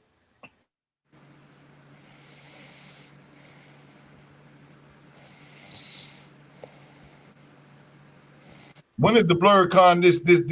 When is it coming up, Charles? It's going to be in March 7th through the 9th. Okay. So it's going to be interesting. Go look up rooms because there's a lot of hotels in that area. So I'm open for 24 hours. See, that's a great thing, man. That's why I say, security. The first thing, once obedience, right? And black women do not want to be secured. Okay. And I heard a lot of them say, well, man, when them laws start killing y'all and doing this here, we ain't gonna cry for y'all no more. First of all, I'll be like, look here, you don't do nothing but stand on our graves anyway. Okay, because a lot of those women were the ones that called the damn laws on the man when he died. Okay. Go ahead, brother. Yeah, just like, look at many people, and we see a lot of the ones that's on the news and stuff, right? But just as brothers, we of an age where we have seen other brothers who have gotten hurt by police or put in prison by a broad that we know called the laws on. So I don't want to hear that shit talking about, oh, well, when the laws start killing you. First of all, when the laws pull y'all over, I done seen too many fucking films with these body cams where this woman is literally attacking police and they just don't do nothing to her. Let you get out the car fast. Shit. Okay. So, I don't want to hear that. Well, you know what? I've been a conspiracy theorist for a long time, and I actually believe that since what happened, since Zimmerman, and me and Charles talked about this, and Bay, especially and it really opened my eyes when that airman got killed by the cop answering the door. I hated that. I saw that. That shit hurt my soul when I saw that shit. It was in Florida too. I really think these mothers intentionally do this to their sons so they know most likely when they meet their demise and they hope it's by a cop so they could cash out. Benjamin Crump has a whole business devoted to it. I mean, an ambulance chaser is one thing, but when you base your entire, and he's a civil rights lawyer, we know what he does. For blackmail death. But blackmail death. I mean, I've seen some of the reporters. They cover. It's become a lucrative industry. Look, the reporters come out there, they see the death, right? And I talked to her, and she said, "Man, I said, how you keep a straight face when you on the news, when you talking about all these kids and these people dying and stuff?" And she said, "It's hard on me. I went to J school, but I'm doing this beat, and I'm like, it's hard, right?" And she's like, "Yeah, but it's like." She just was like, I don't know how long I can do it. Ben Crump, he's there on the scene. He's one of those guys, like, before the news even get there, he's like, his minions are there. They are already ready to go and stand on our graves. And who gets the money? I mean, even George Floyd. Look at George Floyd. They get the money for Floyd, and what they was wrong. That dude need to do time. And Floyd gets his money, but who gets it? The people that he left from being around, because obviously they wasn't doing nothing for him. So he left, and he was up there, he got a fake 20. He wound up getting caught up high, tripping out there. Okay, then that mean he needed to die. But then look who gets all the millions. They benefit. Well, if you look at it, and especially with a black male, once that baby is no longer in Pampers, he's seen as a threat. He's looked at older than he actually is. He's a predator. He's a potential workhorse, a potential mule. The only time a black man really has this humanity is when he's dead. That's when he's actually seen as a human in a lot of people's eyes, is when he's fucking dead. Right, because now he's a martyr for insert cause here. Right. And a lot of time I can imagine what Malcolm would say. And I don't want to take away from this momentous moment, because the 22% of black men, they cannot be understated. I mean, they cannot be. With 7% of black women that have actually voted. Okay, so now that's 30%. Well, you said 22% of black males? Yeah, 22% of black males voted for Trump, right? Well, I'm about to make a logo, a diamond with 22%. Man, look, bro, I'm with you. Like I said, I got one already, 22%er, man. I'm shirts. We need shirts. I'm getting some shirts together right now. 22%er, and then you got 7% of black women. Now you got 30%. If it keeps going, like Charles was saying with JD, Charles is absolutely correct. If JD gets to where he needs to be at after, because Trump can't run no more. if We're they're going to not, have 12 years of a Republican presidency. Do y'all understand? 8 from Vance, 4 from Trump. Just like you got 8 from Reagan and 4 from Bush Herbert. This is what's about to happen. These Democrats, they see, but guess what? All the liberal limousine white Dems and all these redneck cracker Dems and all these feminist Dems who allowed these black women to run amok off of a 2-issue campaign. 2 issues that didn't fucking mean a hill of beans. Oh, these white people gonna make these black women pay. And see, they got their noses all the way in there and their asses on their shoulders thinking ain't no consequences, repercussions finna come from us. Like Dr. Neal said, they gonna go to their island and they finna sit on Black Island like, oh, we our own separate entity. We shielded from all this. No, it's gonna hit y'all from the bottom, the poorest bottom black bitch, all the way up to the wealthiest black female bitch. Y'all go reap the day y'all forced the hand of the Democrats by playing all these hostile games. Y'all did not stick to the script and y'all allowed Biden and y'all allowed Osama and fucking his wife Michelle to fucking ruin y'all. Y'all let them play chess all over y'all and y'all go get what y'all deserve. And guess what? We don't feel nothing. Nothing. At night, America don't have to worry about the black man. The black man's gonna be all right through this. It's them black women that's gonna catch hell. For real. Just watch. Mark my words. Just like I called her, y'all talking about 22% he got. And think about this. 2-3 months ago, when we was having all these hard talks on Art New Styles, Charles's and BGS's, what we kept saying. We kept saying, how much percent does he need to pull away to get this? And we were all saying around 15 to 17. And I said to myself, I said, if he gets over 17% of the black male vote, they can cancel Christmas. Just 2 weeks before the election, we looked up, he was sitting on 20% black male vote. And not to mention the ones that didn't want to come and vote. Look, because remember, it was 12. It was 12. I believe I remember from now. Correct me if I'm wrong. Was it not 12% that had already on the first Trump, the 2016 bid? Wasn't it not already like 12 to 10% of black men had already voted for him then?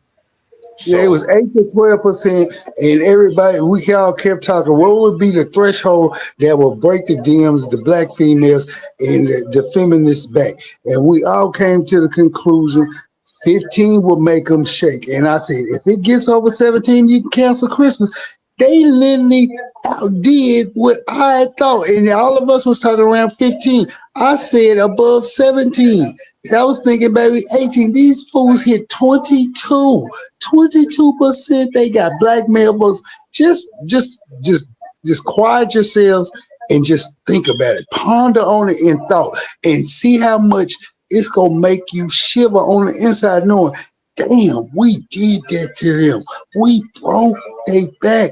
Like the doc was saying earlier, they're basically obsolete now. They're obsolete. and then the other 5%, right, voted third party. So if you added them into it who didn't vote for them, you already looking at 30% black men right now. And the other 3%, that would be for the women that voted for third party that couldn't vote for Trump, the black women. So that would be 10. That's already 40% that we got in the sleeper wings right now.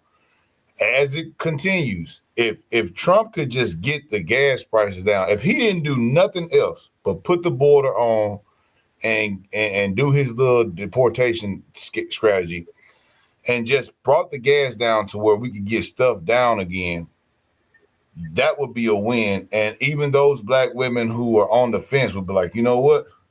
We're doing so much better now because we've had 4 years of Bidenomics and Kamalanomics.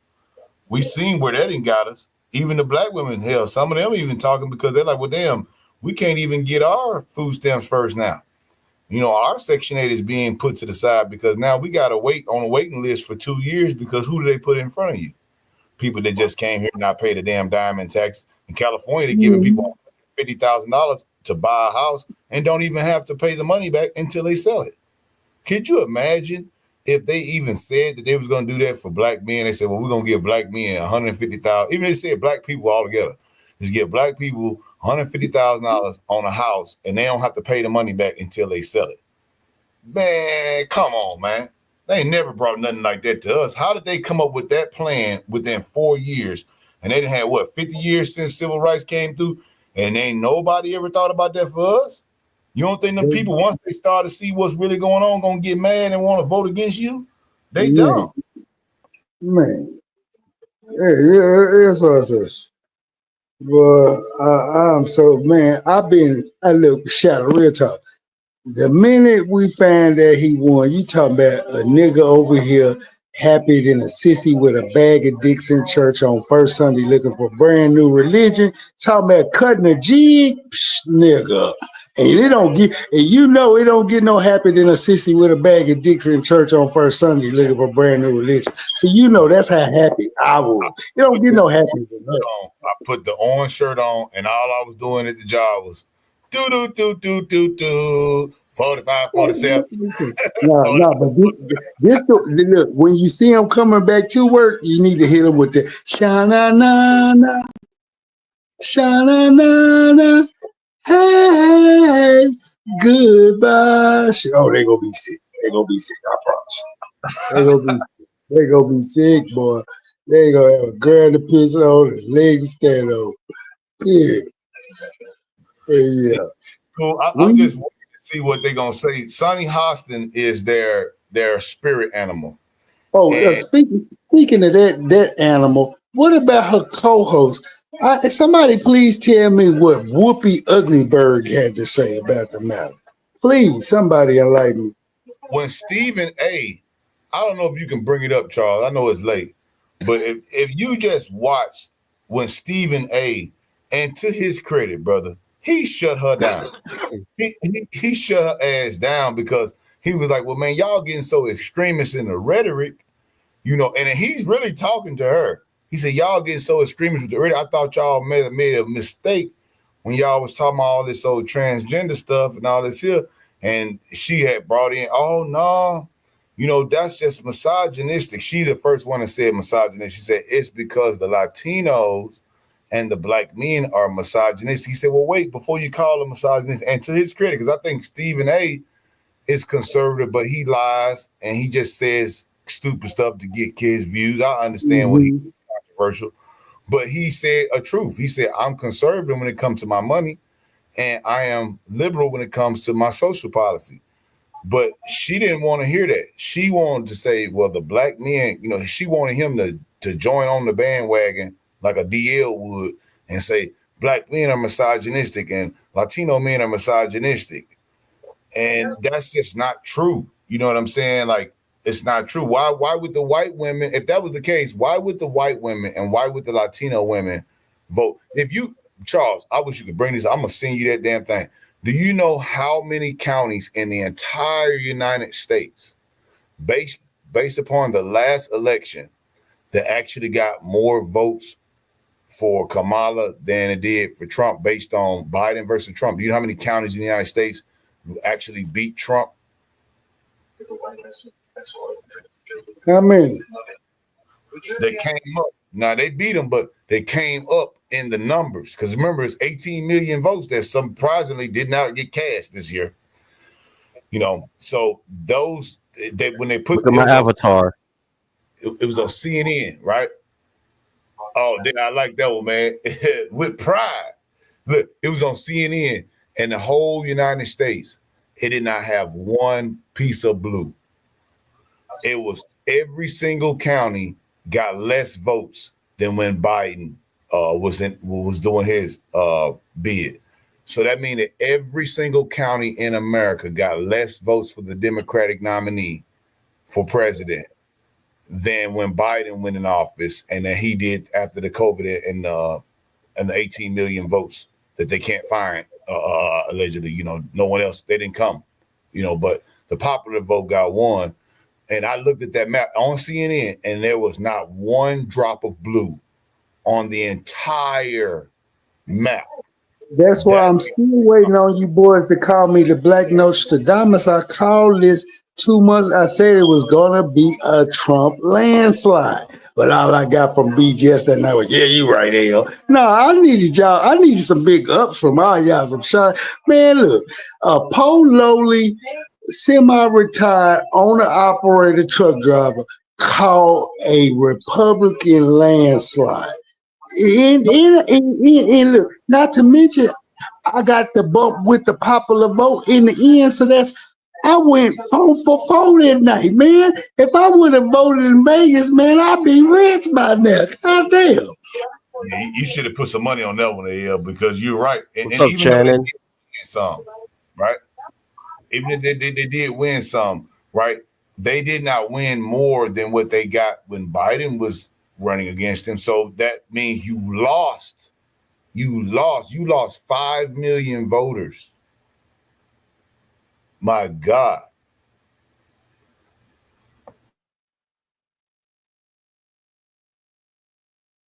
Yeah, but that's mine right here, man. 22 percenters, man. You feel me? And like I said, bro, the Bravo Mike Brigade, man. You feel me? Bravo Mike, man. Black Men Brigade has struck, and we at 22% currently.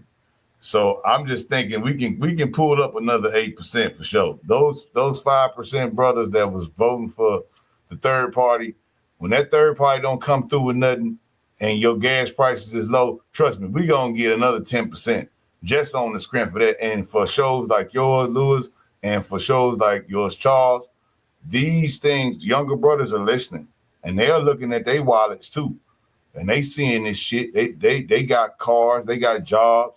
They got girlfriends, babies, and shit. They got to feed. You know, they've been dealing with these hyenas, the younger ones too, because they're younger. So they dealing with more than, they see it. They seeing this. And they're going to have Pink Pill and the rest of their ilk. They're going to have a very hard time. Whoopi Goldberg, she ought to be ashamed of herself for what she says about Jews. My God, your name was Karen. You change your name to Whoopi Goldberg, a Jew name. You got with Ted Danson, all these white men you got with, and then you actually got a Jewish name. You changed your name to a Jewish name, and then you the biggest Jew hater. They had to suspend you from your liberal network because of what you said about Jews. I'm like, who else could do that? Imagine a black man was to get up there. Even Van Jones, his crying ass. If he was to say something bad about them Jews, he'd be fired immediately. It wouldn't be no suspension. Man, Jones, you don't have enough tears to make them people bring you back after you say something about some Jews. Man, you gone. You see what they did with Don Lemon? He ain't even had to say nothing about Jews. He said something about his co-host, the women, and man, they got rid of his ass. He thought the LGBTQ was going to cover him.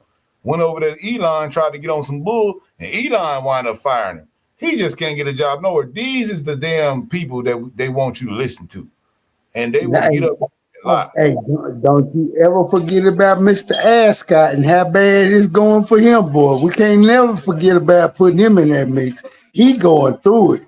Old roly-poly going through it. Captain Ascot, boy. He don't even wear the ascot no more. I remember, y'all remember back in the mid-90s, late 90s, early 2000s, he had an ascot on everywhere he went. Like he was, you couldn't tell him nothing. Yeah, boy. He can't predict that. He still had it on not too long ago, AL. But see, here's the thing. Roland Martin, here's the big thing. Y'all ready? Roland hate watches us. And how do I know this? Because he is I can hear him speaking our talking point. When he was just up there the other day talking to those black men and he got up there when he kept talking about black girl magic. Where do you hear this term used in the spaces? It's here with us because we use that as a point. He's got that. Roland Martin watches us. He knows what's up. You know, the way he did King Randall still to this day struck me. I could never respect him. And I know what he's done. I know he Divide Now. I know he's been the Black, what do they call it? Black Action Network, whatever. Maybe that's not Black, something else. Black First Network, whatever his network is. I ain't saying he ain't never did nothing. But Roland Martin, the reason why I cannot stand Negroes like him It's because you could go and get someone who actually doing something. You got King Randall over there. King Randall, young brother, has able to get the state to allow him to have a school for black men, a school just specifically for black boys. Okay. I don't care if he was independent, Green Party, couch, Republican, conservative, or Democrat. He's got a school. The man is under 30 years old. We got Dr. Umar out here still trying to get this school rolling. This man's school is running. And you just try to destroy every point that he said, cut the man off, told him he was a Trump lover and a bootlicker and all that there. And I said, man, imagine if he was a real person. Well, if you really wanted some of this stuff to get fixed, you got a young guy that was a volunteer himself and did that, King Randall. Shout out to him. A volunteer brother that went out there and did on his own, a younger brother who did it, who would be best to be able to do outreach to the younger brothers. We have to support him. I don't care if he was with Trump. Well, we got to bring him to us. The playbook would not say we need to down this brother and make him look like a bootlick. No, we got enough of them on TV with rolling as it is. We need that guy that took his own money. Now, all the $10 million that you getting to sit here and lie, you just was actually to invest some of that into the young brother, young Randall. Wouldn't we see some damn results? No, he don't want to see that. Roland Martin is up there trying to explain to white folks and Uncle Tom Negroes. I hate to use Uncle Tom because Uncle Tom, his worst crime was teaching black people how to read. If you read the real Harry Beecher Stowe novel. But I'm going to use that as, I'm going to say he's a coon. When he up there cooning, he never once goes and take all that cooning money and invest a damn dime into a brother like a King Randall. And that is the problem with black aristocracy and these bootlicks. They never do invest the money in the young brothers that could be able to hold the torch because they are so worried about their position that they would let us all burn before they ever not conceded the throne, but even gave us a place at the Excalibur table. And what we do over here in the spaces that we have here, we don't do that. Any man that's worth his salt, that's got something going for himself, he can be actually brought in and actually we can work with it instead of us talking down on man. Man doing something, I'd rather work with you, man, and take from you. And that's me. I'll bring you some money before I take some from you. What you do? All right. I know there's people over there that need a job done. Who am I gonna call first? Call Charles. You need security? Good, you said that, Lord. Like, we need to do that. The security in Baltimore DMV area, bam, Charles. We need a referral list. We need to put that up there. The brothers, that's what the other folks do. You know, they don't go to other people. They have that people up there that do plumbing, electrical.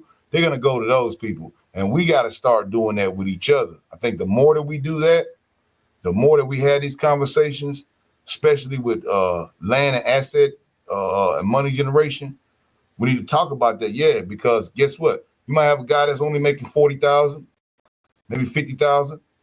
He knows the system because he done it, right? But then you got other people that's got a lot of money that ain't doing not a damn thing with it, but letting it sit. Well, I want to invest. Oh, I'm gonna invest with some white folks. I'm gonna go do this shit. I'm gonna go do this. Let some people money market. I'm gonna do that. Or may I trade my money? Best thing you ever do is buy you some land because guess what? God ain't making no more of that. He ain't making no more land. You can always get money with land. And who else people you can go to they channels with this pink pill or whether it's all these feminist Negroes. Is they talking about black men empowerment, talking about go and buy you some land. Don't go and buy no, Lamborghini. Go buy you some damn land. Don't go buy a bitch and give a bitch all your money. Go and buy you some damn land. Go and make you a business. I don't see a lot. It's a lot of brothers who do, but I don't see a lot of that. That happens here. So, the fact that he doesn't come over here and actually try to look at brothers that's actually doing it shows me they're just getting paid. They don't care about us. And the 22% we got to make it more, man. We got to make it more.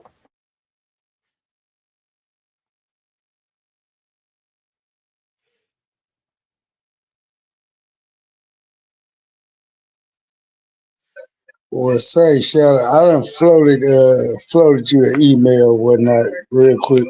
Just when you get it, then shoot me that number of yours back, and we can start hollering directly. But yeah, I'm gonna go on and get up out of here. I gotta get some rest, man. It's been real. Love you boys, man. All of y'all. And keep the faith. We all we got. We all we got. World famous Jesse James there. 10-4. Salute. Peace. Yo, Yeah, Charles. man. Charles, you still up, man?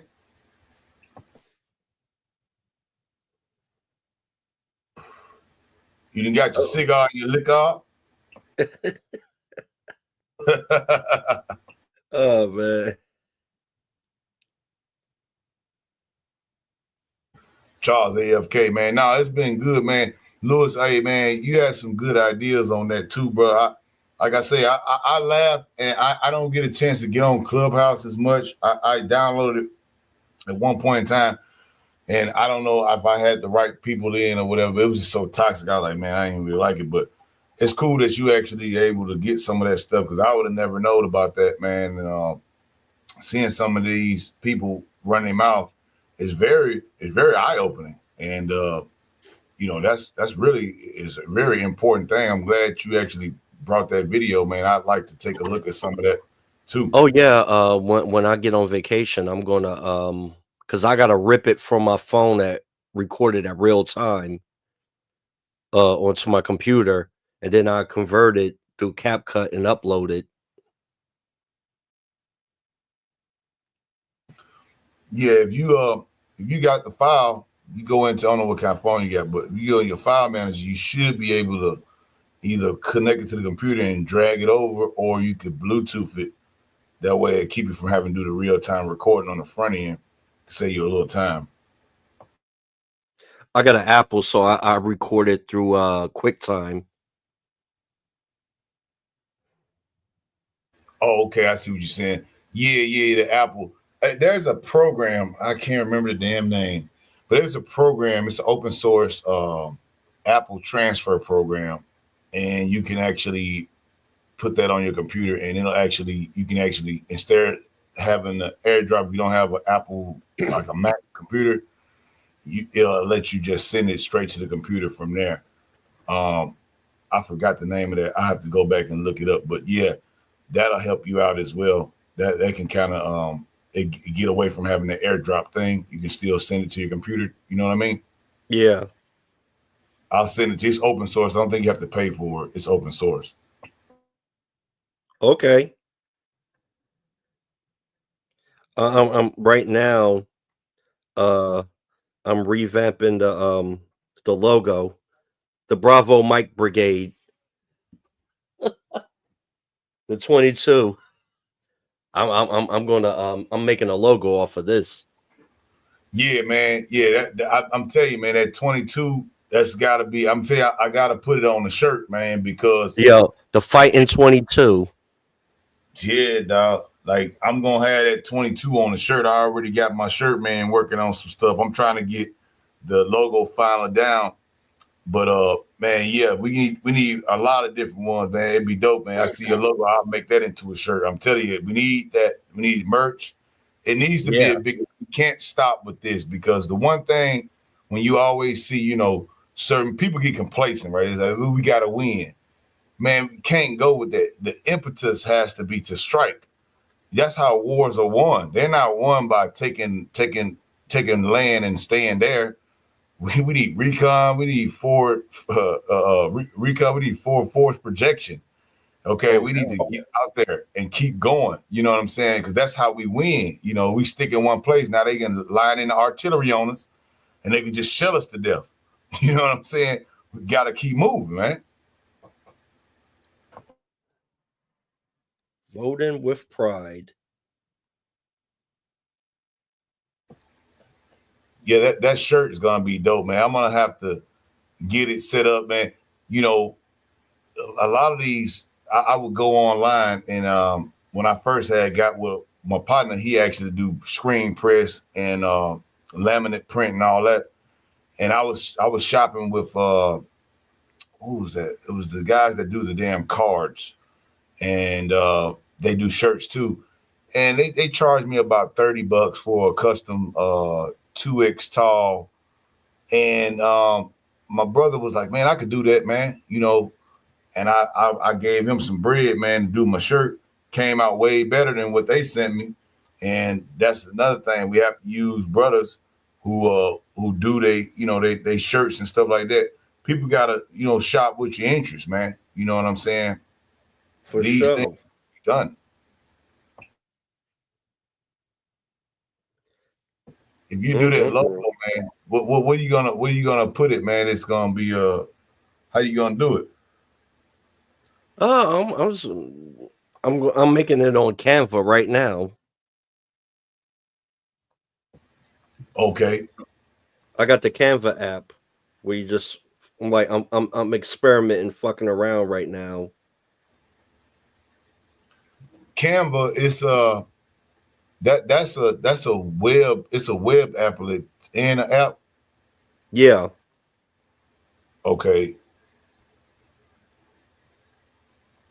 Hold on. You can do a lot of stuff in Canva. I've seen some AI stuff that they had in there, and I just seen some of their basic tools. You know, they got stuff you can do for WordPress and websites in there. It's pretty cool, yeah. man. Yeah, I got that. Yeah, because I use that with CapCut just for make simple shit. No, yeah, the CapCut is dope, man. I've been working with it. The $9 a month, I think it's worth it because the amount, just what you can do with text and effects, it's just so easy, man. It makes stuff easy. The brave few. Oh man. Yeah, Voting with pride. Yeah, the brave few, because I was talking to my partner. He said, man, you talking like, oh yeah, you voted for Trump, man. You know what I'm saying? Hey man, that's gonna get hard to do in the future, man.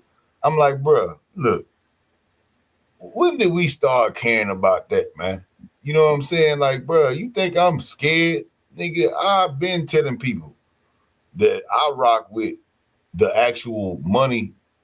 I ain't rocking with like what Charles was saying the other day. We was talking about tangibles. We don't want no tokens.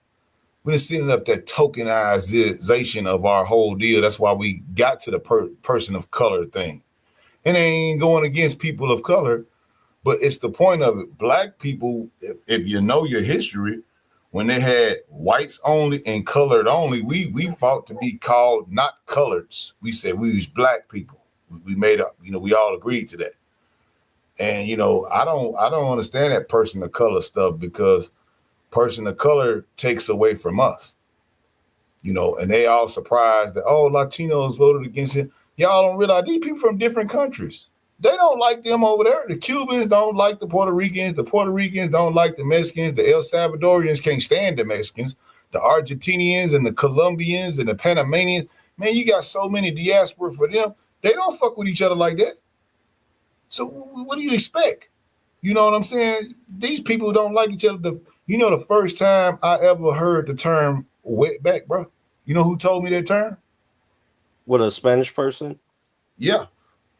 I was at Kmart, and a person came up to me and they spoke Spanish. I didn't know how to speak Spanish at the time. And I was just pointing to, where they seemed like they needed a DVD or something. I was like, yeah, it's over there, DVD's over. And he couldn't speak English. And then when he left, it was another Spanish guy. He spoke English. He came over to me and he was like, oh man, yeah, you was just talking to that wetback. Oh man, don't waste your time, man. You can't understand no English, man, this and that. I was like, wetback? He was like, yeah, wetback. He just came over here, this and that. I'm like, damn, ain't you they people? You know what I'm saying? Like, why you calling them that? You know what I'm saying? Like, wetbacks. And I was like, damn, that's crazy. I like, why do they own people call them? But people don't understand that. A lot of them people don't like that stuff. They don't like them people coming over getting all them benefits, and then they family had to work so hard to get their papers. Like they hold their papers as like, they paid for that. They respected that. And for them to get their jobs took by people that just came over in their diaspora, they don't like that shit. And them people is racist. Yeah. And they definitely hate black men. They can't. And I tell people all the time, you know what the Mexican diaspora people call when Mexicans go outside of that race with black women? What? They call it getting muddy. Oh, yeah. Yeah, like a lot of white boys over here, they call it slumming. Yeah, it's a bad denotation of it, right? It's like bad, right? Nothing good. So this is my partner. He a Mexican. He's straight up. I'm not. Look, he say we won't say it. I'm cool with a lot of different cultures. And he said, "Yeah, man, I'm getting muddy with this broad." All right, getting muddy. What you mean? He's always the black chick, man. Ooh, I'm like, oh, okay. I said, oh, that's what y'all call it. You know what I'm saying? Get muddy. You know what I'm saying? That's when when you part of the familia, and you go outside of that, they call it, getting muddy. And if you bring one, your grandma gonna want you to bring the kids, and she always tell you, mujer de raza. And that's loosely translated to better the race. And what does better the race mean? It means whiter skin.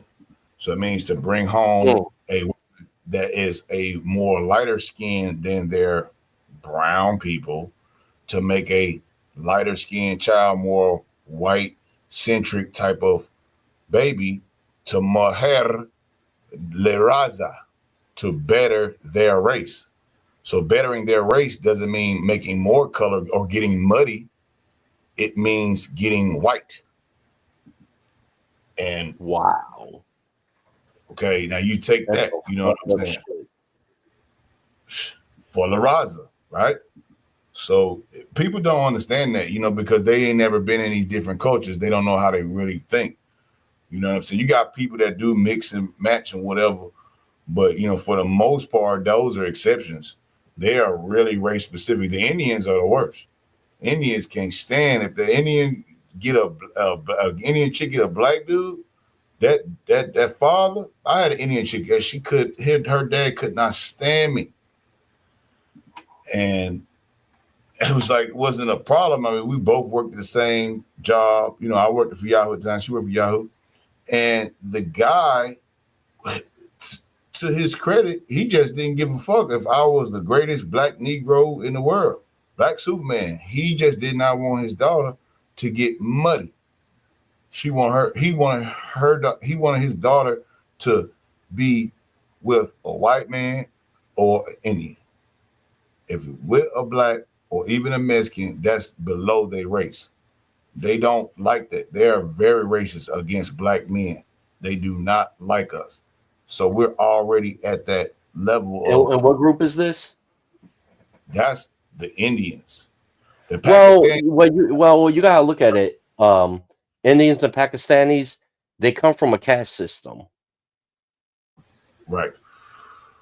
And really, technically, what your modern American racial hierarchy structure, it comes from when Great Britain had took over, like when they colonized India.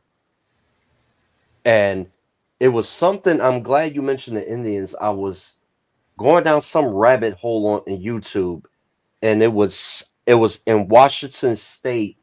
They were passing a anti-caste bill because there's a lot of discrimination in Silicon Valley and up in Washington with all the tech companies. A lot of the darker skinned Indians are being discriminated against the lighter skinned Indians, like how they do over in India. Right. And they trying to pass a bill to stop the caste discrimination. Yeah, because they're bringing their cultural practices from India and they're doing it here on a job where, let's say, I'm a darker skin Indian and you're a lighter skin, you will hire me at a lower rate than my skills demand, or or the counterpart, the actual, if y'all skills was the same, they was hiring the other people as a practice. Yes. I got you. I see what you're saying. And that's the way they do it in India, right? Because certain people can even hold certain type of jobs if they got a certain type of family lineage or the color of their skin. Look at that. Look at that. Oh yeah. Look at the avatar. I see it right there. You got the diamond in there. Bravo Mike Brigade. I like that, man. Yeah, that's that look. They see that right there. People gonna already know you got the diamond, man. 22%. They gonna see, man. I tell you right now, we gotta keep our foot, man, on the pedal, man, because this right here is big, man. Think about it. Maybe Well, leave 6 no months. quarter, and you know what? Dr. Neil is absolutely right. We've won, and you know what? We just have to have the mindset of it. We're no longer playing defense. You know, if Malcolm was still alive, right, rest his soul, he explained to us about this white liberal thing. And I dare to say, if he was alive, he would not be down in the doldrums like the rest of these fools on damn TV are so-called, you know, aristocrats and leaders and pundits, black women and men. Well, can I be honest? If Malcolm was alive today, a majority of the people would turn their backs on Malcolm because they did the same thing even with Martin Luther King. You think so? He would be ostracized by his own fucking community, and the women would be the first one leading the march. Because I heard plenty of that shit on fucking Clubhouse. That is the rhetoric that You these think people have. Malcolm? You think at this point, do you think Malcolm would actually be ostracized by his community? You know, and that's crazy, but I guess in the long run, Because what was the premise of Malcolm when he was in the Nation of Islam?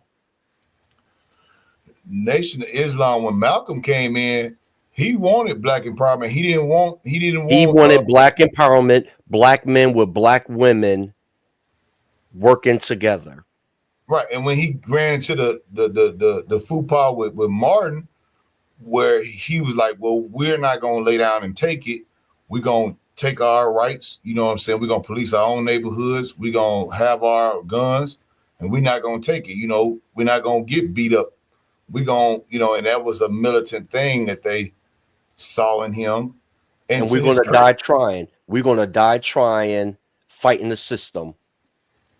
Who benefit? Who the fuck benefits from the system more than anybody? Shit, the people that's administrating the women, the women, yeah, and the women. Yeah, the women. Yeah, they're benefiting because think about it. When they changed, cause see, if they took the women's righteous, they want their kids to be done right, their sons and their daughters equally, right, and that was the case. Now they had set it up to where they have more kids, they give them more money, keep the man out of the house. They've got it to the point where they had it right there. Wait, you say you got Clubhouse, right? I have it on one of my phones, yeah. It's a room every Monday night. The brother is a brother that holds the room. He used to play for the Philadelphia Eagles. He plays every Monday. Every week is a different Malcolm X speech. And hold on one second. Hold on one second.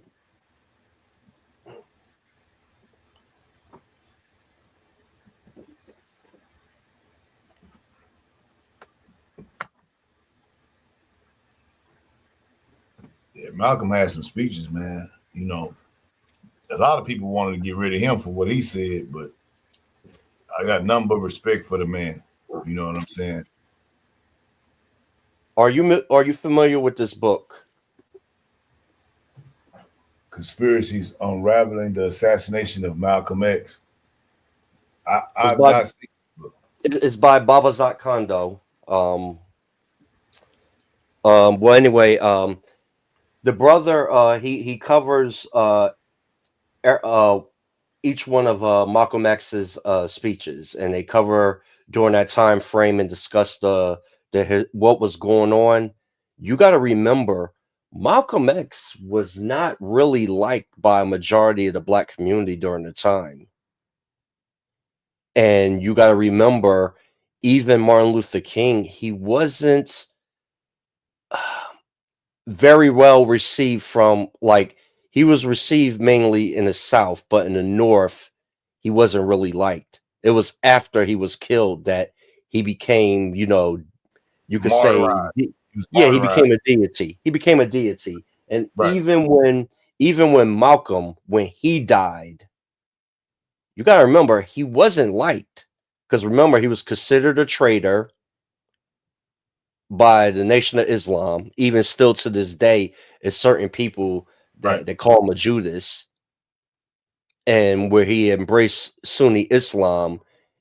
And you could say, really, after when Spike Lee made the movie, he became really well respected because he became and also through the help of with people like Public Enemy and all that during the early rap, which became de facto became part of our pop culture. But prior to that, he was not really a accepted individual because he was considered a rabble rouser. Because remember, we was at the yoke of white supremacy during the time. Of course. But see, one thing I respected about him, because they actually went and got him, right, on a lot of these different platforms that they had, and they would actually sit down and have discussion with Malcolm. And he did differ from what King was saying. And I can imagine the propaganda back then, where they probably deployed it on him. I can imagine he was probably disliked. And a lot of the real heroes, like real guys, right? They're never respected until they're dead. And then in the future, they'll never see, you know, the respect that, you know, they should have in garnered there, you know, they before their time, I guess. And they would get their flowers later. And you got to remember, even like whatever, if you're like in Martin's camp or you're in Malcolm's camp or whatever, what a lot of people, we especially this generation, the younger generations, we tend to romanticize this, and people fail to realize revolution comes with a sacrifice. And not everybody is meant for revolution, because to be a revolutionary, you know, they talk all this shit, but are you willing for your bloodline to end with you for the betterment of the race? Moher la Raza. Or are you Striker, or are you willing for your bloodline to end with you so the better of the race can move on? That's revolutionary. A lot of people talk revolutionary, you know, just to say it, but they don't understand what comes with it. Well, yeah, you could die. You know, you could die, and they could happen. And most likely you're gonna die. Yeah. That's part of the job. That's part of the fucking job. It's revolutionary, right? So it's like it's not been done. It's totally against everything, the norms. So once the powers that be, and especially if you have any power in that organization, and that's what COINTELPRO was so great at, right? So, you know, they were able to infiltrate the Black Panthers, right? It was able to take out the leaders, okay? They was good. And then they somehow found out a way to splinter that after the Watts riots, the Crips and the Bloods. You can go back to the Vice Lords. You can go to the Gangster Disciples. You can go to a lot of different Black P Stone.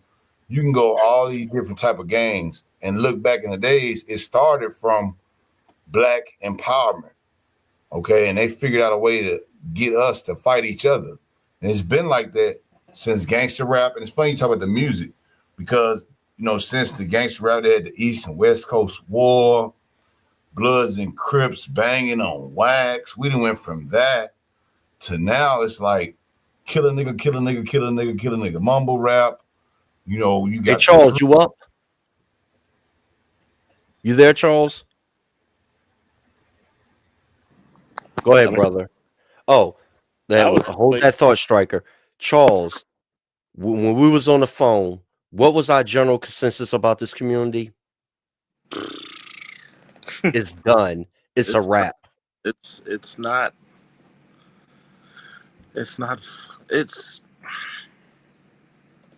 It was a slow bleed at first. Now it's just been nuked. If you get my drift, it's been nuked. Save yourself, brother. And if you're lucky to have a woman on your program, then so be it. Make sure you cherish that individual and make sure she remains on your program. As a community as a whole, it's over. It's a wrap. Because personally, too many women, especially in our society, are so gynocentric and so feminist that it's not even worth the squeeze. Think about it. They're mad at an election so badly that they're willing to throw you under the bus and try to make your life a living hell. These women are sick. They want to kill babies.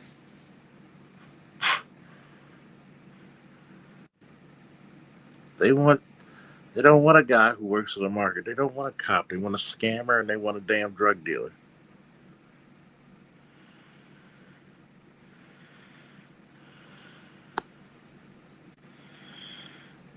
So, I mean, what are you going to get out of and the drug dealers? I mean, look at their life expectancy, Charles. The average, and even if they don't die in the service of them doing this, let's say they go to prison, right? And what is the life expectancy on that type of lifestyle, would you say?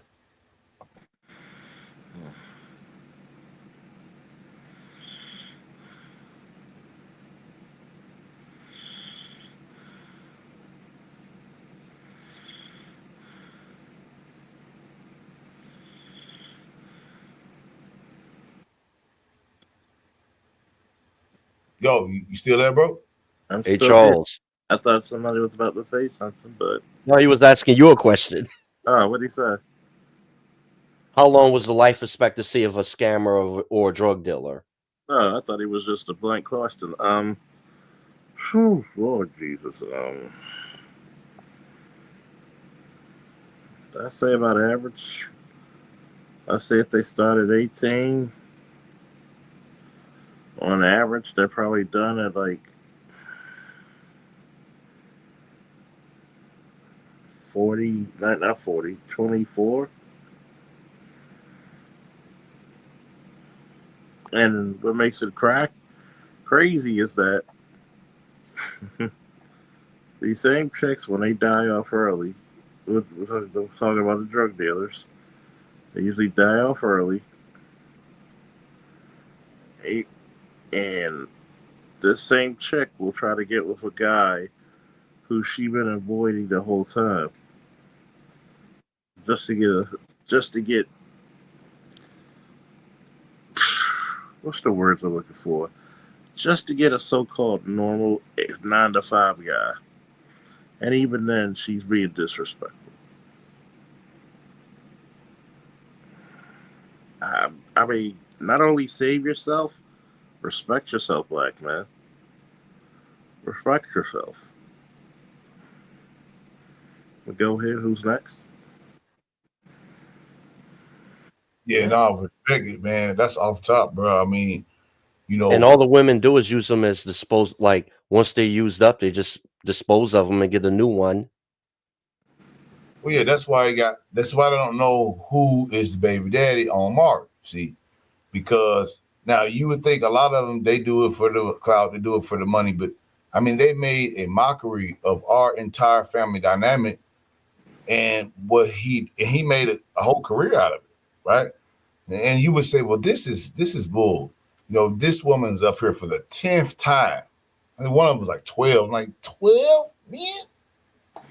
I mean, just physically thinking about that, like, you had to test, really, it's only a certain amount of time per month she can actually get pregnant.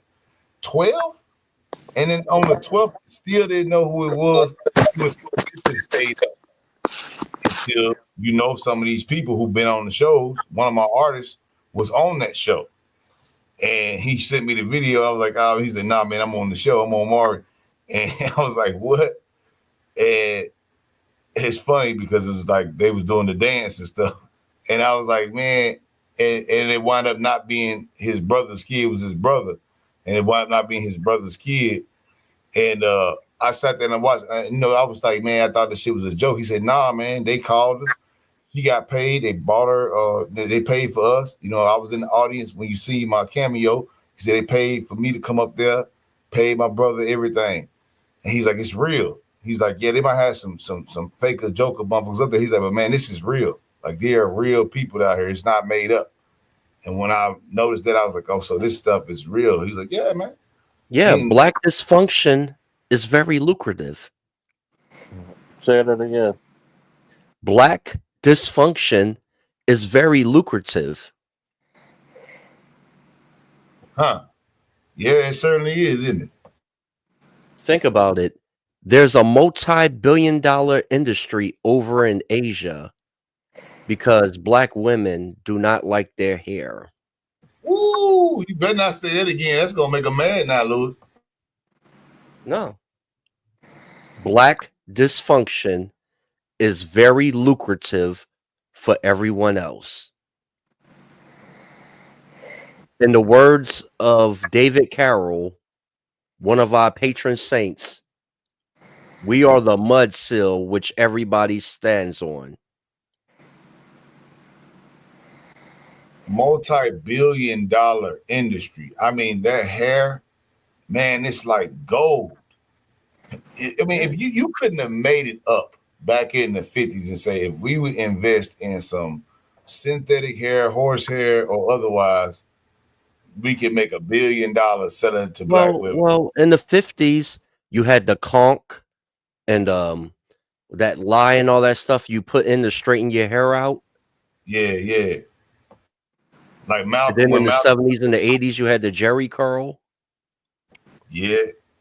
Everybody had wanted their S curl and their Jerry curl. And now it's bleaching cream and weave, lace fronts. Ooh. And what they're going late, and what you're experiencing now from these women is lace front logic.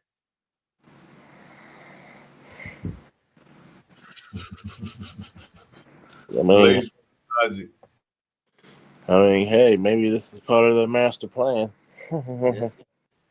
Bundles. It might work.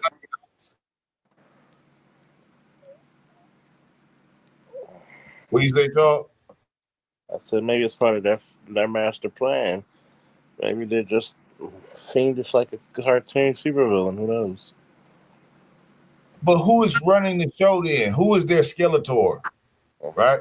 Who is Skeletor of the mix? Because somebody's got to be running this show. They take orders from someone, right?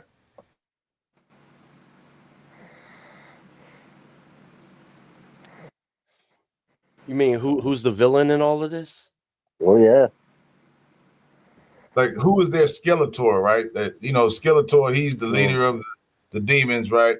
He's coming in, he's going against, everybody else. So if they're the minions of Skeletor, who is Skeletor? Who gives them the walking orders? I'm just saying, like, that play, it's like, my partner was talking about, he was like, man, he was telling me about this one chick. I'm telling him about this other chick. We comparing notes. And it was like, man, it's almost like they use a playbook, right? Like, use a playbook. So who is the coach that gave him the play is what I'm saying. That's what I mean. Well, the white man gave the white feminist female her marching orders, and she gave the black woman her marching orders. And even at the end of the day, your most staunchest white feminist woman will have a husband. Right. So the white woman is their Skeletor. So the Skeletor then just came back and hit him in the head, and they don't know how to act because they so mad at white women. Say white women, even Sunny, she's like, you white women, can you imagine you sitting up there on The View and the mother just down you a whole race? Could they ever do it to anyone else? Like, can you imagine? That was the question I asked.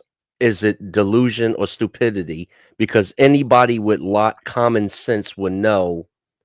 And let's like Charles would say, let's be black pilled right now, okay? Yeah. All right. Who's the majority in this country? White women, right? No, white people. European. Overall, yeah. Isn't it common sense white people will vote for their best interests, or will they vote for black women's interests? No, we being pragmatic right here, right now. White people are going to vote for what's in their best interest. Yes or no? It's a resounding yes. Even the feminists. Just like I said earlier in the stream, how can you be surprised that white women didn't vote for Kamala when they didn't vote for Hillary Clinton, and she was a white woman that was even more qualified to be president than Kamala Harris?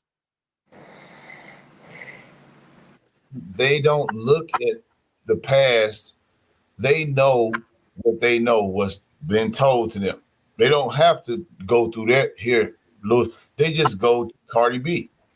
They just bring out Megan and Twerk, and we've seen what they, and this is how they get our people, and even black women who are smart enough. You would think, like you said, I think it's stupidity to a certain extent, but it is delusion. Yeah, think about it. Think about it. Black women had the audacity to be surprised that white women chose their race, their economic and social stability over the sisterhood.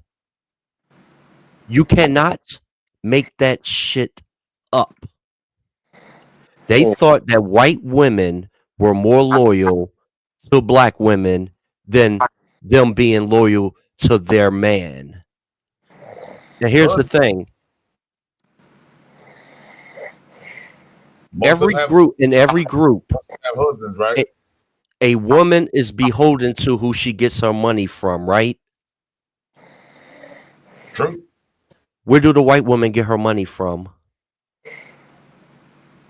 Her The white man, right? Where do the Asian woman get her money from? The Asian man, right? And just like and for the most part, the Hispanic woman, the Latina, et cetera, et cetera. Where do the black woman get her money from? Big Daddy government. As like Charles used to say all the time, and shout out to Mr. Z and Roger Report, they would never be Miss Ann. Never.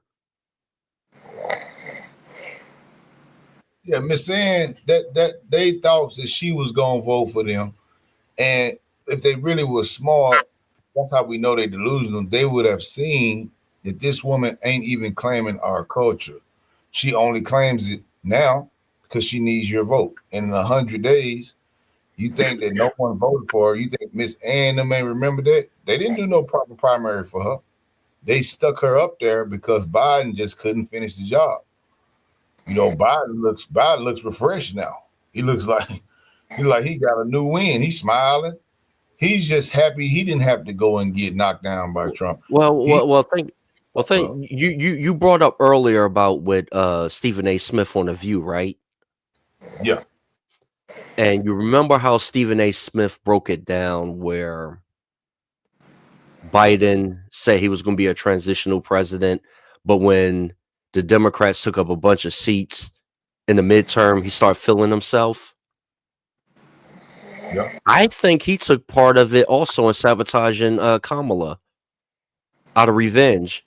Oh, you don't want me to be I can't get my try at the second term? Fuck you.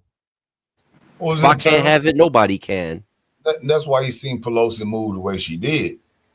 Because, you know, she was with the fuckery until you know, he did it, and about a couple of days later, she starts saying, hey, we gotta do something. We gotta do something. And at that point, Kamala was already in the wings, ready to go. You know, they put the money behind her. They got no primary.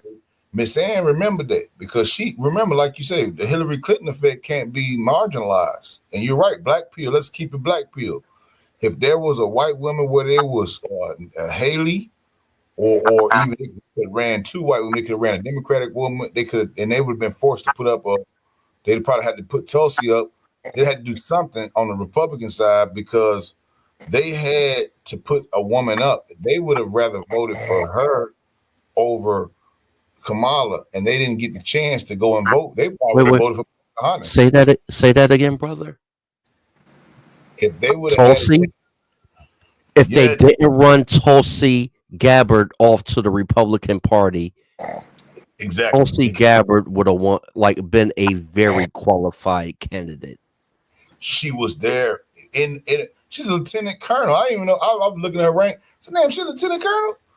And I'm looking at her shit. I'm like, damn, she pretty cool. Now I like some of the stuff that she say. And I was like, JD Vance, Tulsi Gabbard, 2028 will be an unstoppable ticket. Unstoppable. They don't know. Miss A ain't gonna vote for Tulsi, man. I'm telling you. And JD, they waiting for that. They gonna have to do something, Lewis. They got to do something quick. They might try to long walk it, but if they get any kind of hell right now, they're bleeding so many votes. They have to do something. That's why you see these people going to the middle now. You know, that you see them going to even on TV, they going to the middle. They're gonna have to go to the middle. Even St. Huger over there, the Young Turks, he himself, he's the biggest Democratic hero of them all. Even him, and he's Guess what? Yelling at I wouldn't be surprised in 2 years if Anna Kasparian leaves TYT. Yeah, the only reason she's still staying is because she got money in there with him, and she just can't leave. And it makes for a good juxtaposed show. Right now, she's kind of leaning right.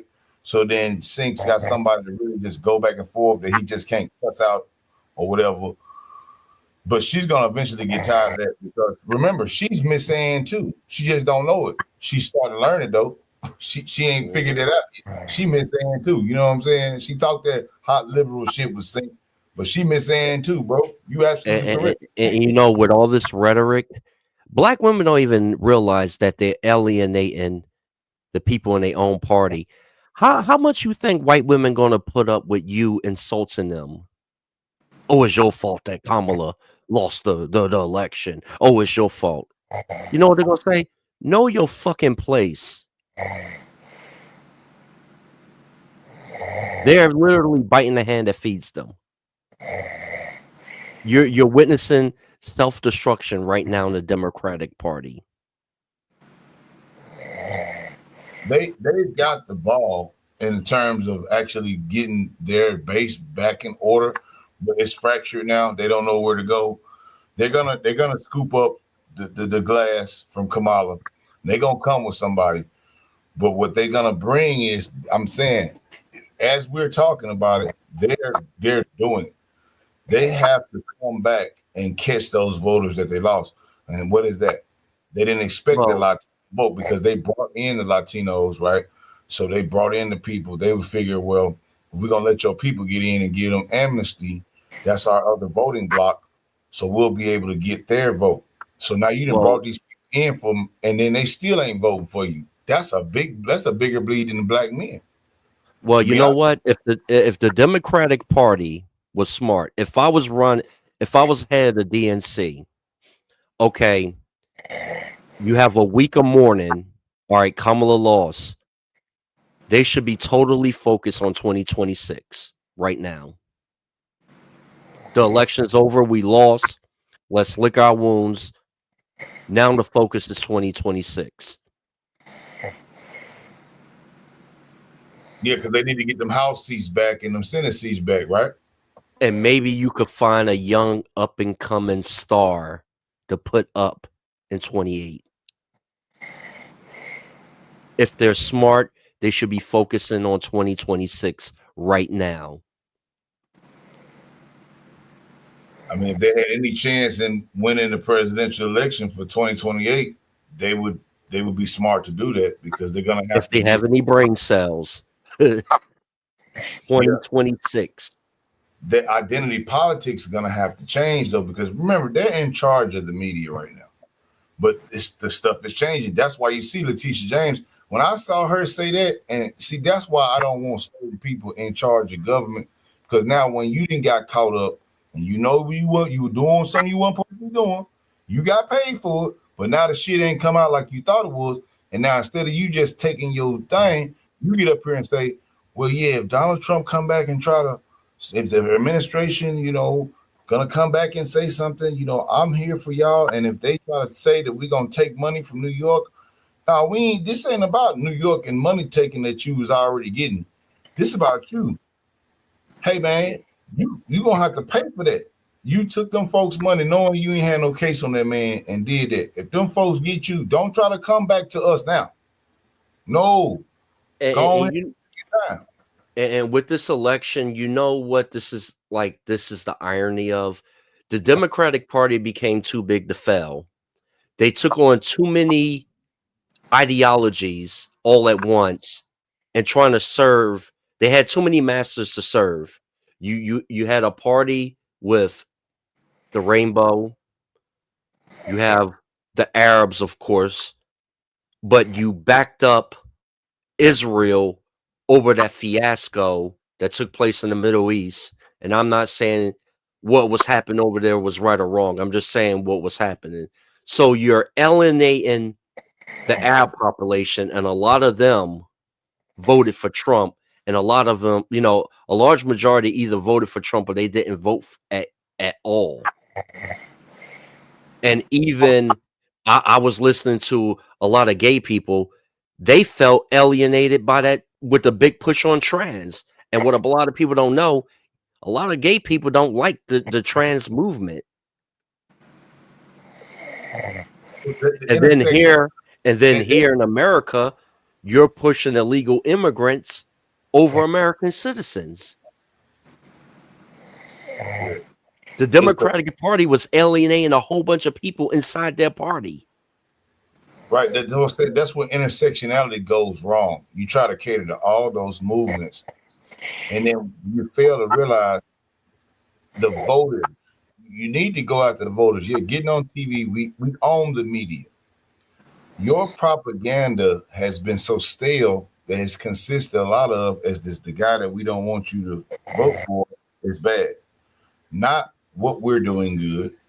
Not what it's just this guy's bad. So you waste time because you could actually put out some measures. You have organic support. And that's one thing that Trump does. Good. He gets his organic support. And they can call him, a racist. And they can do all this stuff. He's a felon and, he's all this. But he's gaining other races and voters. You've just lost.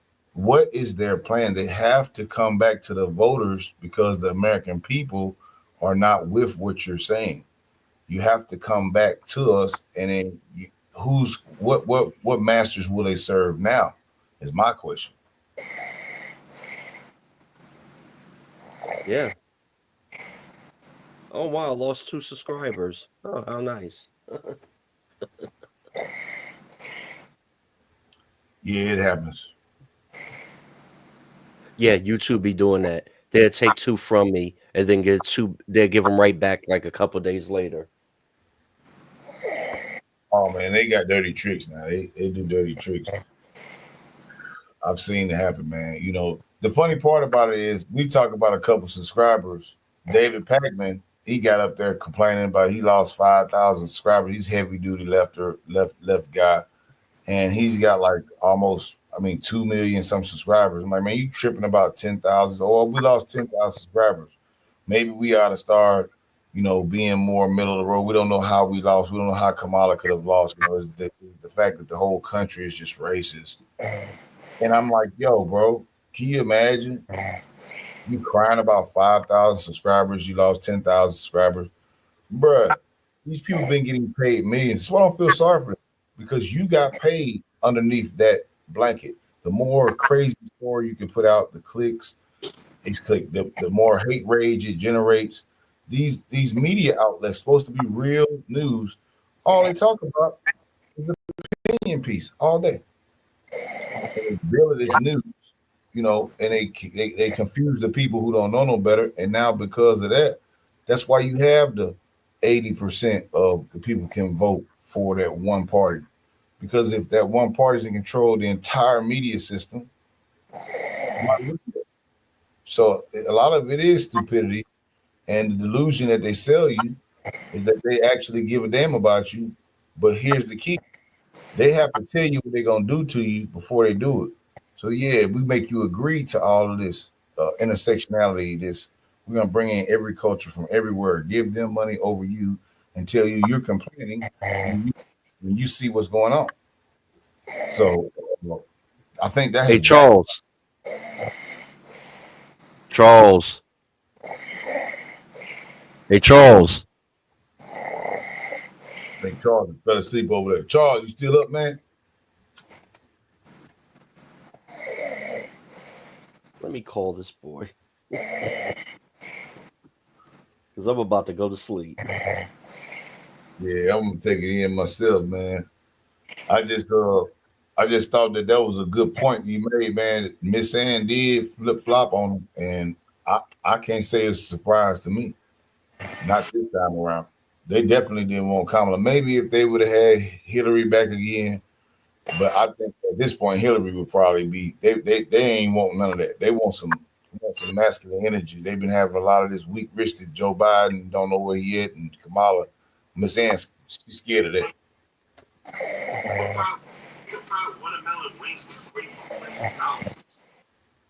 that. I'm about to go to sleep. I'll see y'all guys later. Man, salute, bro. Hey, man, send me that picture, man. You did too, man. I want to put that in one of these designs I got, man. Is your email in the back? Yeah, I got it. I got it. I'm gonna let me take a picture of the email and I'll send it to you. All right, bro. I appreciate it, man. Charles, I went to sleep on it, man. Hey, man, salute, man. 22 all day. Oh, Mike. Yes, sir. Peace. I'm out. Charles, you still up over there, man? Wake up, man. End the stream.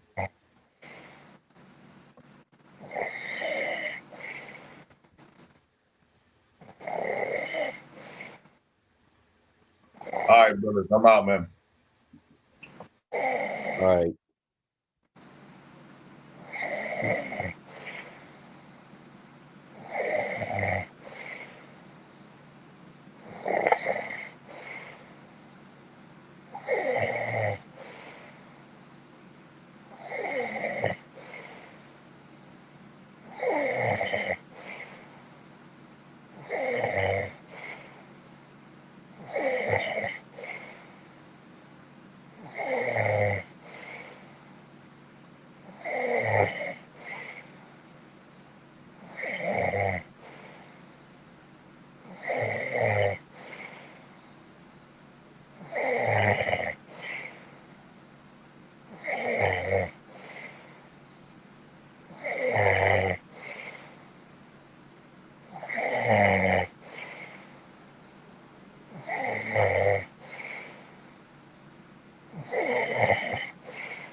Bye.